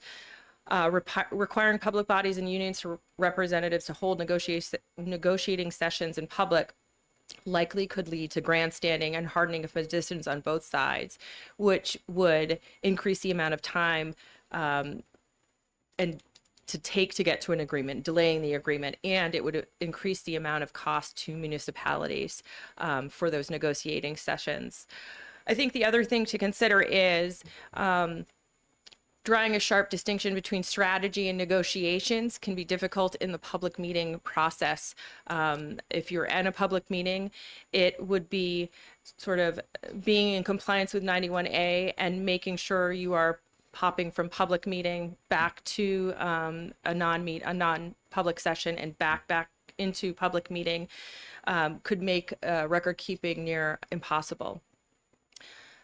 Finally, if it's the goal of the bill for more open process, potentially this would not work just by virtue of, I think, what we were getting at with the subcommittees and the quorum. There's also a possibility that a subcommittee could appoint one single person to be the negotiator, and those negotiations then would no longer fall under 91A because it wouldn't be a quorum of the public body. I'll take questions. Representative Alexander. Thank you, Mr. Chair, and thank you. Great to see you again. Would NHMA support the legislation if we made it a local option? I would love to see that language, Representative Alexander, and if you would like to send it to us, I'm sure we can take a look at it. Good answer. Thank you. Representative Horgan? Yes, I was wondering, this applies only to management because they're a public body. The union local isn't, but would a workaround if we did pass this? Could some public employers try to get around it by just turning over the nuts and bolts of negotiation over to a lawyer or some other third party who's not a public body and therefore not bound by 91A? I think that's what I was somewhat saying, that if there is not a quorum of the public body, if there's a subcommittee and they appoint one single person, a selectman or a school board member to do the negotiations, there wouldn't be a quorum of the public body, so it wouldn't be a public meeting. Any other questions? Seeing none, thank you. You're welcome. Reverend Dr. Gail Kinney.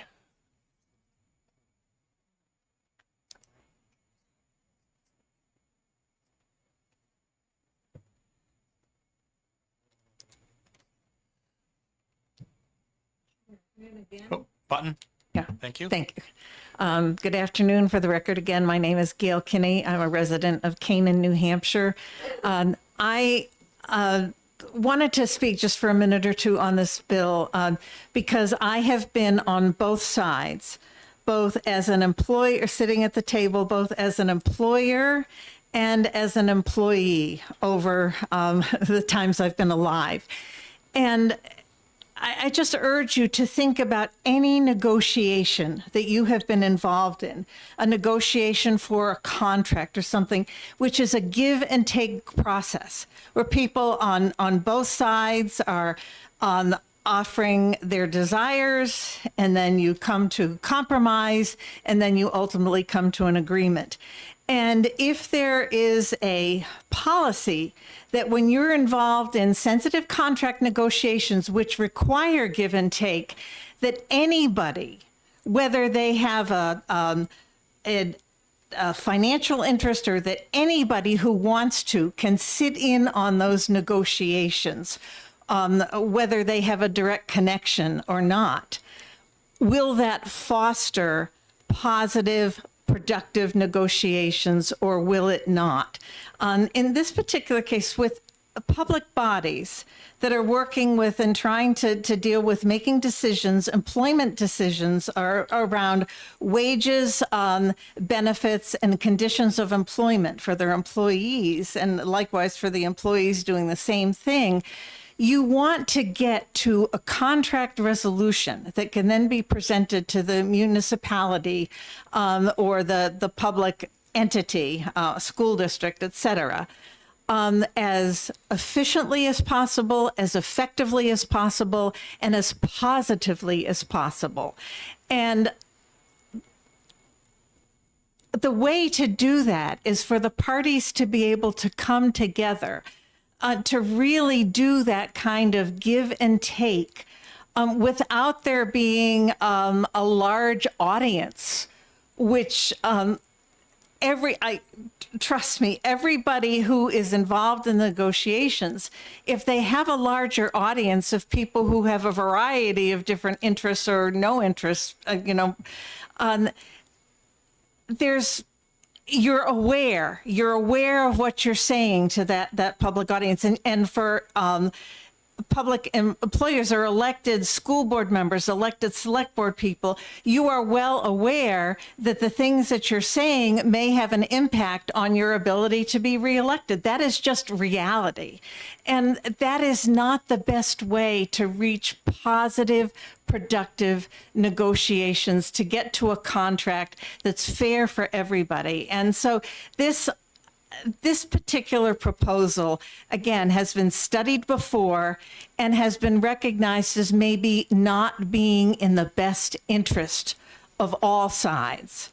And I would encourage you to, again, realize that this is not the best way to achieve good contracts for the public good and to find this inexpedient to legislate. Any questions? Representative Manos? Thank you, Mr. Chair, and thank you for taking my question. Have you had experience where it's either been more than one public body involved in the negotiation or more than one union involved in the negotiation? And what are the dynamics like in that situation in your experience? More than one public body, I'm thinking, not directly involved in the negotiation session, but I don't, I can't speak to every public sector situation, and I don't really know. There are, you just take the state of New Hampshire, for example, in contract negotiations, there are a number of different unions that are involved overall working for the state of New Hampshire. There are some, and again, I am not an expert on the state contracts, and so I'm not speaking for the state employees or for the state government itself, but there are some master agreements or some overarching foundational tenets that may involve several different unions for a public body, but then there are separate negotiations that would involve each individual union. So sort of sub-negotiations around some sort of master tenets. But you don't want to make it any more complicated. You want to get to positive, efficient conclusions to contract negotiations, not to throw a monkey wrench into the works to make them more difficult, which I believe this would do. Are there any other questions? Seeing none, thank you. That's the last card I have for someone to speak on this bill. Is there anyone else that wishes to speak on House Bill 400 that has not spoken? Seeing none, I'm going to close the hearing on House Bill 400.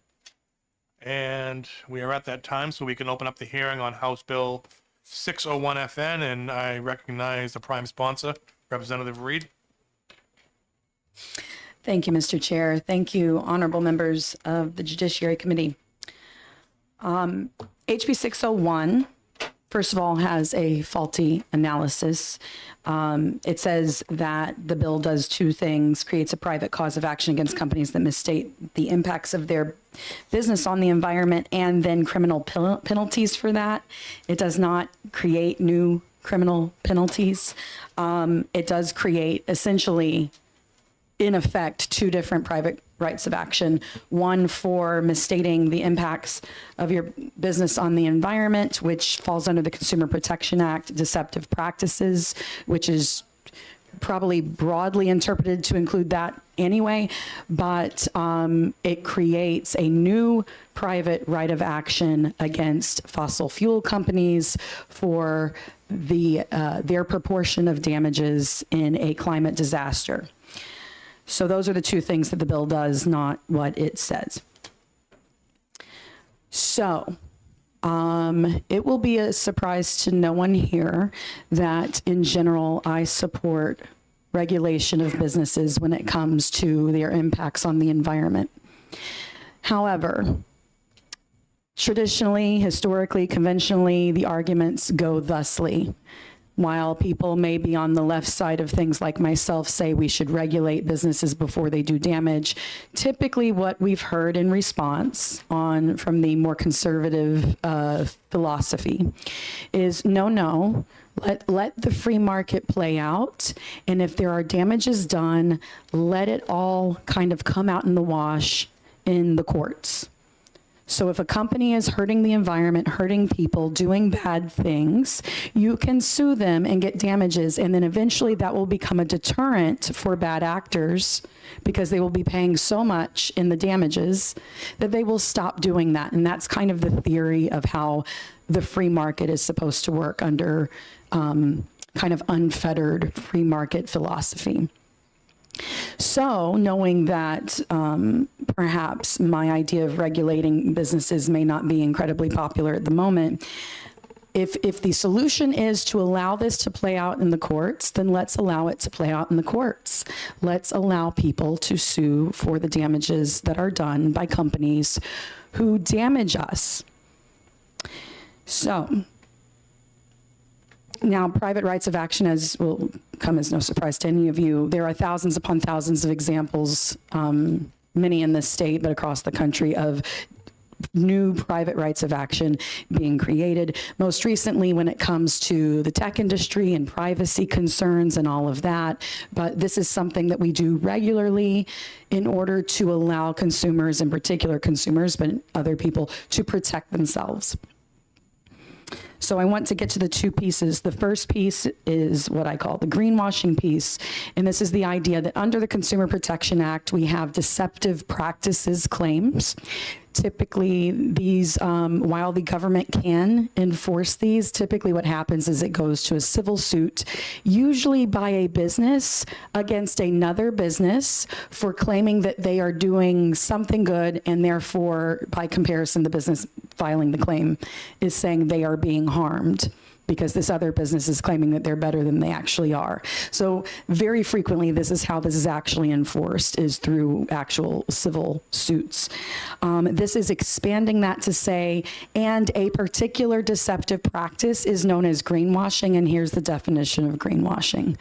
Specifically, most importantly, around claims around net zero, because a lot of those claims are very deceptive in practice.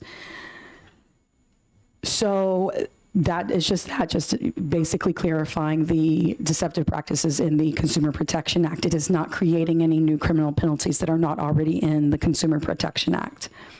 The second piece of it is the private right of action against companies, fossil fuel companies in particular, that have contributed to climate disaster. There are very definite definitions of which companies you can sue, what the thresholds are, and what the threshold for a climate disaster is. So, for example, you can only sue in this scenario if you have experienced, say you're a farmer and there's a storm that destroys your farm, if you have at least $10,000 of damage.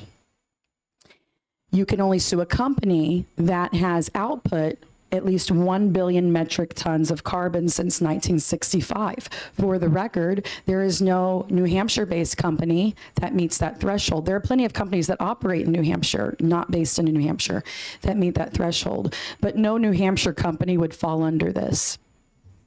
However, companies that have harmed New Hampshire citizens and New Hampshire businesses would be subjected to this. There is also definitions for what would meet a climate disaster. Depending on the severity of the disaster and the event, does it exceed the averages that have historically existed for those types of disasters? That being one of the things. It's extremely important to note that there has to be, as we are engaging in more and more climate disasters, or disasters, however you want to put it, that we are quickly reaching the threshold, as we just saw in California with the fires. We are quickly reaching the threshold of what insurance companies will deal with.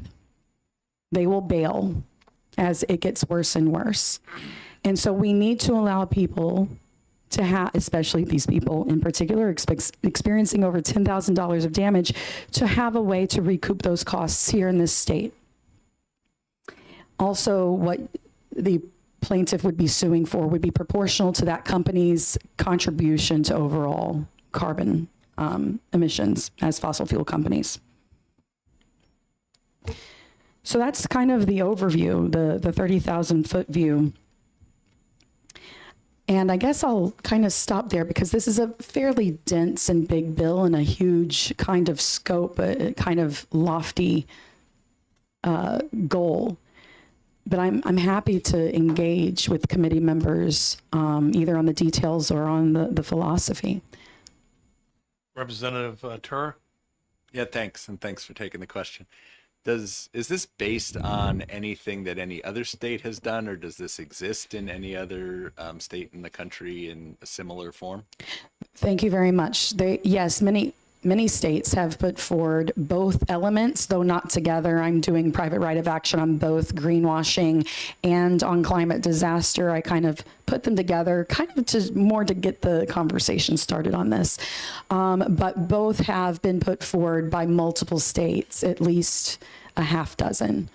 I do have someone in the audience representing a group, the Center for Climate Integrity, that I conferred with when writing the bill, who can probably give more specific examples of which states. Pennsylvania, I know, is one of them. Any other questions? Seeing none, thank you. Thank you. Mike Mino?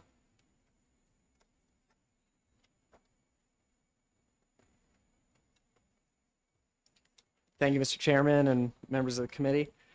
Good afternoon. My name's Mike Mino. I live in Lebanon, New Hampshire with my wife and 2 children, and I'm also the communications director for the Center for Climate Integrity.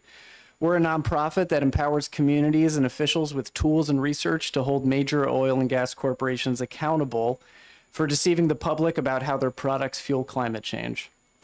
For decades, the world's biggest oil and gas companies have internally known that the unabated use of their fossil fuel products could lead to, in the words of one Exxon scientist, potentially catastrophic events. Instead of disclosing these risks to the public and helping to usher in the transition to cleaner and cheaper forms of energy, a growing body of evidence shows how the fossil fuel industry deliberately sought to discredit science, promote climate denial, and deceive the public and policymakers about the very real threats they knew the continued use of their products posed to our economy, ecosystems, and public health. Like tobacco and opioid companies, major oil companies lied about the harms of their products in order to protect their own profits. Today, these same companies continue to deceive consumers through misleading advertisements that seek to portray their businesses as environmentally friendly. Last year, members of Congress told the U.S. Department of Justice that a years-long investigation found that companies including Exxon, Chevron, Shell, and BP, quote, worked in concert to mislead the public, policymakers, and investors with public promises to reduce emissions and meaningfully contribute to the transition away from oil and gas, while privately seeking to lock in continued fossil fuel production for decades into the future. State and local governments across the U.S. have turned to the courts to hold major fossil fuel companies accountable for this deception and make them pay for the damage it has caused. In November, Maine became the 9th U.S. state and the 5th in New England to file a climate deception lawsuit against big oil companies for, quote, failing to warn Mainers and concealing their knowledge about the devastating consequences of the increasing use of fossil fuels on Maine's people, economy, and environment. New Hampshire's residents and businesses are also suffering from the consequences of big oil's climate deception. Sea level rise along the seacoast, stronger and more damaging storms across the state, an increase in dangerous extreme heat days, and warmer and wetter winters that threaten many of our traditions and industries have all been linked to global warming caused by fossil fuel pollution. The people of New Hampshire deserve pathways to hold accountable those bad corporate actors whose decades-long dishonesty and deception has fueled these damages. House Bill 601 would give us the tools to do exactly that.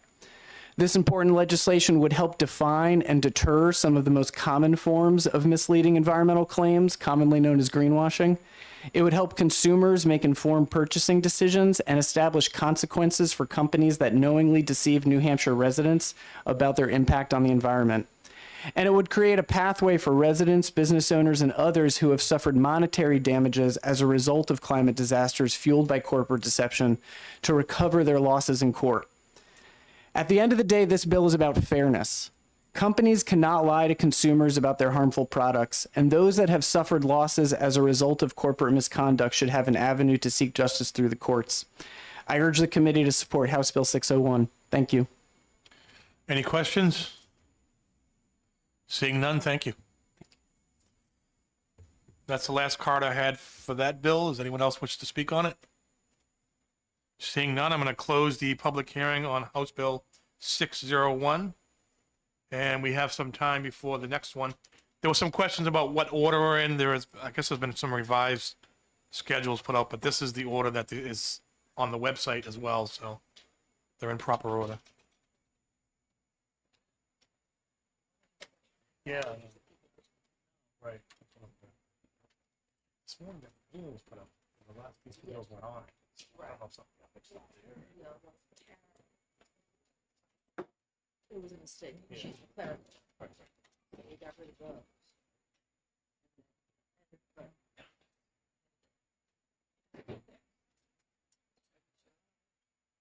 So far, yeah.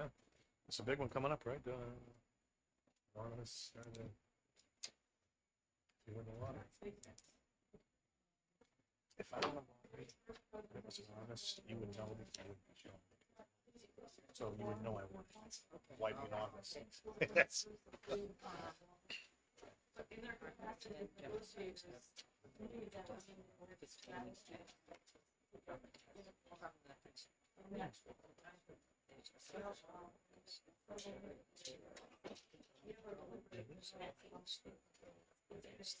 Okay.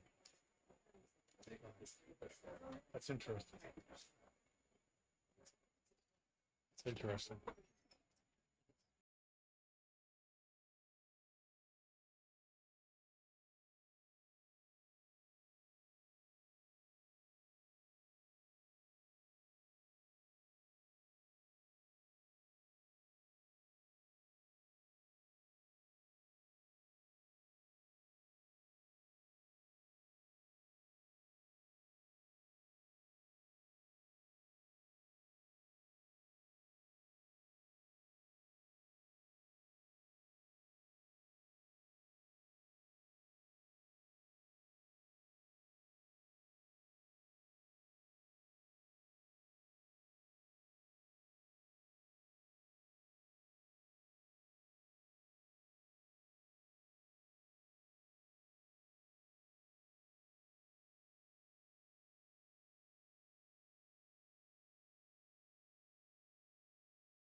3:15.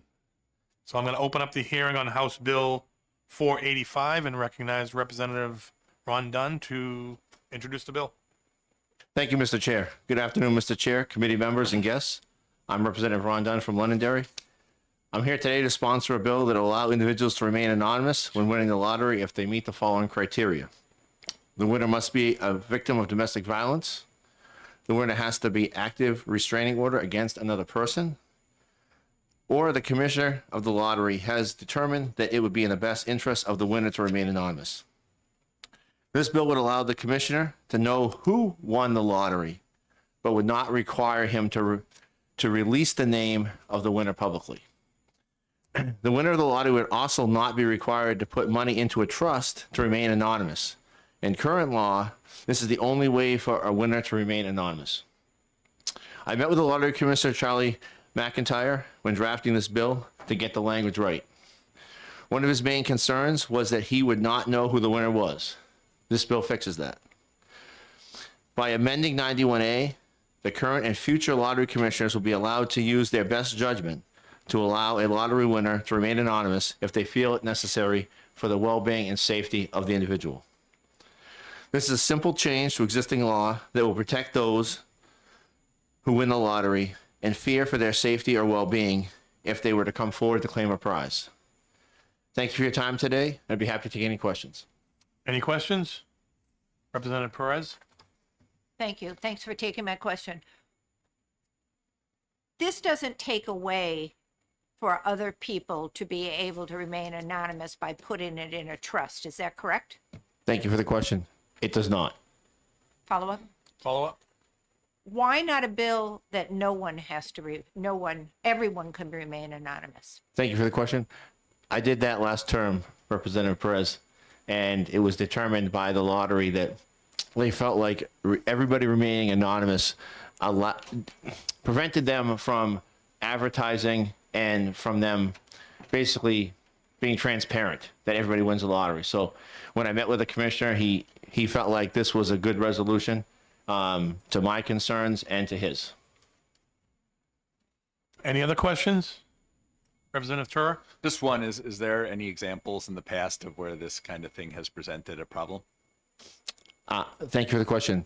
The commissioner told myself when I met with him that he has done this for a few individuals in the past, and he thinks it'd be best to put this into statute because that way future lottery commissioners would have it at their disposal also. Any other questions? Seeing none, thank you. Representative Henry, is it Giason? Giason? Now I know.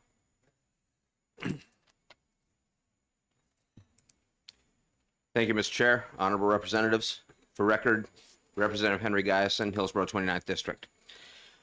So one of the things that I try to remind the body of anytime I talk to the body is that it's the responsibility of this body, of the legislative body, to defend the rights of the people.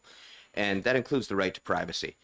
I agree with you, honorable representative, that I would love to see this go further into privacy for all people. But as the bill is presented right now, this does create privacy for victims or would be victims of domestic violence, of single parents who are avoiding a hostile ex-parent, etc.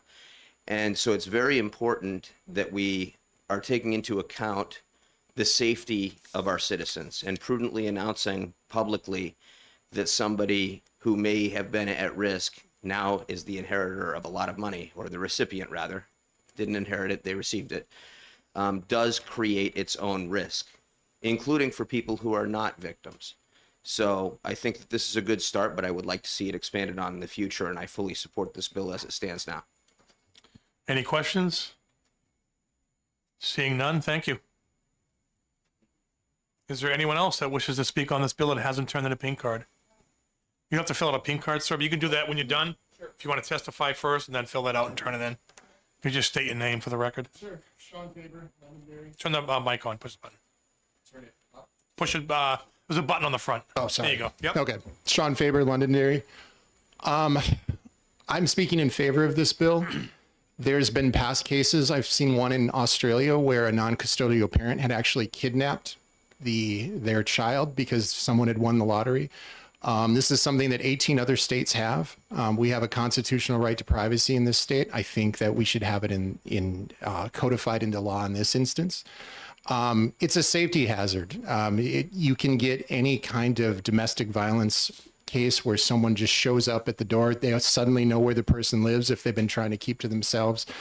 It's an area where we really don't want to get into lawsuit territory with this. This also prevents the state from having to incur any kind of damages. There was a lawsuit in Merrimack in 2018 towards the state lottery, which they lost in court. So I also do think this bill should be expanded, but just for this limited scope to get something in there for the citizens, I think it's something that we really should be doing. So I speak in favor of this bill. Any questions? Any questions at all? Representative Andrus? Thank you, Mr. Chair, and thank you for taking my question. Okay, I want to understand this. Is the only reason it's not expanded to everybody is for advertising purposes? They were worried about transparency because I also testified on this last year. They were worried that they wouldn't be able to find out who won internally, which with this bill, you're fully able to take all the measures that make sure that the lottery's on the up and up. The other thing that they're worried about is promotional purposes. Some other states have got around that by putting a very small limit on it. But I think with the wording of this bill, I think we cover that, and with the blessing of the head of the Lottery Commission. Okay, thank you. Any other questions? Seeing none, thank you. Thank you. And I don't see anyone else here that wishes to speak on the bill, so I'm going to close the hearing on House Bill 485. And if there's no other business, we will adjourn for the day. Okay, thank you.